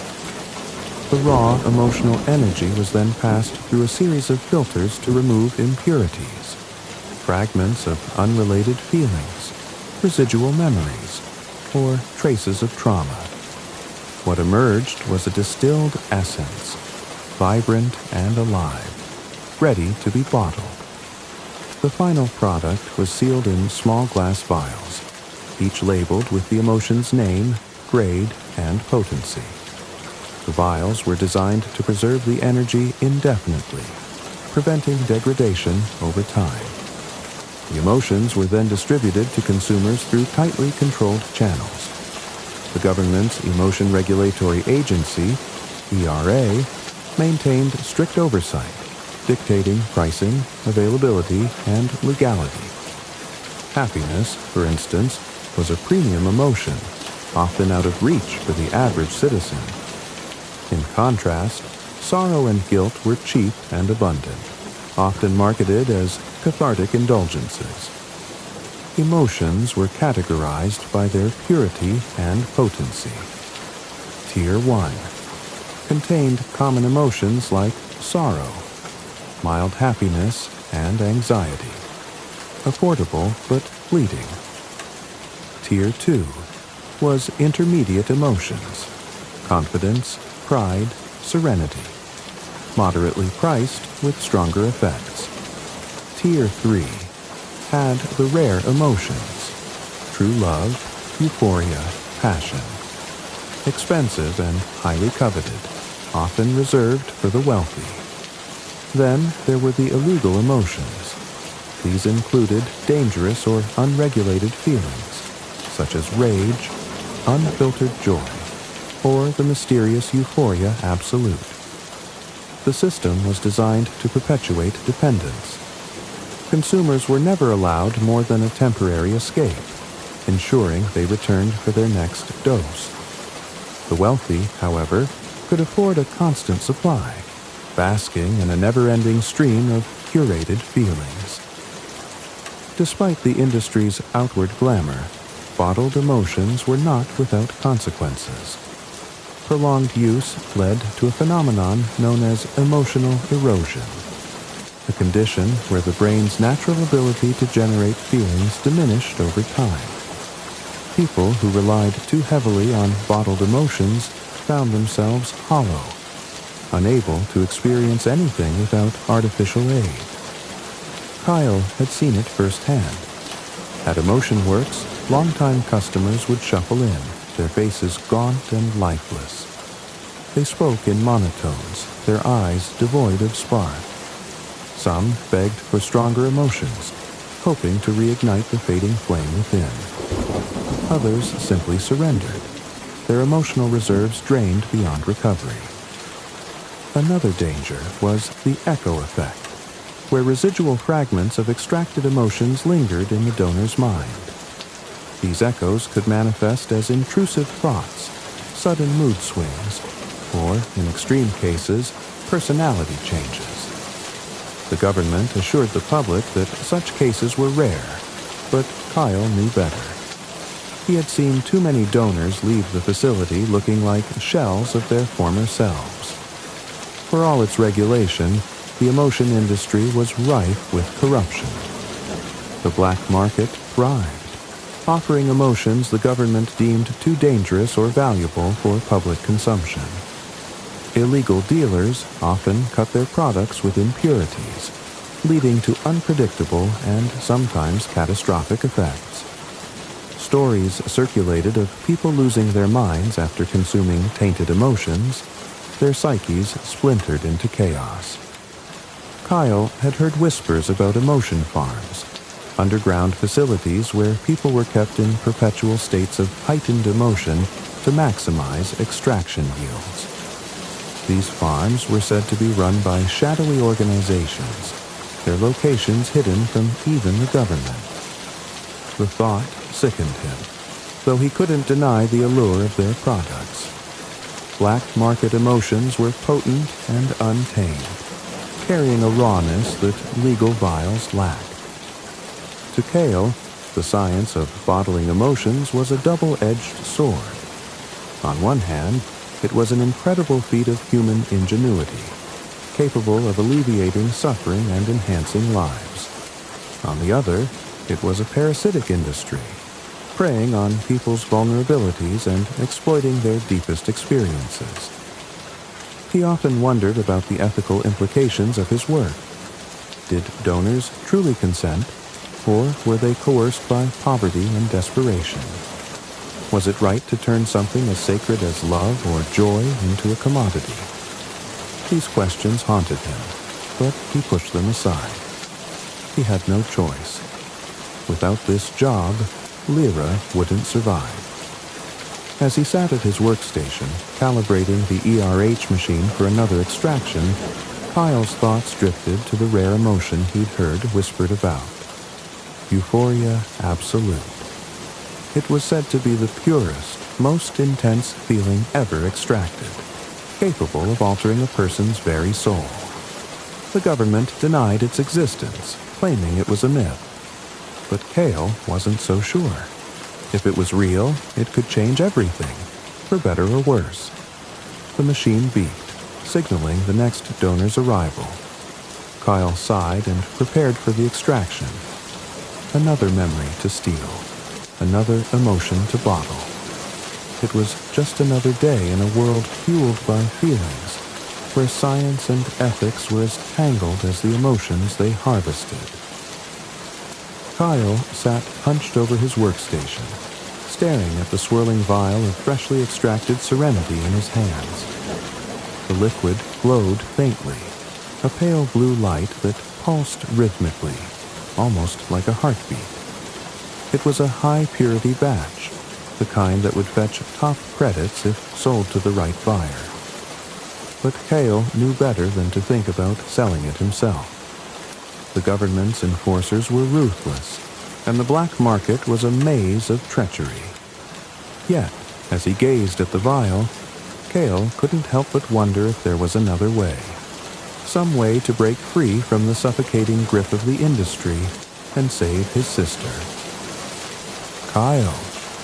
A low, sharp voice called from behind him. Startled, he turned quickly, his fingers instinctively curling around the vial. A woman stood in the doorway of the extraction lab, her figure obscured by the shadows. The overhead lights flickered, briefly illuminating her face. She was striking, sharp cheekbones, dark eyes that glinted like polished obsidian, and lips curved into a faint, knowing smile. Her black leather coat gleamed under the dim light, hinting at an air of danger. "Who the hell are you?" Kyle asked, his voice low and wary. He glanced at the lab's security console, but the usual hum of surveillance cameras was suspiciously absent. The woman stepped forward, her boots clicking against the tiled floor. "A friend," she said, her tone dripping with something between amusement and menace. "Though I imagine you don't have many of those these days." Kyle narrowed his eyes. "You didn't answer my question." She smiled wider, stopping a few feet from him. "Call me Nix. I represent an alternative market." Kyle's chest tightened. The black market. Of course. He'd heard of people like Nix, dealers and brokers who operated outside the government's iron grip, trafficking in unregulated emotions and rare vials that could make or break a person's life. They were dangerous, untouchable, and always looking for a way to exploit someone like him. "You've got the wrong guy," Kyle said, setting the vial down and turning back to his console. "I'm not interested." Nix chuckled, the sound low and smooth like silk sliding over steel. "Oh, I think you are. You just don't know it yet." Kyle ignored her, but his hands trembled slightly as he adjusted the calibration settings on the machine. Nix took another step closer, her voice softening to a near whisper. "I know about Lyra," she said. Kyle froze. Slowly, he turned to face her, his jaw tightening. "What do you know about my sister?" "I know she's running out of time," Nix replied, her tone measured. "And I know that the treatment she needs isn't something you can afford, not through the legal channels anyway." Kale's fists clenched at his sides. "If you're trying to blackmail me..." "I'm offering you a way out," Nix interrupted, her voice sharp. She reached into her coat and pulled out a small black case. Setting it on the workstation, she flipped it open to reveal a vial unlike anything Kale had ever seen. The liquid inside shimmered with an iridescent glow, shifting colors as if it were alive. "Euphoria absolute," Nix said, watching his reaction closely. "The rarest, most potent emotion ever extracted. One drop of this could rewrite someone's life." Kyle stared at the vial, his breath catching. He'd heard the rumors, stories of an emotion so pure and overwhelming that it could grant the consumer a transcendent experience, unlike anything they'd ever known. The government had officially denied its existence, labeling it a myth. But here it was, right in front of him. "It's real," Kyle murmured, barely audible. Nix smirked. "Oh, it's very real. And it's worth more than you could possibly imagine." Kyle tore his gaze away from the vial, his mind racing. "What do you want from me?" Nyx leaned against the workstation, her expression turning serious. I need you to extract more of it. The process is delicate, and only someone with your skill set can handle it.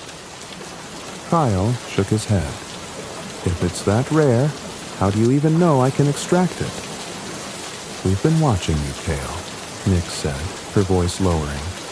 Your extraction records are impressive.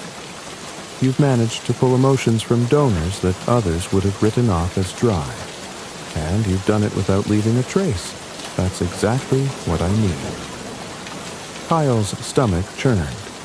The idea of being watched, of his every move scrutinized, sent a cold shiver down his spine. And if I say no? Nyx's smile returned, but this time it didn't reach her eyes. You won't, because if you do, Lyra doesn't make it. Kyle's anger flared. He stepped closer to her, his voice a harsh whisper. If you think threatening my sister will... Relax, Nyx said, raising a hand. This isn't a threat. It's an opportunity. Help me extract Euphoria Absolute, and I'll make sure Lyra gets everything she needs.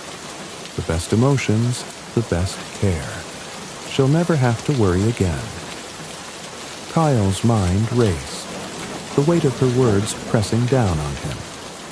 The promise of saving Lyra was almost too much to resist, but the cost, working with Nyx, meant crossing a line he wasn't sure he could come back from. How do I know I can trust you? He asked, his voice laced with suspicion. Nyx tilted her head, her dark eyes gleaming. You don't.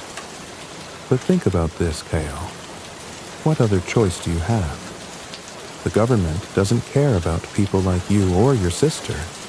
They'll bleed you dry and leave you with nothing. I'm offering you a way to take control.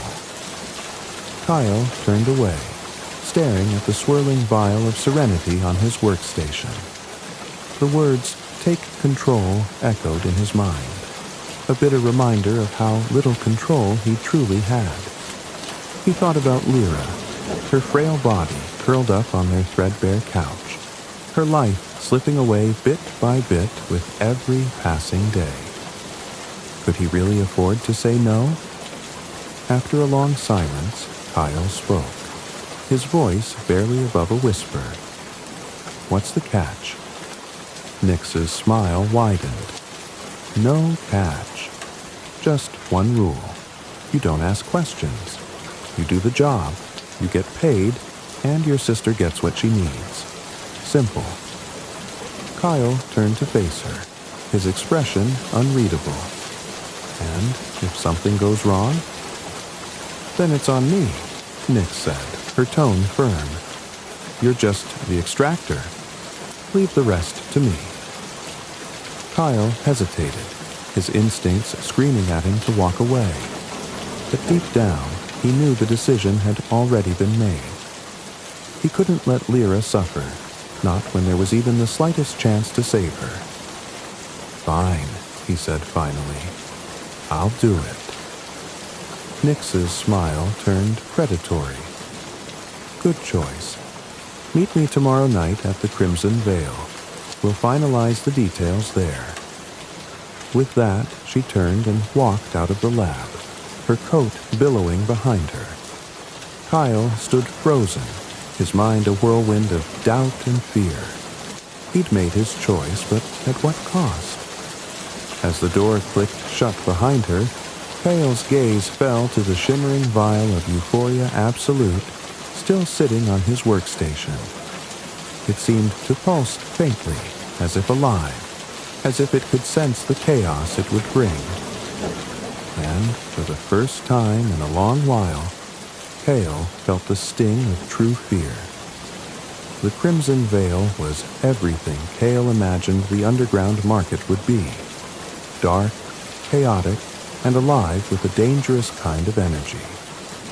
Nestled beneath the crumbling ruins of an abandoned factory, it was a labyrinth of shadowed corridors and cavernous rooms lit by flickering neon signs.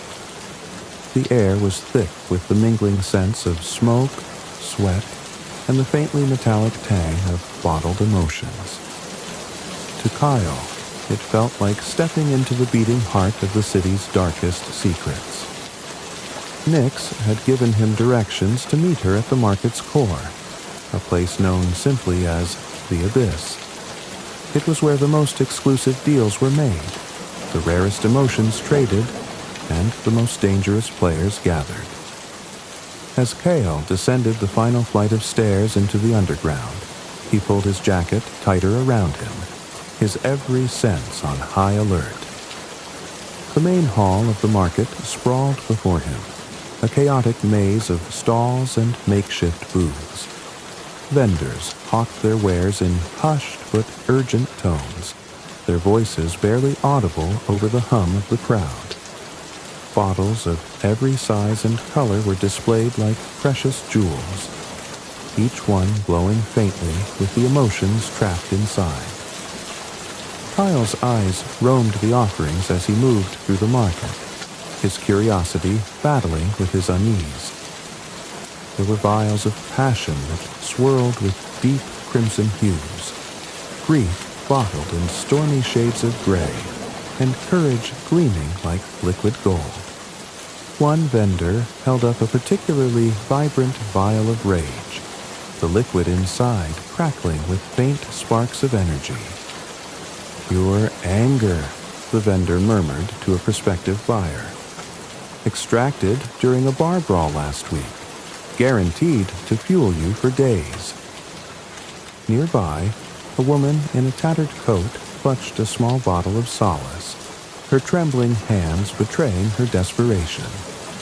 She glanced around nervously before slipping a few crumpled bills into the vendor's hand and disappearing into the crowd. Kyle swallowed hard. The desperation in her eyes was all too familiar. For many who came here, the market wasn't a choice. It was a last resort. The government's restrictions and exorbitant pricing pushed people into the shadows, forcing them to gamble on unregulated emotions. It was a cruel irony. In a world where emotions were a commodity, the poorest were left to scavenge for scraps.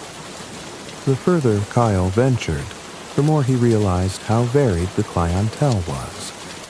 There were hardened criminals, their faces etched with scars and suspicion, bartering over rare vials with black market dealers. Wealthy elites, their features hidden behind ornate masks, browsed the stalls with detached curiosity, their bodyguards standing close by. And then there were the scavengers, street urchins and desperate souls who lingered at the edges of the crowd, hoping to snatch an unattended bottle or beg for a dealer's pity. Kyle's attention was drawn to a commotion near one of the larger booths. A man, wiry and wild-eyed, was shouting at a vendor, his voice cracking with panic. "This isn't pure," the man yelled, shaking a half-empty vial of joy. "You cut it with something. I can feel it. This isn't right." The vendor, a burly figure with a face like a bulldog, crossed his arms. "You get what you pay for, pal. You want premium, go find someone else. But I don't do refunds." The man's fury boiled over, and he lunged at the vendor, only to be intercepted by a pair of enforcers dressed in black leather. They hauled him away, his protests fading into the dim of the market. The vendor shook his head, muttering under his breath, and returned to his stall as if nothing had happened. Kyle quickened his pace, his unease growing. This wasn't a place for second chances. One wrong move, one misplaced word, and you could disappear without a trace. After weaving through the crowded halls for what felt like hours, Kyle finally arrived at the Abyss. The space was unlike the rest of the market, spacious and eerily quiet, illuminated by a massive, glowing chandelier made of broken emotion vials. The liquid inside them shimmered and swirled. casting ghostly patterns of light across the walls. Nyx was waiting for him near the center of the room, leaning casually against a sleek black table. Beside her stood a tall, broad-shouldered man with sharp features and a scar that ran from his temple to his jawline. His presence was imposing, his expression unreadable. "You're late," Nyx said, her voice cutting through the silence like a blade. "I got lost," Kale replied, his tone flat. He glanced at the scarred man, who was watching him with an intensity that made his skin crawl. "Who's this?" "Jareth," Nyx said, gesturing to the man. "He handles logistics. Don't worry, he's on our side." Jareth didn't smile, but he offered a curt nod. Kyle wasn't reassured. "Let's get to it," Nyx continued, pulling a black case from beneath the table. She opened it to reveal 6 empty vials, their glass surfaces etched with intricate patterns. "These are reinforced containment units. You'll need them for the extraction." Kyle frowned. "What's so special about these?" Nyx's lips curved into a faint smile. "Euphoria Absolute is volatile. A standard vial can't handle it. These, however, are custom-made. They'll keep the emotion stable." Kyle picked up one of the vials, examining the delicate craftsmanship. "And the donor." "Already arranged," Nyx said, her tone brisk. "A retired artist. His mind is a treasure trove of pure emotion. He doesn't know it yet, but he's agreed to the extraction." Kyle's stomach twisted. Agreed was a loose term in this world. Donors were often coerced, their desperation exploited by people like Nyx. "What happens to him afterward?" Kale asked, his voice tinged with suspicion. Nyx's smile didn't falter. "That's none of your concern. Your job is to extract the emotion. Nothing more." Kyle hesitated, the weight of his decision pressing down on him.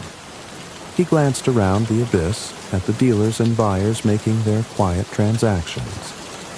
This place thrived on moral compromises. It was a world where survival meant turning a blind eye to the cost of your actions. Kyle hated it, but what choice did he have? Lyra's life depended on him. "Fine," he said finally, setting the vial back in the case. "When do we start?" Before Nyx could answer, a voice echoed across the room. "Well, well, if it isn't the infamous Nyx." Kyle turned to see a man stride into the abyss, flanked by a pair of heavily armed guards. He was tall and lean, dressed in an immaculate suit that seemed out of place in the grimy underground. His dark hair was slicked back and his smile was sharp enough to cut glass. "Jareth," the man said, nodding in mock respect. "Still running errands for your mistress, I see." Jareth stiffened, his hand twitching toward the weapon at his side. Nyx, however, remained calm. "Jareth," she said quietly, "stand down." The man turned his attention to Kale, his gaze appraising. "And you must be the extractor I've heard so much about. You don't look like much, but I suppose that's the point." "Who are you?" Kale demanded, his voice steady despite the tension crackling in the air. "Jareth didn't tell you?" Nyx said, her tone icy. "Meet Cyrus, the self-proclaimed king of the black market. He thinks he runs this place." Cyrus chuckled. "I don't think, Nyx. I know. And I know what you're planning. Euphoria Absolute is too dangerous to be in your hands. Hand it over, and I might let you walk out of here alive." Nyx's smile turned razor sharp. "You're welcome to try and take it." The room fell silent. the tension so thick it was suffocating. Kyle's heart pounded as he realized he'd just stepped into a war far bigger than himself. This was the underground market, a place where power, greed, and desperation collided. And Kale was caught in the middle, his every step pulling him deeper into the shadows. The extraction room was nothing like the clinical, government-regulated labs Kale was used to. This one, deep within the underbelly of the Crimson Veil, felt like a hybrid of arcane mysticism and cutting-edge technology. The walls were lined with blackened steel, pulsing faintly with veins of glowing circuitry that cast an eerie blue hue across the space. A circular extraction platform dominated the center of the room, its surface covered with etched runes and intricate patterns that looked more at home in a medieval manuscript than a laboratory. Kyle stood at the edge of the platform, his chest tight with unease. The reinforced containment vials Nyx had provided were arranged neatly on a nearby table, their etched glass reflecting the faint, otherworldly glow of the room. Beside them sat an array of tools, needles, syringes, and sleek, tubular devices, all designed for one purpose: to extract the rarest and most potent emotions without destabilizing the donor or the energy itself. At the heart of the platform sat the donor, a man in his late 50s named Ewan. His face was lined with the kind of weariness that only years of struggle could etch, but his eyes held a quiet intensity. Nyx had introduced him as a retired artist, someone whose life had been a tapestry of passion, heartbreak, and triumph. Ewan had agreed to the extraction, though Kale suspected he didn't fully understand what he'd signed up for. Few donors ever did. "Do you know why you're here, Ewan?" Kyle asked, his voice calm but laced with a hint of apprehension. Ewan nodded, his expression unreadable. "Nyx said you need me, said I've got something special." Kyle glanced at Nyx, who stood in the shadows near the door, her arms crossed. Her presence was a constant reminder of the stakes. If this went wrong, Kyle wouldn't just be risking Ewan's life, he'd be risking his own. "That's right," Kale said, turning back to Ewan. "Your memories hold a specific emotion, something rare and powerful. My job is to extract it." Ewan chuckled, a low, bitter sound. "Rare and powerful, huh? Never thought my misery would be worth anything." "It's not misery," Kale said quickly. "It's something far more unique, something few people ever experience. We call it euphoria absolute." Ewan's brow furrowed, and for a moment he looked almost afraid. "Euphoria? You're joking. My life's been nothing but struggle. How could I have... whatever that is?" Kyle hesitated, searching for the right words. Sometimes the most extraordinary emotions come from the deepest pain. Joy, forged in the fires of hardship, is purer, more intense. That's what we're looking for. Ewan didn't respond, but his hands tightened on the armrests of the chair. Kyle took a deep breath and moved to the control console, his fingers hovering over the holographic interface. The room's lights dimmed as the platform powered up, the etched patterns glowing brighter in response. A low hum filled the air, vibrating in Kale's chest like a second heartbeat. Kale initiated the first phase of the process, a preliminary scan to map Ewan's emotional resonance. A thin beam of light swept over the man's body, creating a three-dimensional projection of his neural and emotional pathways. The hologram flickered and stabilized, revealing a dense web of golden threads. Each one a memory, each one tied to a specific feeling. "Good," Kale murmured, his focus sharpening. "The resonance is strong." He tapped a few commands, isolating the threads that glowed brightest. These were the memories tied to the deepest, most intense emotions. As the machine worked, Ewan's holographic projection began to shift, replaying fragments of his life. Kale saw flashes of a young Ewan painting furiously in a dimly lit studio, his face streaked with tears and paint. He saw Ewan holding a woman's hand, their laughter echoing in a sunlit field. He saw Ewan standing alone in the rain, his shoulders hunched as he stared at a gravestone. "These memories," Kyle whispered, his voice tinged with awe. "They're incredible." Nyx stepped closer, her dark eyes fixed on the projection. "Can you isolate the euphoria?" Kyle nodded, though his hands trembled slightly as he worked. Extracting a specific emotion was always delicate, but Euphoria Absolute was unlike anything he'd ever encountered. The emotion was volatile, its resonance so intense that even the smallest mistake could cause a catastrophic feedback loop. He pinpointed the source, a memory buried deep within Ewan's mind, glowing with an almost blinding intensity. It was tied to a single moment, one that seemed to encapsulate both the greatest joy and the deepest sorrow of his life. "Found it," Kyle said, his voice barely audible. The machine projected the memory onto the room's central display, and Kale felt his breath catch. The scene unfolded like a vivid dream.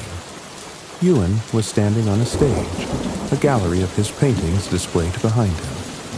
The room was filled with people, their applause thunderous as they rose to their feet. Ewan's face was alight with joy, his eyes glistening with tears. But there was something else, a shadow of pain that lingered beneath the surface. As the memory continued, the applause faded, replaced by a quieter moment. Ewan stood alone in the gallery, staring at a single painting, a portrait of the woman he had loved and lost. The euphoria of his triumph mingled with the ache of her absence, creating an emotion so profound it defied description. "That's it," Kale said, his voice trembling. "That's the source." He activated the extraction module, and the machine's hum deepened. A series of thin, glowing filaments extended from the platform, connecting to Ewan's temples. The man winced, but didn't cry out, his hands gripping the armrests tightly. "Hold still," Kyle instructed, his eyes locked on the console. The extraction began, the glowing threads of memory unraveling and spiraling toward the containment chamber. The liquid inside swirled violently, its colors shifting and pulsing with a life of their own. Ewan's breathing grew ragged, his face contorted with pain. "What's happening?" he gasped. "You're reliving the memory," Kale said, his tone steady despite the tension in his chest. "It's part of the process. Just hold on." The machine's readings spiked, warning lights flashing across the console. Kyle's heart pounded as he scrambled to stabilize the extraction.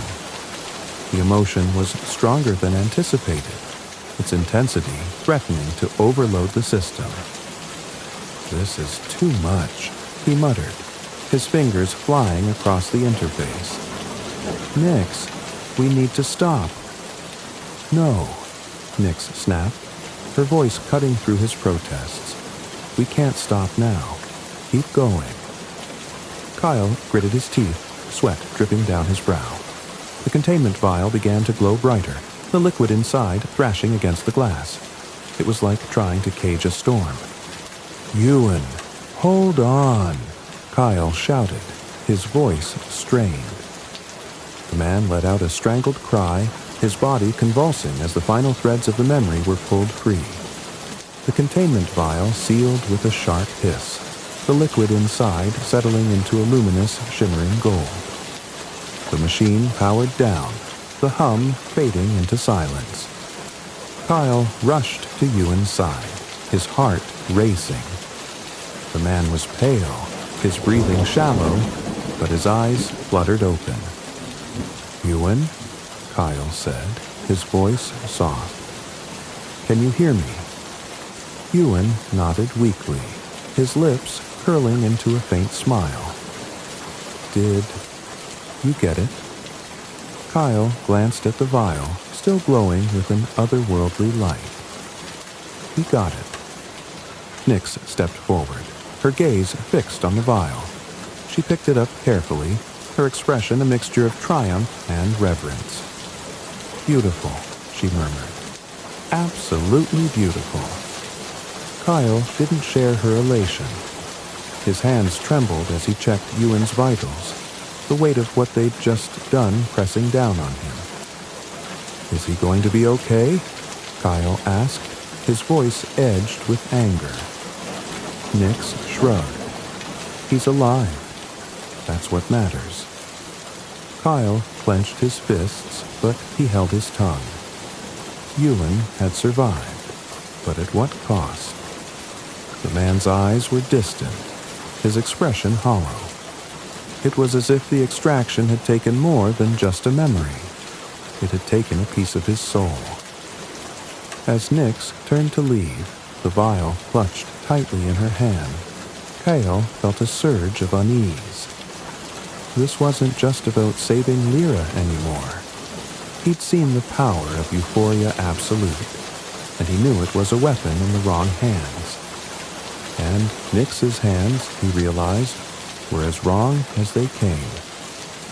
Kyle stood in the dim light of the extraction chamber, his mind swirling as he replayed the events of the night. Ewan was resting, his breathing shallow, and Nyx had disappeared with the vial of Euphoria Absolute, leaving Kale with only questions and a heavy sense of foreboding.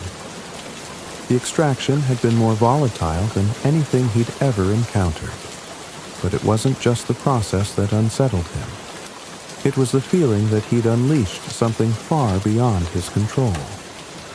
As Kale exited the chamber, the air in the Crimson Vale felt heavier, more oppressive. The usual chaos of the underground market seemed muted, its vibrant energy replaced with whispers and furtive glances. Something was wrong. Kyle pulled his hood over his head and moved quickly through the winding corridors, his thoughts racing. Nyx had promised answers, but her abrupt departure left him with nothing but unease. He arrived at the rendezvous point she'd mentioned earlier, a secluded back room lit by a single hanging bulb. Nyx was already there, sitting at a metal table with the vial of Euphoria Absolute placed carefully before her. Beside her stood Jareth, his hulking frame casting a long shadow across the room. "You took your time," Nyx said, her tone sharp but laced with amusement. Kyle ignored her jab and pointed to the vial. "What happens now? You said we'd talk." Nyx smirked and leaned back in her chair. "Patience, Kyle. All in good time." Nyx gestured for him to sit, and reluctantly he did. The vial gleamed between them, its golden contents shifting and swirling as if alive. Kyle couldn't tear his eyes away from it. "That," Nyx said, nodding toward the vial, "is more than just an emotion. It's power." "Power to do what?" Kyle asked, his voice tight. "To change everything," Nyx replied. "The government has controlled emotions for too long. They decide who gets to feel joy, who gets to feel courage, who gets to feel anything at all. But with this, we can rewrite the rules." Kyle frowned, suspicion creeping into his voice. "And by we, you mean you?" Nyx's smile widened, but it didn't reach her eyes. "I mean all of us who've been crushed under their boot. You're smarter than you look, Kale. Surely you've seen it, the way they manipulate people, the way they strip us of our humanity and sell it back to us in bottles. Kyle clenched his fists. He had seen it. He'd lived it. But there was something in Nyx's tone, something calculating that made him uneasy. "And what's your plan?" he asked, his voice low. "You think one vial is going to topple the entire system?" Nyx leaned forward, her dark eyes glinting. "This isn't just any vial. Euphoria Absolute isn't an emotion. It's an awakening. One drop of this and people won't just feel. They'll see. They'll understand what's been taken from them. It's the spark that will ignite the fire."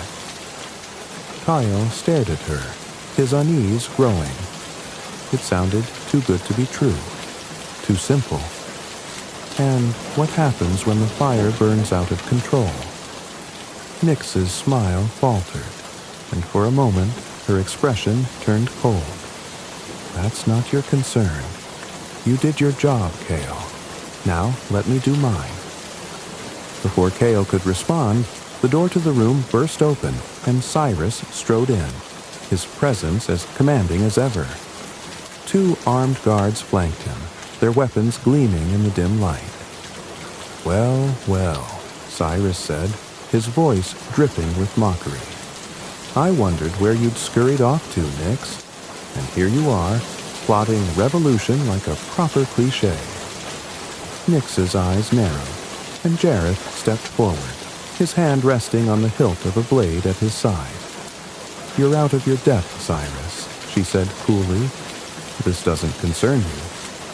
"Oh, but it does," Cyrus replied, his gaze shifting to the vial on the table. "You see, I can't let you unleash that chaos into my market.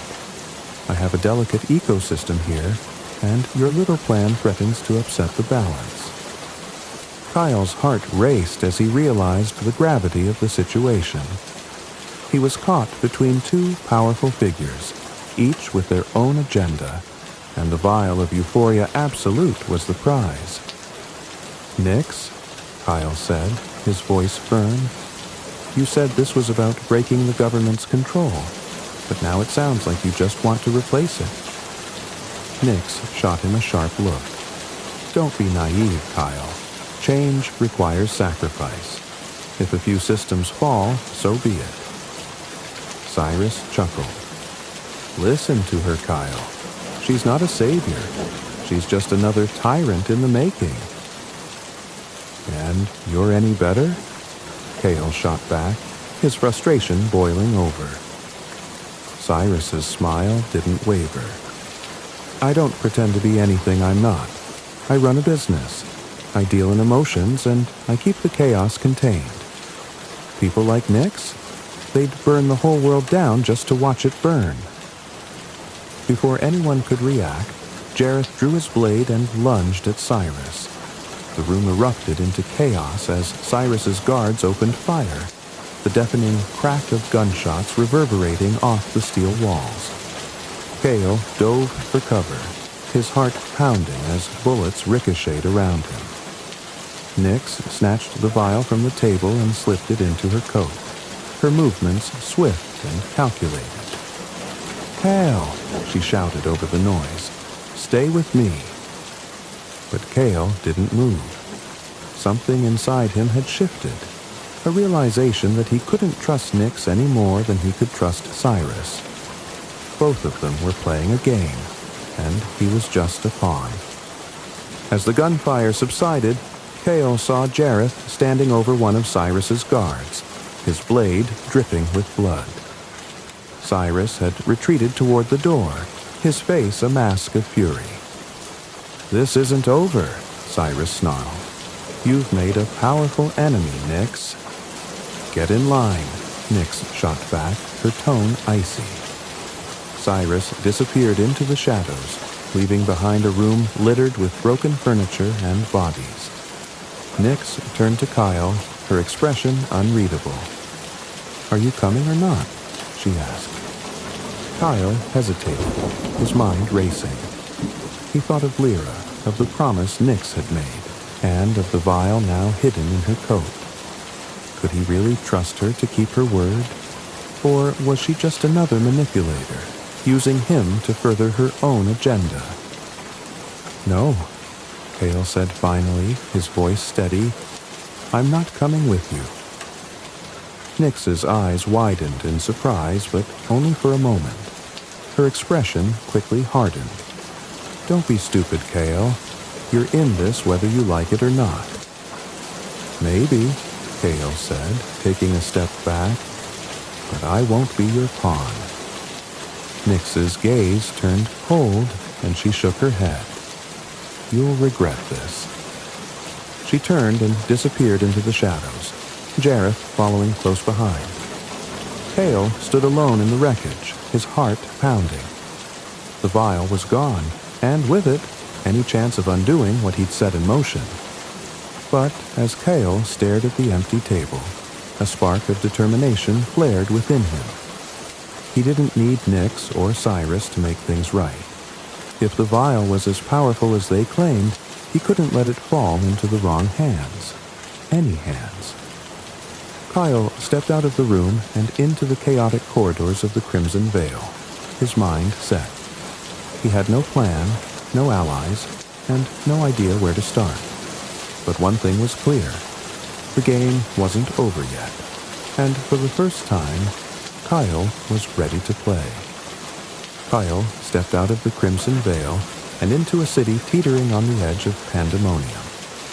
The air was electric with tension, the streets abuzz with whispers about the vial of Euphoria Absolute. Rumors had spread like wildfire, carried by the same black market channels that Nyx had navigated so skillfully. Everyone wanted it. Criminals, collectors, rebels, and even the government. The chaos Nyx had promised was no longer a future threat. It had already begun. The first sign of trouble came as Kale turned onto a main thoroughfare. A group of enforcers, clad in their black uniforms and glowing helmets, had cordoned off a section of the street. They were searching people at random, their harsh voices cutting through the crowd. Nearby, a young woman was pleading with one of them, clutching a small vial of bottled confidence as though her life depended on it. "It's legal," she cried, her voice trembling. "I bought it from a licensed vendor." The enforcer didn't respond. He grabbed the vial from her hand, examined it briefly, and then smashed it against the ground. The woman dropped to her knees, her sobs drowned out by the noise of the crowd. Kyle clenched his fists and turned away, his pace quickening. The government's presence in the streets had grown more aggressive since Nyx's plan had come to light. They weren't just searching for the vial, they were using the chaos as an excuse to tighten their grip on the city. Every shadow seemed to hold a pair of watchful eyes, and every corner felt like a trap. As Kale moved deeper into the city, the chaos became impossible to ignore. Fires burned in the distance, their orange glow painting the skyline with ominous flickers. Protesters clashed with enforcers in the central square, their shouts of defiance echoing through the air. Bottled emotions had become both weapons and shields. Vials of rage hurled like Molotov cocktails, courage consumed to stand against the batons and tear gas of the enforcers. Kyle passed a group of masked figures huddled around a makeshift table in an alley. They were dealing unregulated emotions, their voices hushed but urgent. One of them held up a vial of grief, its stormy contents swirling violently. "This one's pure," the dealer said, his tone insistent. "Pulled from a funeral, right at the peak of mourning. Perfect for numbing the pain." Kyle didn't stop to watch the transaction. He had no time to dwell on the desperation that surrounded him. He needed to find Nyx and the vial. His earlier resolve to stay out of her war had crumbled as he witnessed the chaos she had unleashed. If Euphoria Absolute fell into the wrong hands, Or, if Nyx used it the way she intended, the city wouldn't just descend into disorder. It would burn. Kyle's search led him to a small tavern tucked away in the Shadow Burrows, a place he and Nyx had used as a meeting point in the past. The atmosphere inside was tense, the usual din of laughter and conversation replaced by quiet murmurs. Patrons sat hunched over their drinks, their eyes darting nervously toward the door with every creak of the hinges. Kyle approached the bartender, a grizzled man with a scar running down his cheek. "I'm looking for Nyx," he said, keeping his voice low. The bartender's gaze flicked to Kale, his expression unreadable. "You're not the first one asking about her." "What do you mean?" Kyle demanded. "She's got half the city chasing her," the bartender replied, leaning in closer. "Word is, she's holed up near the old docks.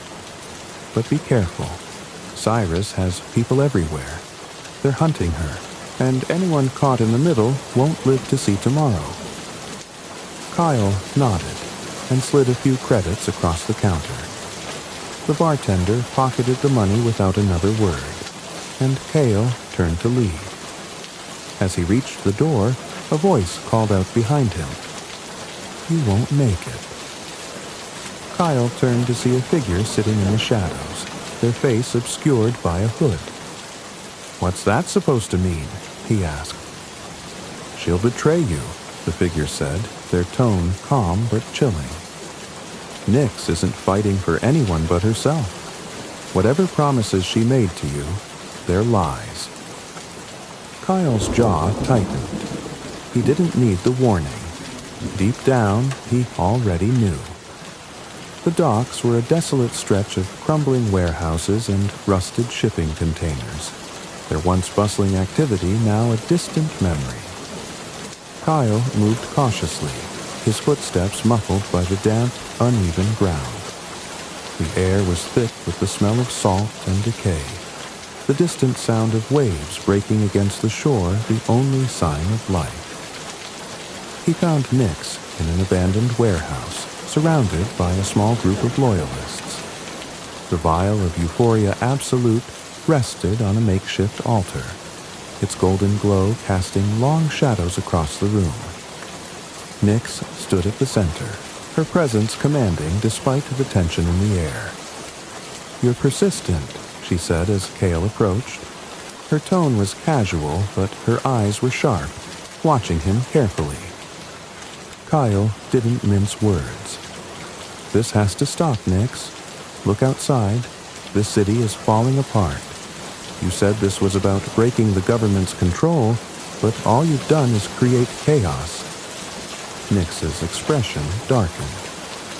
"Chaos is necessary, Kale. You can't build something new without tearing down the old." "And what happens when there's nothing left to build on?" Kale shot back. "People are dying, Nyx. You've turned this city into a battlefield." Nyx stepped closer, her voice dropping to a dangerous whisper.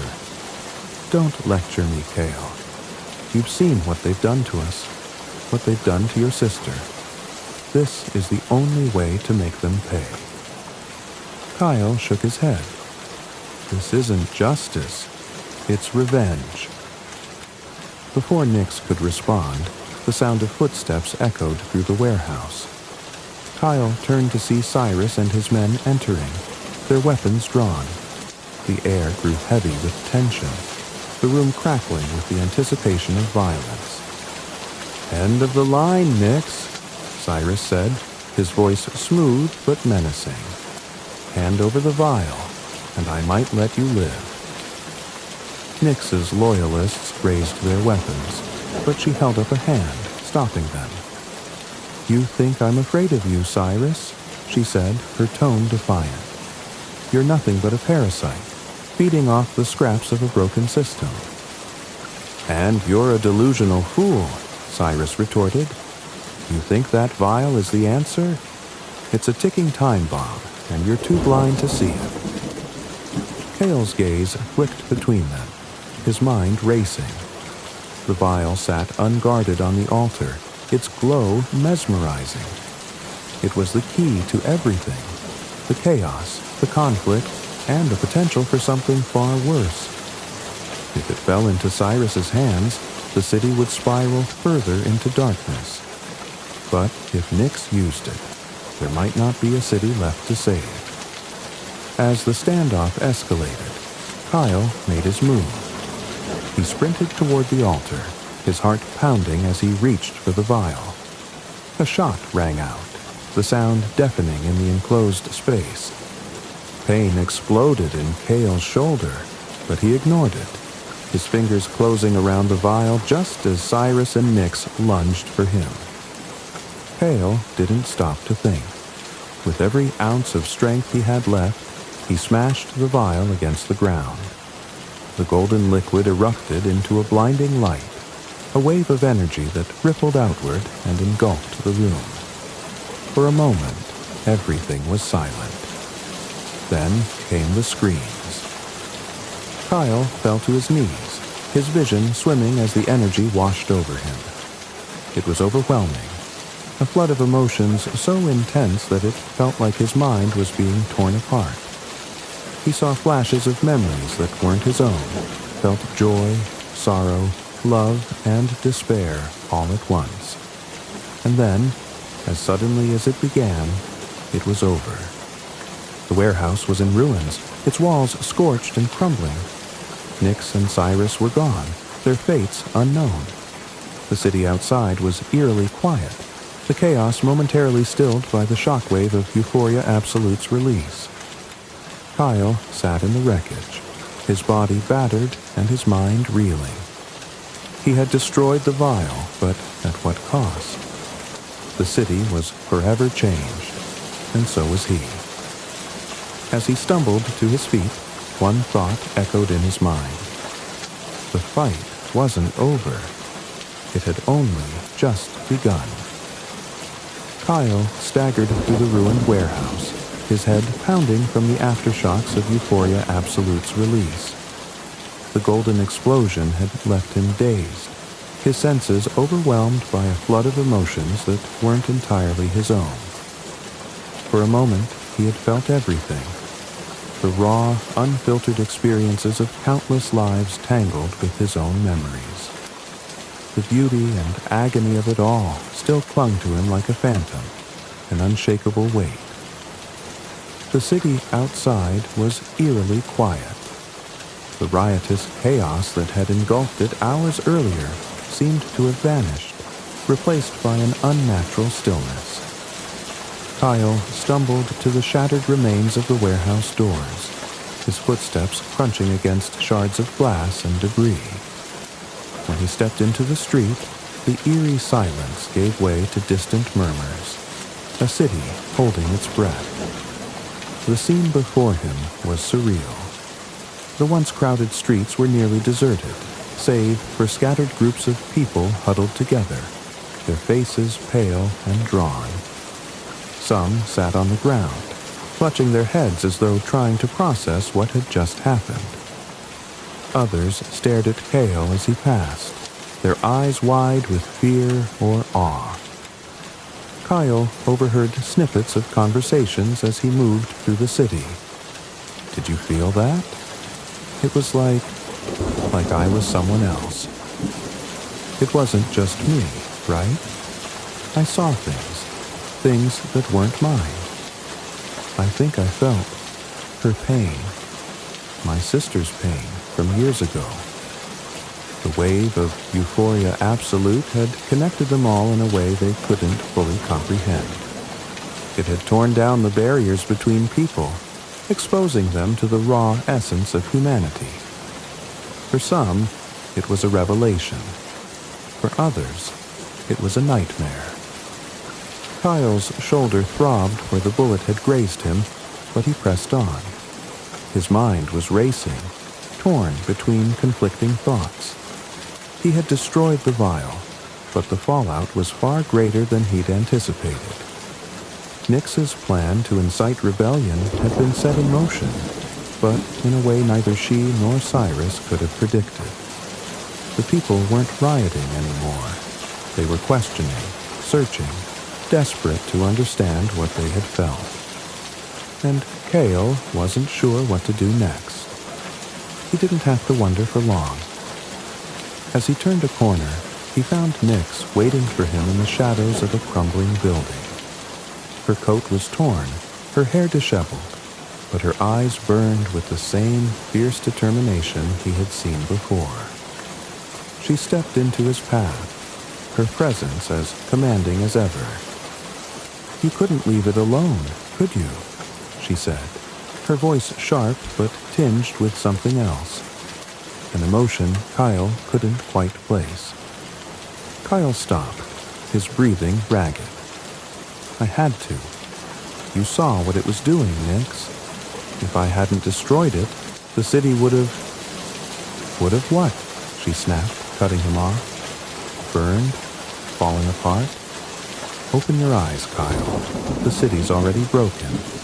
All I did was show people the truth." "The truth?" Kale barked out a bitter laugh. "You think this is truth? People are lost, Nyx. They don't know what to do with what they've felt. You've made them pawns in your war." Nyx's expression hardened. "This isn't about me.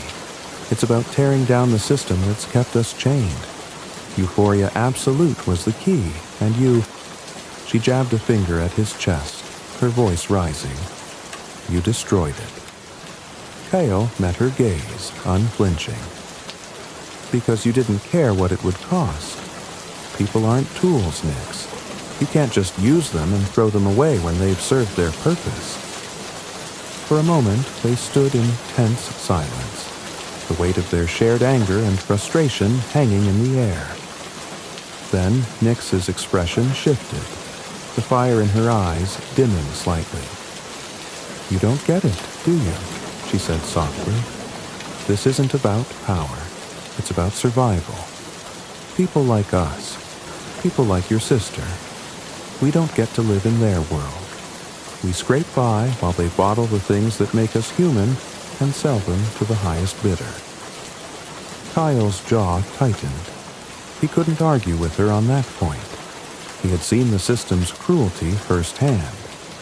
But he couldn't shake the feeling that Nyx's methods were just as dangerous as the system she claimed to fight. Before Kale could respond, another voice cut through the silence. "She's right about one thing." Kyle and Nyx turned to see Cyrus emerging from the shadows, flanked by two of his enforcers. His suit was immaculate despite the chaos, and his smile was as sharp as ever. "This city's a mess," Cyrus said, his tone smooth and confident. "But chaos is opportunity, and you, Kale, have just handed me the biggest opportunity of all." Kyle tensed, his hand instinctively moving to the blade at his side. "What are you talking about?" Cyrus's smile widened. "That little explosion of yours? It changed the game. The people aren't just questioning the system now. They're questioning everything.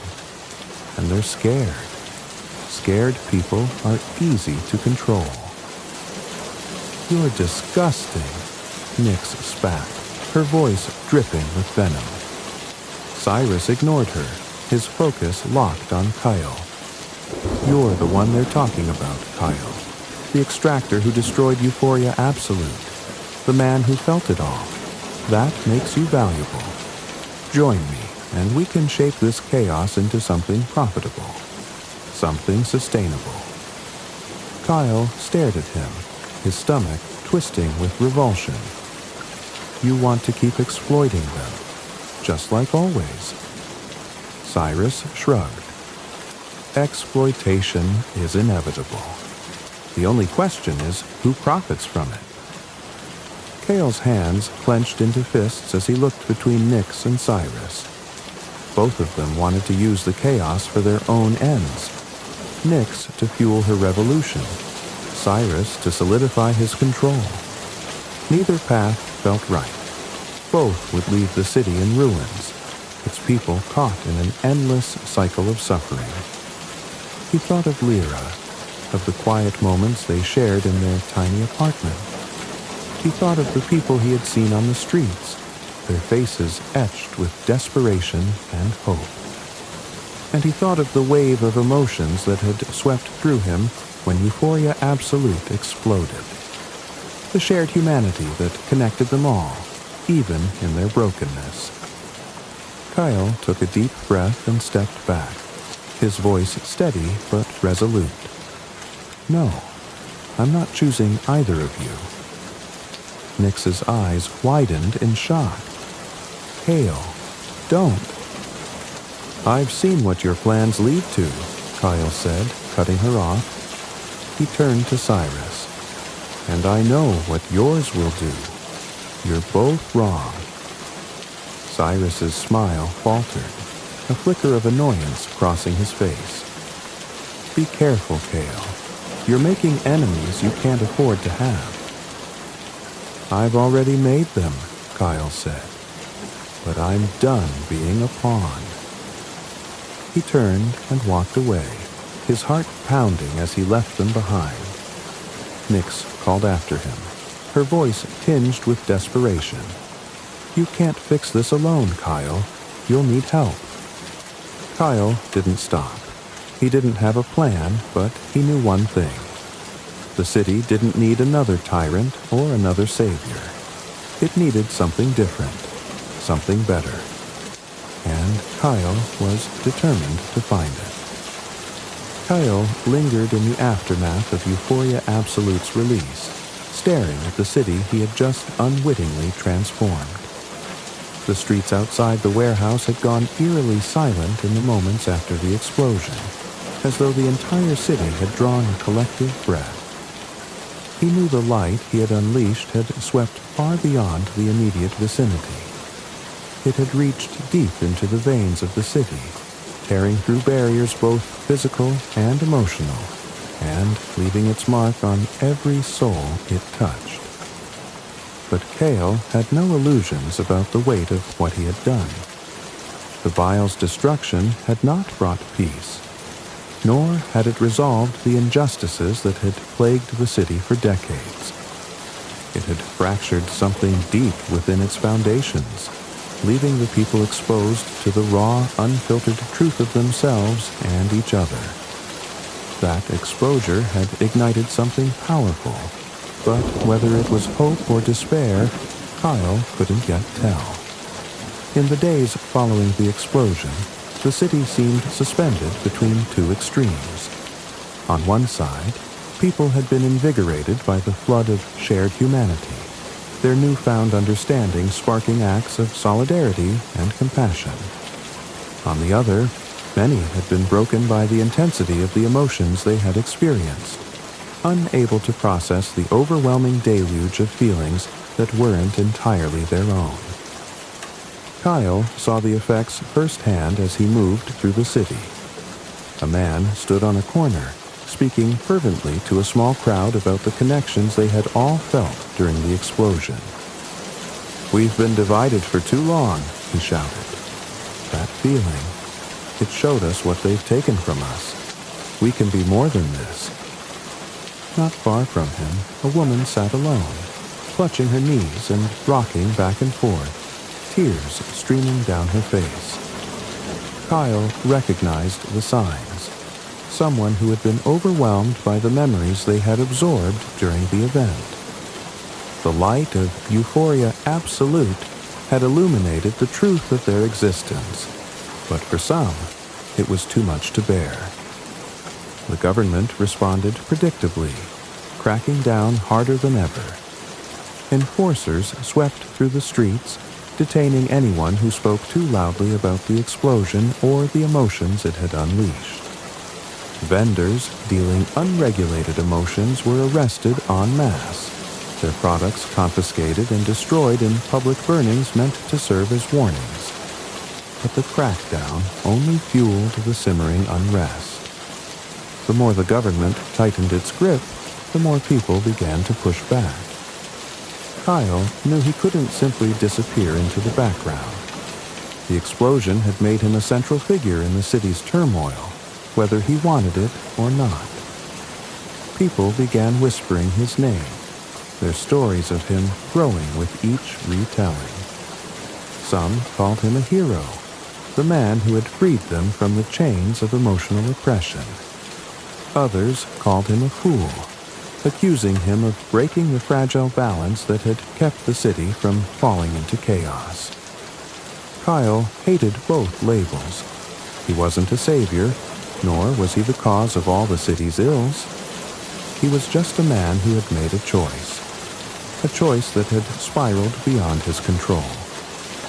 One evening, a group of protesters stopped him as he made his way through a crowded street. Their leader, a wiry man with piercing eyes, grabbed Kale's arm. "You did this," the man said, his voice a mixture of anger and desperation. "You showed us what they've been hiding. But what are you going to do about it?" Kyle stared at the man, his heart sinking.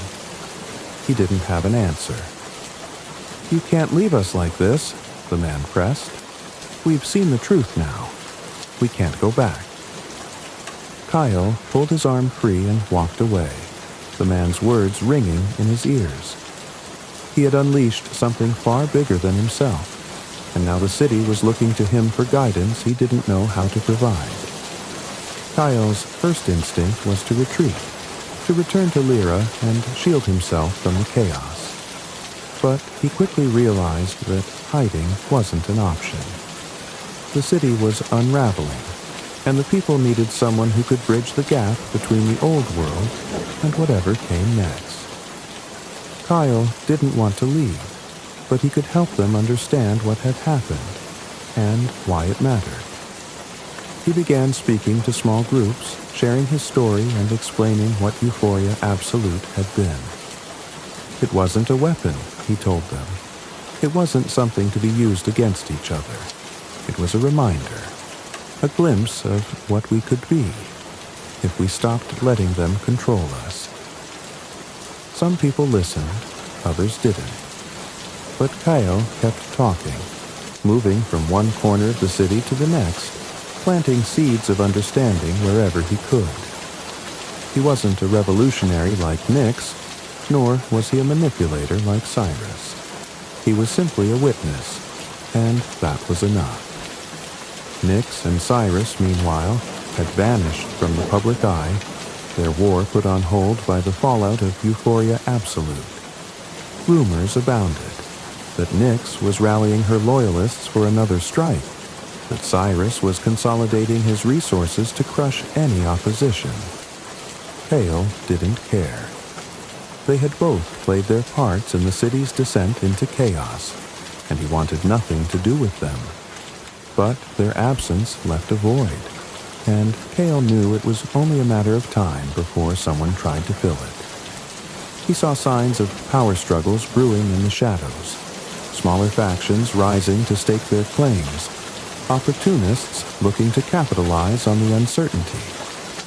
The city's future was a fragile thing, and it would take more than words to hold it together. The price of Kyle's actions weighed heavily on him. He often thought of Ewan, the artist who had unknowingly provided the essence of Euphoria Absolute. Kale visited him one last time in the clinic, bringing a sketch pad and a set of pencils as a small gesture of gratitude. Ewan's eyes were distant, his spirit a shadow of what it had once been. But when Kale handed him the sketch pad, a flicker of recognition crossed his face. Slowly, Ewan began to draw, his movements hesitant but deliberate.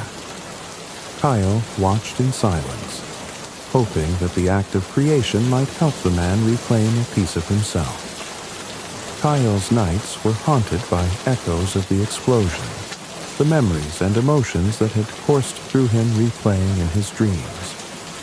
But amidst the pain, there were moments of clarity. Visions of a city where people no longer relied on bottled emotions to survive, where they could feel freely and fully without fear or oppression. As the weeks turned into months, the city began to find its footing. The scars of the explosion remained, but so did the connections it had forged. People began to rebuild, not just their homes and businesses, but their relationships with one another. They started sharing their stories, their fears, their hopes. The bottled emotions that had once defined their lives became less central, their allure fading in the light of something more profound. Kyle watched this transformation with cautious hope. He didn't know what the future held, but he knew he had done the right thing. The price of emotions had been steep, but the reward was worth it. A city where people could begin to reclaim what had been taken from them. One evening, Kyle and Lyra sat on the rooftop of their apartment, watching the city lights flicker in the distance. "Do you think it's over?" Lyra asked, her voice soft. Kyle shook his head. "It's not over," he said, "but it's a start."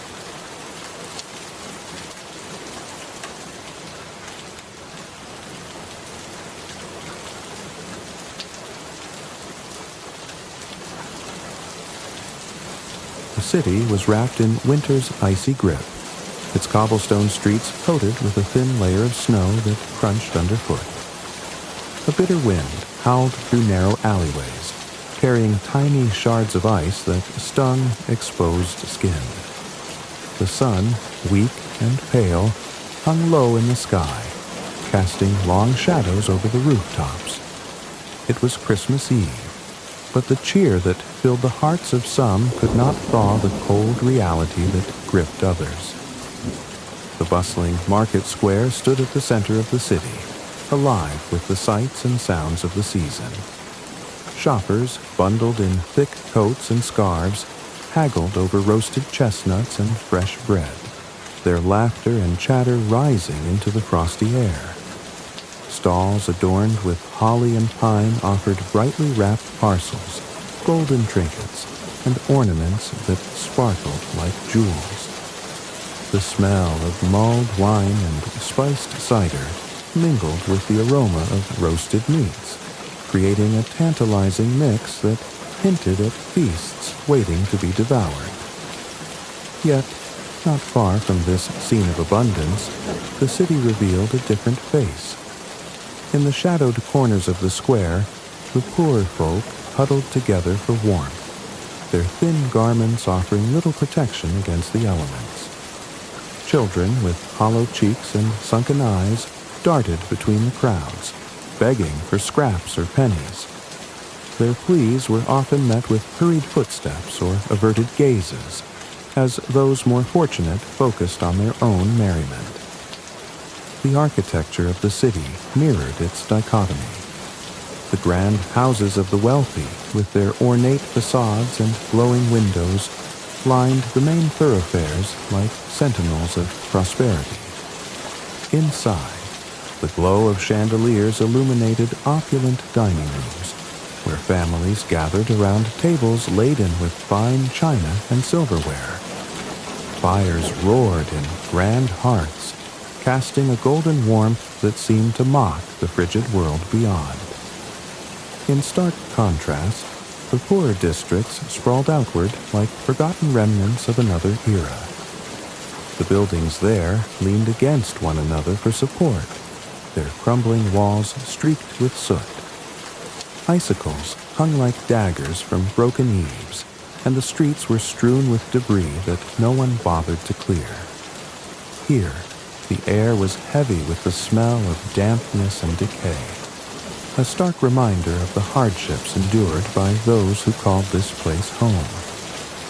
Through these streets walked the little match girl, her slight figure almost lost in the crowd. She was no older than 8, her frame so thin that she seemed more shadow than substance. Her clothes, once perhaps a faded blue, had been patched and repatched until little of the original fabric remained. Her feet, bare and raw, left faint, bloody prints in the snow. She clutched a bundle of matches tightly to her chest, her only hope for a meal, or even the faintest hint of warmth. The biting wind tugged at her golden hair, which spilled from beneath a tattered bonnet like rays of sunlight breaking through a stormy sky. Her cheeks, reddened by the cold, bore a beauty that only the innocent possess, though it was marred by the dirt and grime of her circumstances.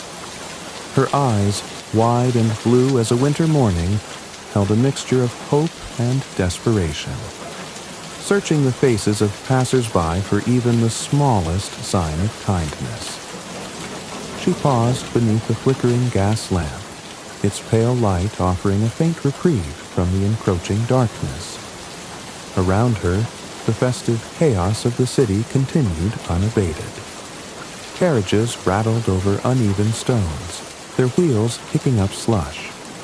Street vendors shouted their wares, their voices carrying over the din of jingling bells and distant carolers. But for the little match girl, it was as though she stood in a world apart, unseen and unheard, a ghost in the land of the living. A few steps away, a group of well-dressed children gathered around a toy stall, their laughter echoing like music in the cold air. They marveled at the miniature soldiers, wind-up dolls, and intricately carved wooden horses, their faces aglow with delight. One of the boys clutched a shiny red apple, taking a bite that sent a burst of steam into the frigid air. The little match girl watched them for a moment, her fingers tightening around the matches as if to draw strength from their meager warmth. Farther down the street, a man in a top hat and a fur-lined coat strode briskly past her, his boots polished to a mirror shine. He carried a large parcel wrapped in bright paper, the scent of freshly baked pastries wafting from within. The little match girl hesitated, her lips parting as if to speak, but the words froze in her throat. The man didn't notice her. His eyes were fixed ahead, his mind perhaps on the feast that awaited him. The hours passed, and the city's atmosphere grew ever more festive. The bells of a nearby church began to chime, their deep, resonant tones carrying a solemn reminder of the holiday's true meaning. Yet, for all its beauty, the sound only deepened the little match girl's loneliness. She thought of her small, dark room at home, where the stove had long since gone cold, and her father's temper burned hotter than any flame. It was a place she dreaded returning to, though her empty stomach and numb limbs urged her to seek shelter. As twilight descended, the city took on an otherworldly glow. The snow-covered rooftops glistened under the light of the gas lamps, and the windows of the wealthier homes sparkled like jewels. It was a scene of beauty and wonder, a perfect picture of Christmas joy. Yet, beneath its surface lay a stark truth. For every family gathered around a fire, for every child unwrapping gifts, there were countless others left out in the cold. The little match girl looked up at the sky, where the first stars of the evening began to appear. Their cold, distant light seemed to mock her plight, offering no warmth or solace. She let out a small sigh, her breath forming a faint cloud that quickly dissipated. Clutching her matches even tighter, she stepped away from the gas lamp and into the shadows, her small figure disappearing into the night. The city carried on, oblivious to her struggle. It was a world of contrasts, of warmth and cold, joy and sorrow, abundance and want. And, in the midst of it all, the little match girl moved like a fragile ember, flickering against the vast, uncaring winter. The little match girl's life was a portrait of quiet suffering, painted in muted hues of hardship and resilience. She was not always the frail, barefoot figure trudging through snow-covered streets with a bundle of matches clutched to her chest. There was a time when her cheeks were plump, her laughter bright, and her small hands uncalloused by labor. But those memories were like fragments of a dream, scattered and fading under the weight of her harsh reality. Born into a family that once knew modest comfort, her early years were marked by warmth and love. Her mother, a gentle woman with soft hands and a voice like a lullaby, would hum tunes as she braided the little girl's golden hair by the light of their small hearth. Their home, though simple, was filled with a sense of security. Her father worked as a carpenter, his strong hands crafting wooden toys and furniture that bore the faint scent of pine. The little match girl would often sit at his feet, watching intently as he carved intricate patterns into the wood, her wide blue eyes reflecting the flickering light of the fire. But fate, cruel and unyielding, had other plans. A sudden illness swept through their home, claiming her mother's life in the depth of winter when the earth was as cold and unforgiving as the sorrow in their hearts. The warmth of her mother's embrace was replaced by the chill of absence, a void that no amount of love or memory could fill. Her father, once a proud and diligent craftsman, fell into despair. His work suffered, and soon the orders dwindled. Debts piled high, and the family's modest home was sold to repay what they owed. With nowhere else to turn, they moved to a cramped, dark room in the city's forest district. It was a place where the walls seemed to close in around them, where sunlight barely reached, and the air was thick with the smell of dampness and despair.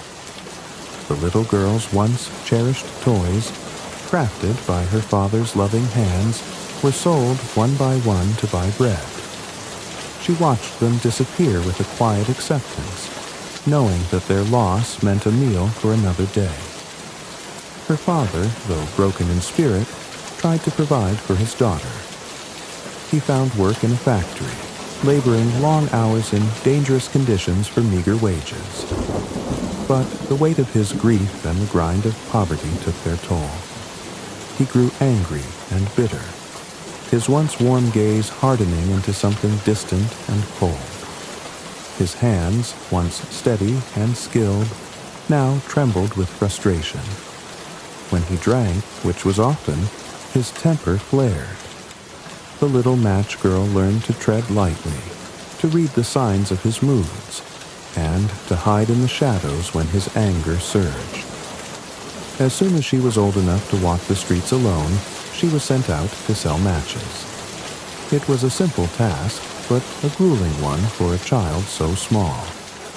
The matches, bundled neatly in paper packets, were carried in a bag slung over her shoulder. Each day she would wake before dawn, her breath forming clouds in the icy air of their tiny room, and set out into the city. Her father's parting words were often harsh. "Don't come back with matches still in that bag, or there'll be no supper for you."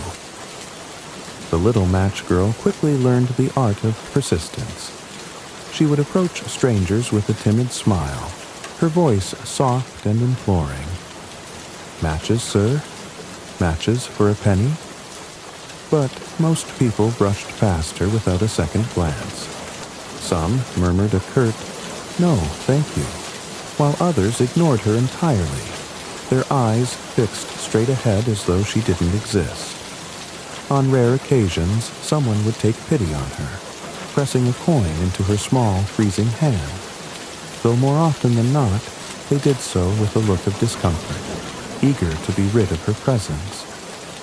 Despite the rejections, she clung to hope. She told herself stories as she walked, weaving tales of kind strangers who would one day take her in, feed her warm soup, and tuck her into a soft bed with thick blankets. These stories were her shield against the biting cold and the gnawing hunger that twisted her stomach. She carried them with her, as precious as the matches in her bag. Her days were long and unforgiving, but the nights were often worse. Returning home with too few coins earned her father's wrath.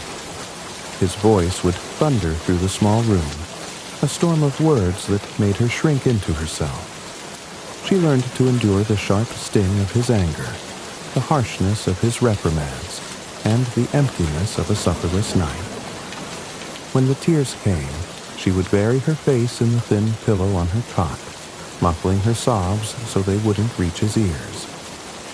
There were moments, though fleeting, when she caught glimpses of the man her father used to be. On rare evenings, when the workday had gone well, and the weight of grief seemed momentarily lifted, he would sit her on his lap and tell her stories of his own childhood. He spoke of climbing tall trees, swimming in clear streams, and carving his first toy from a fallen branch. In those moments, his voice softened, and his eyes grew distant with the light of memories. The little match girl would listen intently, her head resting against his chest, wishing that the warmth of those stories could linger forever. As the winters grew colder and the city more unforgiving, the little match girl's resilience was tested in ways that no child should endure. She became adept at finding shelter in the harshest conditions, curling up in the corners of doorways or beneath overhanging eaves to shield herself from the snow. Her thin shawl, worn and frayed, did little to protect her from the icy wind, but she clung to it as though it were a lifeline. The matches she carried were not just her livelihood, they were her comfort. On the coldest nights, when her fingers grew too numb to move, she would strike one against a wall to watch its brief, golden glow. For a moment, the warmth would seep into her skin, and the tiny flame would dance like a living thing, filling her with a fleeting sense of hope. She imagined the matches as her friends, their light a reminder that even in the darkest moments there was beauty to be found. Though her life was marked by hardship, the little match girl never lost her sense of wonder. She found beauty in the smallest things, the way snowflakes sparkled like diamonds under the light of a gas lamp, the faint strains of music drifting from a distant window, or the laughter of children playing in the square. These moments, though fleeting, were treasures that she tucked away in her heart. The little match girl's life was a testament to the strength of the human spirit. She was a child, burdened by the weight of a world that had shown her little kindness. Yet she carried herself with a quiet dignity. Her story was one of contrasts, of warmth and cold, hope and despair, love and loss. And though the world around her often seemed indifferent, she faced each day with a courage that belied her small frame, her wide blue eyes searching for the light amidst the darkness. The city hummed with life on Christmas Eve, its streets bustling with activity despite the relentless cold. Snowflakes swirled through the air like tiny dancers, settling on rooftops and gathering in drifts along the cobblestone streets. Gas lamps cast flickering pools of light, their warm glow standing in stark contrast to the chill that crept into every corner. The festive air was palpable. Carolers sang in harmonious voices, their melodies weaving through the streets, and the windows of shops glimmered with ornaments, ribbons, and vibrant displays of seasonal cheer. Amid this cacophony of joy and celebration, the little match girl moved silently, a fragile figure barely noticed by the throngs of well-dressed townsfolk. Her bare feet, already reddened and swollen from the cold, left faint traces of blood on the snowy ground. She wore no coat, only a threadbare dress and a shawl so thin it seemed more suited to a summer breeze than the biting frost. Her small hands clutched a bundle of matches, her last hope of earning enough to bring something, anything, home for the night. "Matches! Matches for sale!" she called out, her voice trembling as much from the cold as from desperation. Her words were drowned out by the laughter and chatter of those who hurried past her, too preoccupied with their own merriment to notice the tiny girl standing in the snow. She tried again, stepping into the path of a gentleman in a tall hat and an elegant overcoat. "Please, sir, would you like to buy some matches?"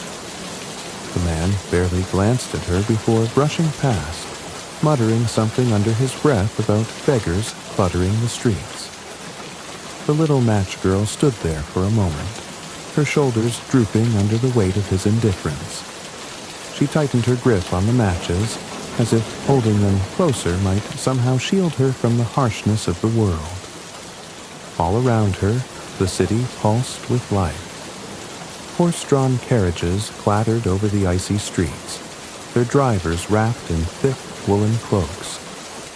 Children with rosy cheeks and laughter spilling from their lips ran past her, their arms laden with presents tied with bright ribbons. She watched them wistfully, her heart aching not with envy but with longing, a deep yearning for the warmth, the laughter, and the love that seemed to radiate from every corner except her own. The aromas of Christmas wafted through the air, teasing her empty stomach. From the bakeries came the rich scent of fresh bread and sugary confections, their windows displaying cakes adorned with marzipan holly leaves and towers of glazed pastries. Somewhere nearby, the smoky aroma of roasted chestnuts mingled with the scent of spiced cider, warming the hearts of those fortunate enough to afford such indulgences. The little match girl's mouth watered, but she dared not linger too close to the food stalls. The vendors were quick to chase away anyone who couldn't pay. As she made her way through the crowded square, she passed a group of carolers singing by the towering Christmas tree that stood in the center of the plaza. Its branches were heavy with ornaments, strings of golden beads, and candles that flickered like tiny stars. The sight was mesmerizing, and for a moment, the little match girl forgot the cold biting at her toes. She closed her eyes and let the music wash over her, imagining what it might feel like to be one of the children gathered there, wrapped in thick scarves and holding steaming mugs of cocoa. "Move along, girl," barked a gruff voice, jolting her from her daydream. A shopkeeper shooed her away from the entrance of his store, where she had stopped to escape the icy wind. "You're scaring off my customers." She nodded silently and shuffled away, her heart sinking further with each step. The wind seemed to grow colder as night fell, its icy tendrils snaking through the alleys and seeping into her very bones. Her small feet, raw and numb, barely registered the pain anymore. She found herself drawn to the glow of a nearby window, where a family sat around a grand table laden with food. A golden roast goose took center stage, surrounded by bowls of steaming vegetables and platters of glistening fruit. Laughter filled the room, and the faces of the children glowed with happiness as they eagerly unwrapped gifts. The little match girl pressed her nose against the frosted glass, her breath fogging the pain as she stared at the scene with wide, wistful eyes. She could almost feel the warmth of the room, hear the crackle of the fire in the hearth, and taste the richness of the feast. But the glass was an impenetrable barrier, a reminder of the distance between her world and theirs. She stepped back, blinking away the tears that threatened to spill, and continued on her way. As the evening deepened, the streets began to empty. The bustle of the marketplace faded into a quiet stillness, broken only by the occasional jingle of sleigh bells or the soft crunch of snow underfoot. The little match girl wandered aimlessly, her tiny frame growing weaker with each passing moment. She tried to summon the courage to knock on a door, to ask for shelter or a scrap of food, but the fear of rejection held her back. She had grown too accustomed to the cold stares and curt dismissals of strangers. Her fingers, now stiff and purple with cold, clutched the matches more tightly. They were her only possession, her only chance to prove to her father that she was not a failure. The thought of returning home empty-handed filled her with dread. She could already hear his angry voice, feel the sting of his words, and, perhaps worse, his silence. She found herself at the edge of the square, where a narrow alley offered a brief respite from the biting wind. She sank down onto the frozen ground, tucking her legs beneath her and drawing her shawl tightly around her shoulders. The snow fell softly around her, blanketing the world in a deceptive serenity. Her body trembled with cold, and her breath came in shallow, visible puffs. As she sat there, her mind wandered to memories of her mother. She could still recall the softness of her touch, the way her voice had a calming melody that seemed to make the world less frightening. Her mother had always made Christmas special, even when they had little. She would sing carols, bake small treats from whatever ingredients they could afford, and tell stories by the fire. The warmth of those moments felt like a distant dream now, a fragile thread connecting her to a time when life had held more promise. Her stomach growled, the emptiness gnawing at her like a living thing. The matches in her hand felt heavier than ever, their potential warmth and light just out of reach. She stared at them, her mind swirling with conflicting thoughts. Should she strike one, just to feel the heat for a moment? Or would that be a waste, another failure in a day full of them? The cold pressed in around her, unrelenting and merciless. Her vision blurred, and her small frame seemed to fold in on itself as she curled up against the wall. The world around her grew quieter still, as though the city itself were holding its breath. She was just a small, forgotten figure in the vastness of the winter night.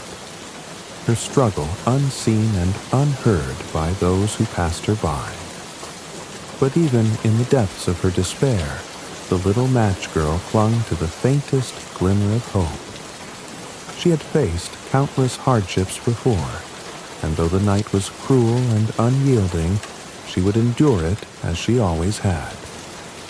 The matches in her hand, small and fragile as they were, held the promise of light, of warmth, and of something more, a spark of life in a world that had grown so unbearably cold. The night deepened, and the cold grew sharper, slicing through the little match girl's tattered shawl as if it weren't there at all. She sat huddled in the shadow of a building, her frail body trembling from the icy air that seemed to seep into her very bones. Around her the city was quiet now, the festive bustle of the day giving way to the stillness of a snow-covered night. The only sounds were the occasional creak of a carriage wheel in the distance, and the muffled whispers of the wind as it swirled around her. Her small hands, nearly frozen stiff, clutched the matches tightly.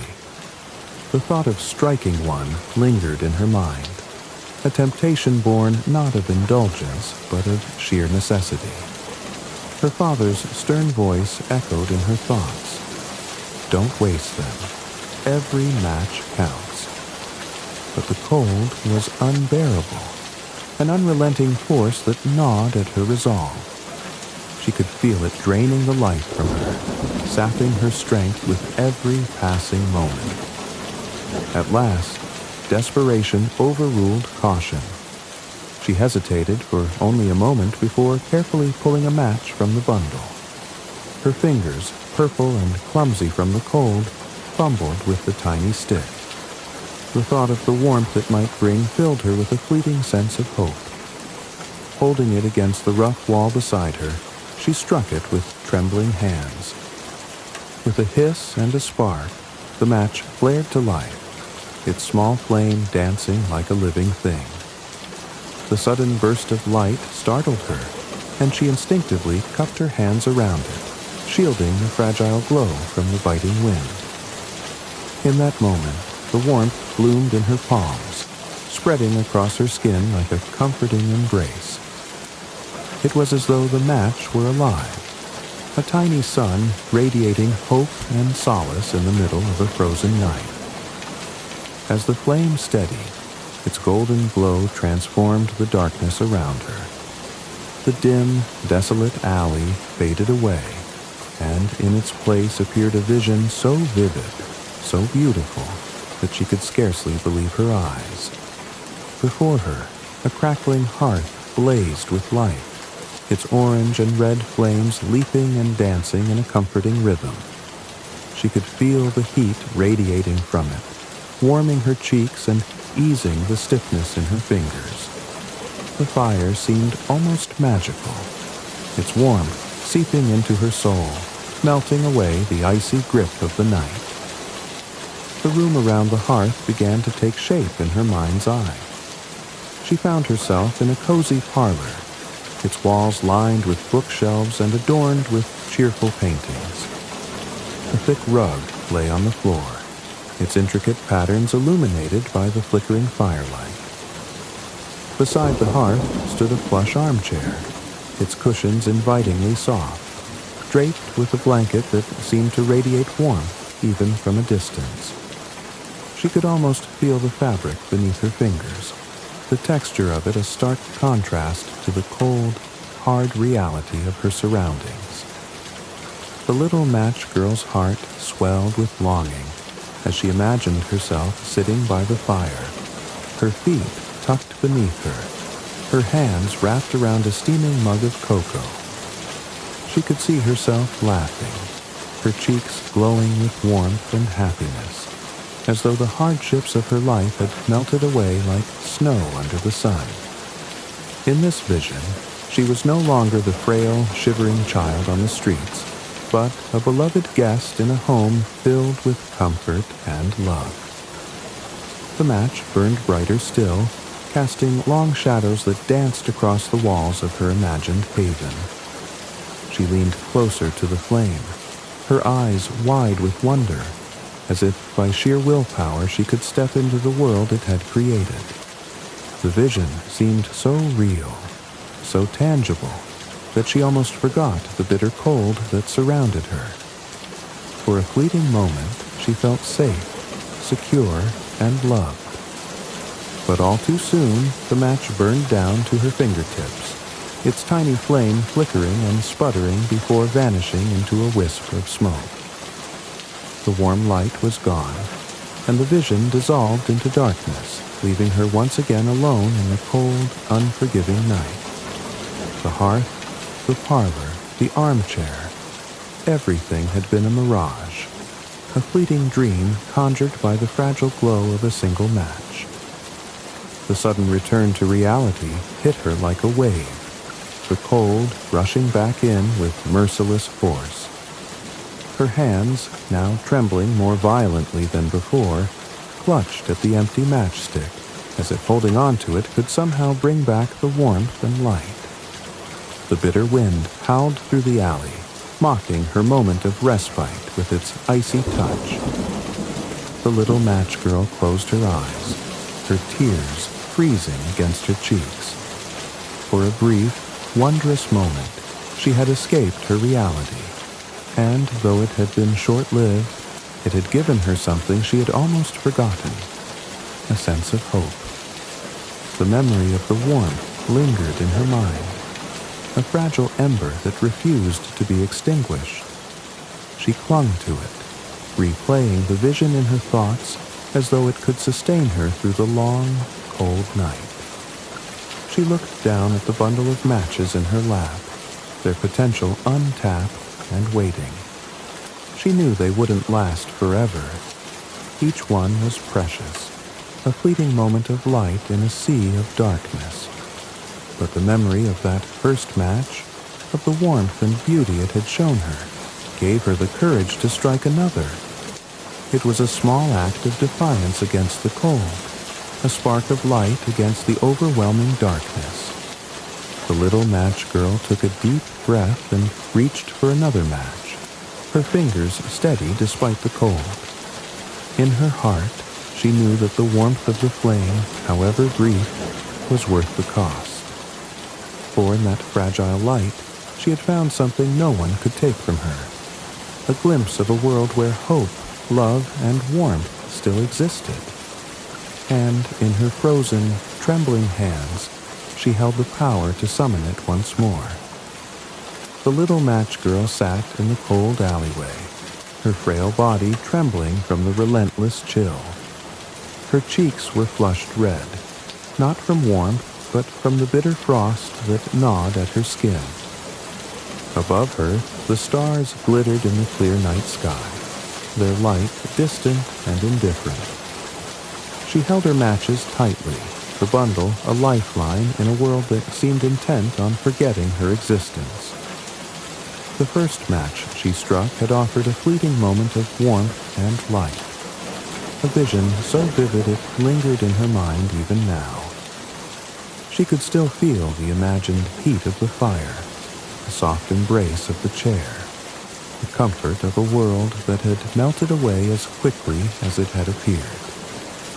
It was the promise of something more, something better, and though it had vanished, it left her with a yearning that burned brighter than the flame itself. She stared at the bundle of matches in her lap, the urge to strike another building within her like a rising tide. Each match was precious, a lifeline against the cold, and yet the memory of the first vision urged her forward. What harm could it do, she thought, to seek another moment of light in this endless darkness? With trembling hands, she pulled out another match and struck it against the wall. The tiny spark flared to life, and as the flame steadied, the world around her transformed once more. The alley disappeared, and she found herself standing in a grand dining hall.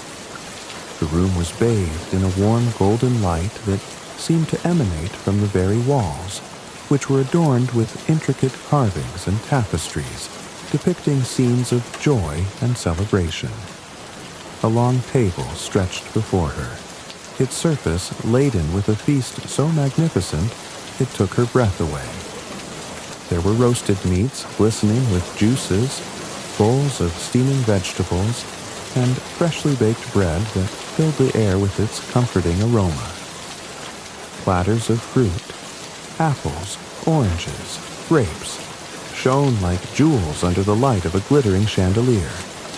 Cakes and pastries were arranged in towering tiers, their frosting swirled into delicate patterns, and pitchers of cider and wine gleamed like liquid gold. The little match girl stepped forward, her eyes wide with wonder. She could almost taste the richness of the food, feel the warmth of the room enveloping her like a protective cocoon. She imagined herself seated at the table, her plate heaped high with delicacies she had only ever dreamed of. The thought filled her with a happiness so profound it brought tears to her eyes. But as she reached out to touch the table, the flame of the match burned down to her fingertips. The vision wavered, the golden light fading into the harsh darkness of the alley. She was once again cold and hungry, the magnificent feast nothing more than a fleeting dream. Determined to recapture the magic, she struck another match. The flame leapt to life, and with it came a new vision. This time, she stood before a towering Christmas tree that seemed to touch the heavens. Its branches were heavy with ornaments of every shape and color. Glass baubles that sparkled like diamonds.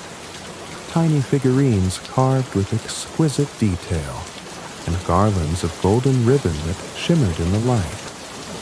Candles adorned the tree, their flames steady and bright, casting a warm glow that filled the room with a sense of peace and wonder. Beneath the tree were piles of presents wrapped in vibrant paper and tied with satin bows. She could almost hear the rustle of the paper, feel the smoothness of the ribbons under her fingers. Children danced around the tree, their laughter ringing like the sweetest music. They held hands and spun in circles, their faces alight with joy. The little match girl watched them, a smile spreading across her face as she imagined herself among them, her small hands clutching a gift of her own. For a moment, she was no longer an outsider looking in. She was part of the celebration, wrapped in its warmth and love. But just as she began to feel the joy seep into her soul, the match burned out. The tree, the children, the gifts, all vanished, leaving her once again in the cold, empty alley. The next match she struck revealed a vision of a grand cathedral, its soaring arches and stained glass windows illuminated by hundreds of flickering candles. The air was filled with the soft strains of a choir, their voices blending in perfect harmony as they sang hymns of hope and salvation. The sound was so pure, so beautiful, that it brought a lump to her throat. She found herself seated on a wooden pew near the front, the warm glow of the candles bathing her in a light that felt almost holy. The scent of frankincense filled the air, mingling with the faint aroma of wax and pine. Around her, people knelt in prayer, their faces serene and radiant, as if the very presence of the divine filled the room. For the first time in as long as she could remember, the little match girl felt a sense of peace. She closed her eyes and let the music wash over her, the notes wrapping around her like a comforting embrace. In that moment, she felt no hunger, no cold, no pain, only the quiet reassurance that she was not alone, that someone, somewhere, was watching over her.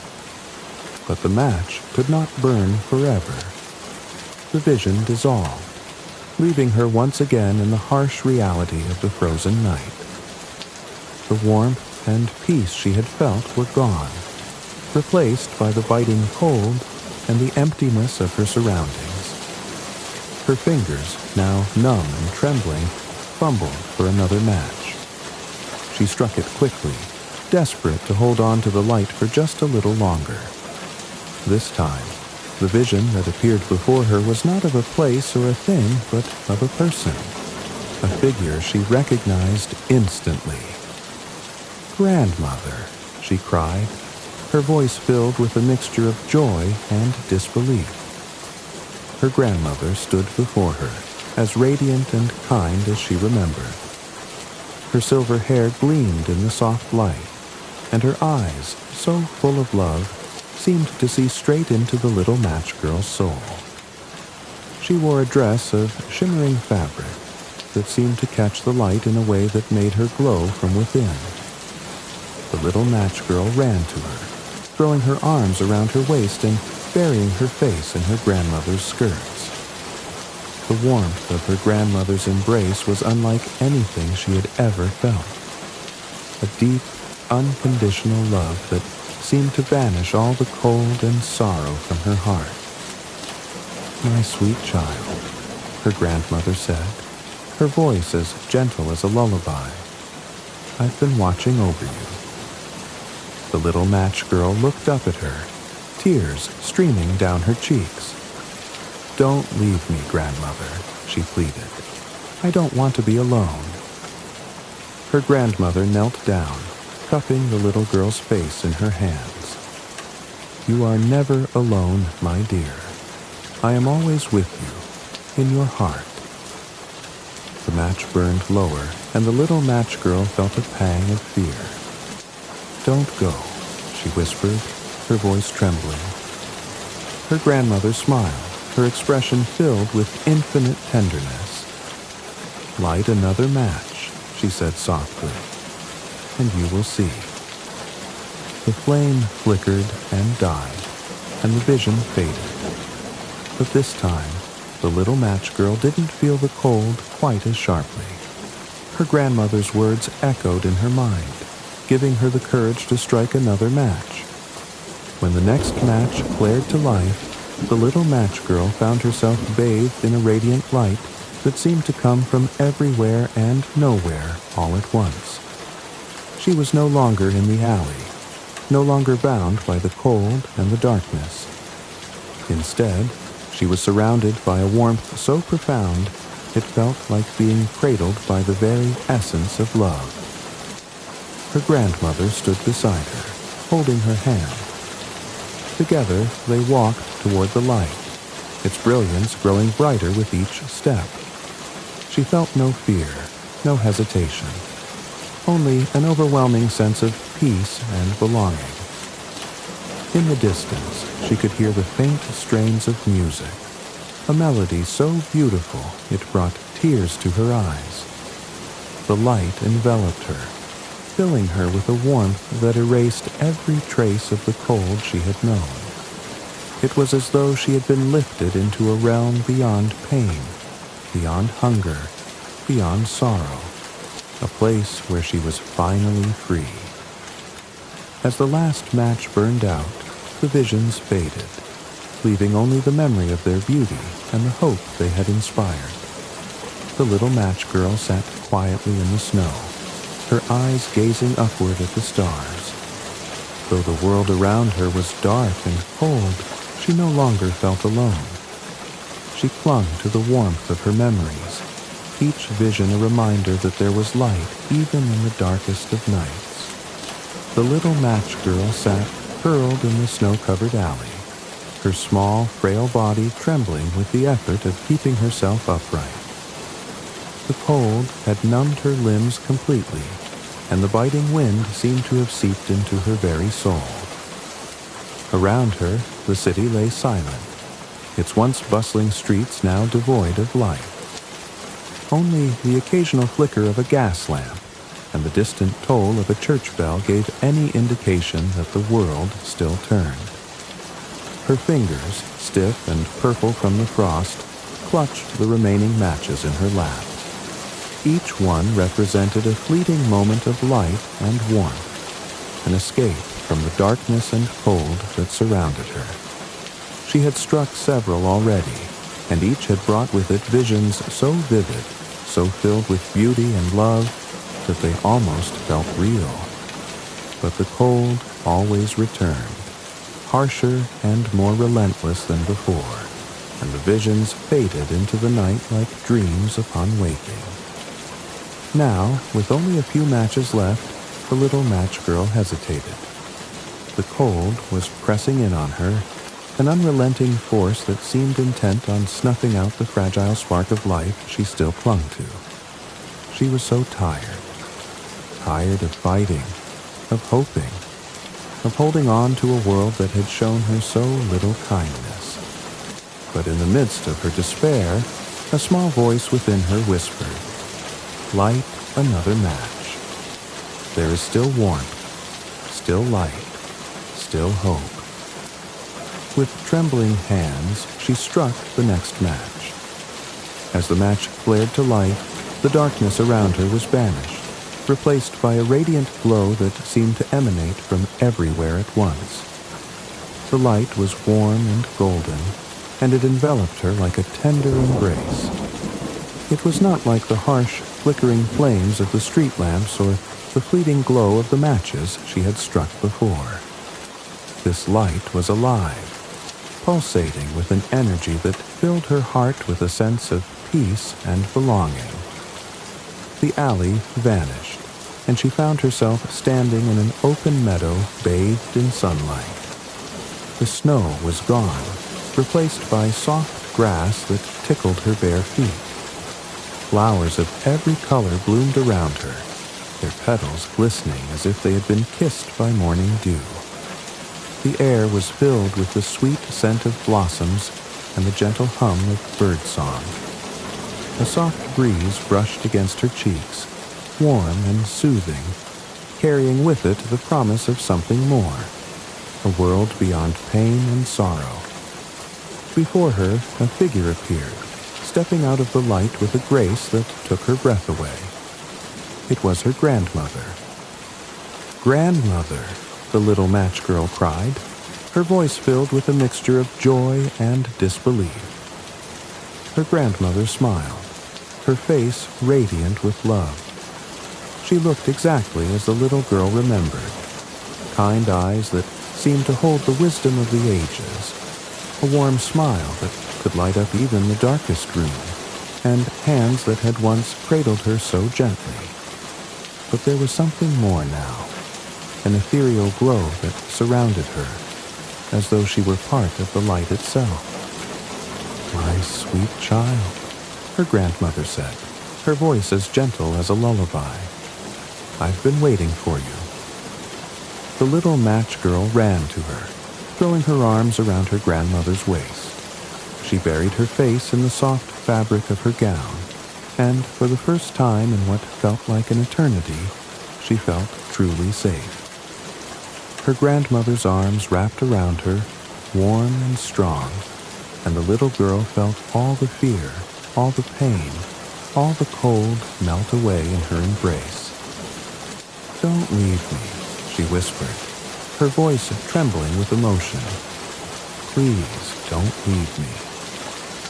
Her grandmother knelt down, cupping the little girl's face in her hands. "I am here now, and I will never leave you again," she said softly. "You are safe with me." The little match girl looked into her grandmother's eyes and saw a depth of love and understanding that filled her with a peace she had never known. It was as though all the hurt and hardship of her life had been washed away, replaced by the warmth and light of her grandmother's presence. Hand in hand, they began to walk through the meadow. The little match girl's bare feet no longer ached. Instead, they felt light and strong, as though the burdens of her earthly life had been left behind. The light ahead of them grew brighter and warmer, and the air was filled with a melody so beautiful it brought tears to her eyes. It was a song without words, a harmony of voices and instruments that seemed to resonate with the very fabric of her soul. As they walked, the little match girl noticed others joining them. Figures emerged from the light, each one radiating a love and peace that matched her grandmother's. They smiled at her, their faces kind and welcoming, as though they had been waiting just for her. Among them, she recognized people she had loved and lost. Her mother, whose gentle touch she still remembered, and even her baby brother, whom she had never met but had heard stories about. He reached for her hand, his tiny fingers curling around hers, and she felt her heart swell with a love so pure it was almost overwhelming. They walked together toward the source of the light, which now filled the entire horizon. The closer they got, the more the little match girl felt the warmth and peace seep into every corner of her being. She was no longer cold, no longer hungry, no longer alone. The pain and suffering of her earthly life seemed like a distant memory, replaced by a joy so profound it felt as though her heart might burst. At last, they reached the gates. They were not gates in the traditional sense. There was no iron, no stone, no imposing structure. Instead, the gates were made of light, their form shifting and shimmering like the surface of a still pond kissed by the sun. Beyond them lay a realm so beautiful, so filled with love and wonder, that it defied description. The little match girl hesitated, her small hand tightening around her grandmother's. "Am I allowed to go there?" she asked softly, her voice tinged with uncertainty. Her grandmother knelt beside her, brushing a strand of golden hair from her face. "This place was made for you, my sweet child," she said. "It is where you belong." "But I didn't sell the matches," the little girl whispered, her eyes brimming with tears. "I failed." Her grandmother shook her head, her smile filled with infinite tenderness. "You have done nothing wrong," she said. "Your life was filled with challenges, but you faced them with courage and kindness. That is what matters." The little match girl looked up at her grandmother, her heart filled with a sense of acceptance and love she had never known. Together, they stepped through the gates. As they entered, the light surrounded her completely, filling her with a warmth that went beyond the physical. It was a warmth of the soul, a feeling of being utterly and completely loved. The little match girl felt herself transformed. No longer was she the frail, shivering child from the streets. She was whole, radiant, and free. The world around her was a place of unimaginable beauty. Rolling hills stretched out before her, covered in flowers that seemed to glow from within. Rivers of crystal-clear water flowed gently through the landscape, their surfaces shimmering like diamonds. The air was filled with the laughter of children and the sound of music, a symphony of joy that never ceased. The little match girl turned to her grandmother, her face alight with wonder. "Is this heaven?" she asked. Her grandmother nodded, her eyes shining with love. "Yes, my darling, this is home." The little match girl smiled, her heart finally at peace. She was home, surrounded by love, warmth, and light. A place where the cold and hunger of her earthly life could never touch her again. In the cold light of dawn, the city awoke to find the little match girl curled in the alley, her small frame still and lifeless. The snow had settled gently on her, covering her like a fragile blanket. Her face, though pale, bore a peaceful expression, as though she had found something far greater than the struggles of the world she had left behind. The townsfolk who found her whispered among themselves, some shedding tears, others shaking their heads in regret. "Poor child," one man said softly. "She must have been so cold." But the little match girl was no longer cold, no longer hungry, no longer alone. She had found her light, her warmth, her home. And though her earthly life had ended, her story lived on, a reminder of the power of hope, love, and the enduring light that shines even in the darkest of nights. The first light of dawn crept over the city, painting the snow-covered rooftops in hues of pale gold and soft pink. The streets were still quiet, the festive chaos of Christmas Eve replaced by a serene stillness. The occasional jingle of a bell or the crunch of boots on the frozen ground signaled the beginning of a new day.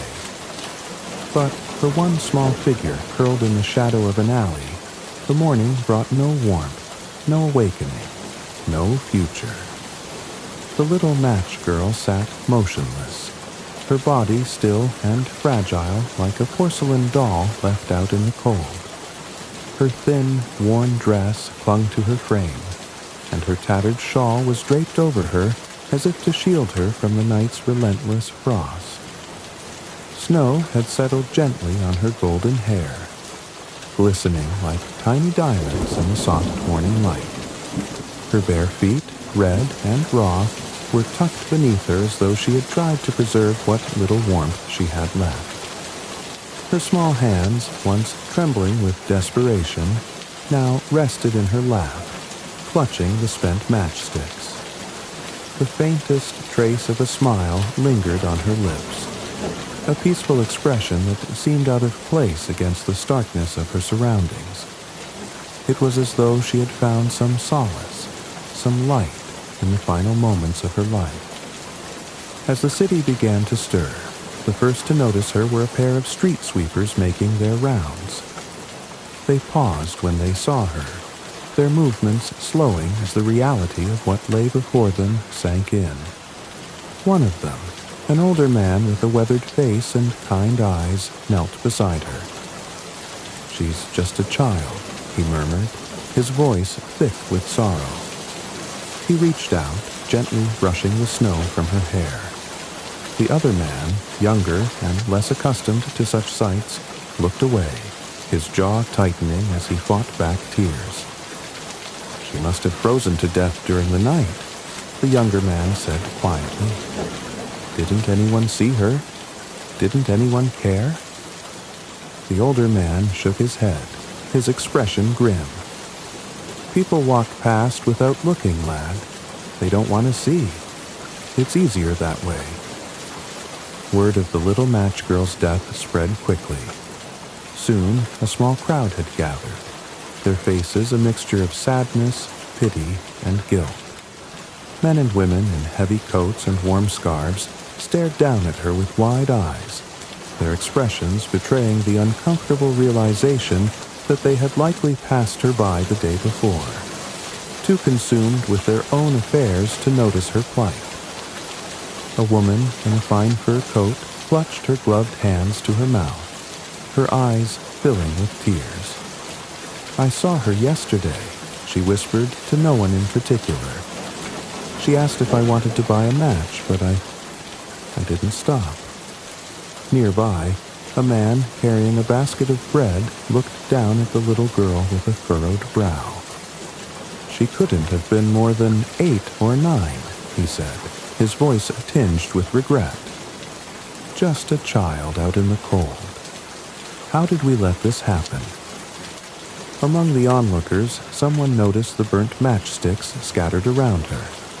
They bent down to pick one up, turning it over in their fingers as though it might offer some clue to the child's final moments. "She must have been lighting them to keep warm," the person said softly.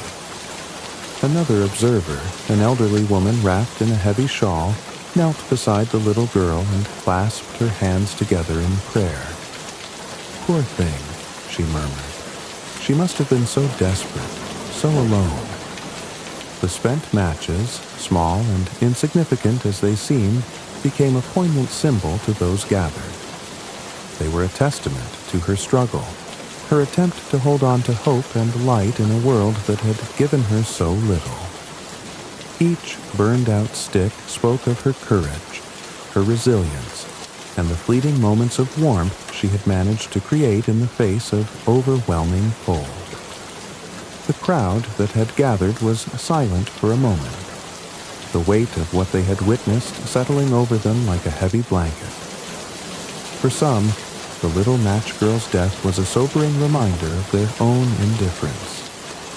They thought of the warm homes they had returned to, the feasts they had shared, and the gifts they had unwrapped, all while a child had frozen to death on their streets.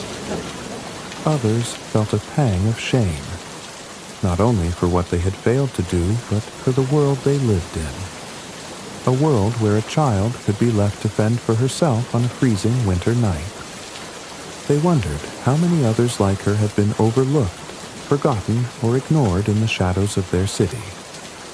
A man in a fine coat stepped forward, removing his hat and holding it against his chest. "We must do better," he said, his voice firm but sorrowful. "For her, and for all the others who have no one to care for them." His words seemed to ignite something in the crowd. People began to speak quietly among themselves, pledging to take action, to help those in need, to ensure that no one else would face the same fate as the little match girl. It was a small gesture, born of guilt and grief, but it was a beginning. As the sun rose higher in the sky, the little match girl's body was gently lifted and carried away. Her passing became a story told throughout the city, a tale of tragedy that stirred hearts and inspired change. People who had once turned a blind eye to the suffering around them began to act, opening their homes and their hearts to those in need. Churches and charities redoubled their efforts, ensuring that food, warmth, and shelter were available to the most vulnerable.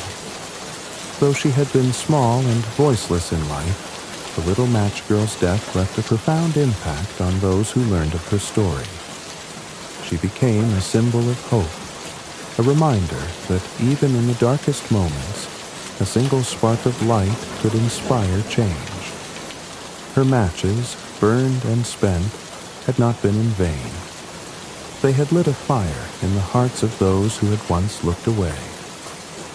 In the quiet of the evening, as the city prepared for another cold night, the stars began to appear in the darkening sky. Among them, a single star shone brighter than the rest, its light steady and pure. Those who looked up at it that night felt a sense of peace, as though the little match girl's spirit were watching over them, her light guiding them toward a kinder, more compassionate world. And so, though the little match girl had left the earth, her story lived on, a testament to the enduring power of hope, the importance of kindness, and the light that can be found even in the coldest and darkest of nights. The story of the little match girl did not end with her passing. Though she left the world quietly, unnoticed by most during her life, her death became a spark that ignited a change in the hearts of those who learned of her fate. Her fragile body, curled in an alley on a snowy Christmas morning, was a haunting image that lingered in the minds of the townsfolk, compelling them to reflect on their own actions, or inactions. In the days that followed, the little match girl's story spread through the city like a winter wind, touching every corner, from the grand estates of the wealthy to the modest homes of the working class. People spoke of her with hushed voices, their words tinged with sorrow and guilt. For many, her death was a mirror reflecting their own indifference. The realization that a child had suffered so greatly, so close to their warm hearths and abundant tables, weighed heavily on their consciences. The matchsticks she had clutched became a poignant symbol, a reminder of her fleeting moments of warmth and light in a world that had been so cruelly cold. The image of her sitting alone in the snow, lighting one match after another to create small pockets of hope, resonated deeply. It was as if, in her final moments, she had illuminated not just the darkness of her surroundings, but the darkness within the hearts of those who had overlooked her. The mayor of the city, a man known more for his political ambitions than his compassion, was among those moved by her story. He stood before the city council and declared, "No child in our city should ever face such a fate again. We have failed her, but we must not fail others." His words were met with solemn nods and murmurs of agreement, and plans were quickly set into motion. The townspeople decided to honor the little match girl with a memorial. At the center of the bustling square where she had once tried to sell her matches, a statue was erected. A delicate bronze figure of a young girl holding a match, its flame immortalized in glowing amber. The base of the statue bore an inscription, "In memory of the little match girl, whose light shines eternal. May we never forget the least among us." The statue became a place of reflection, where townsfolk would pause to lay flowers, light candles, or simply stand in quiet contemplation. During the harsh winters, the statue was adorned with scarves, gloves, and hats, left by compassionate strangers for those in need. It became not just a memorial, but a beacon of kindness, a reminder to care for the most vulnerable among them. Inspired by her story, the people of the city began to take meaningful action. Churches and community leaders organized food drives, ensuring that no one would go hungry during the bitter winter months.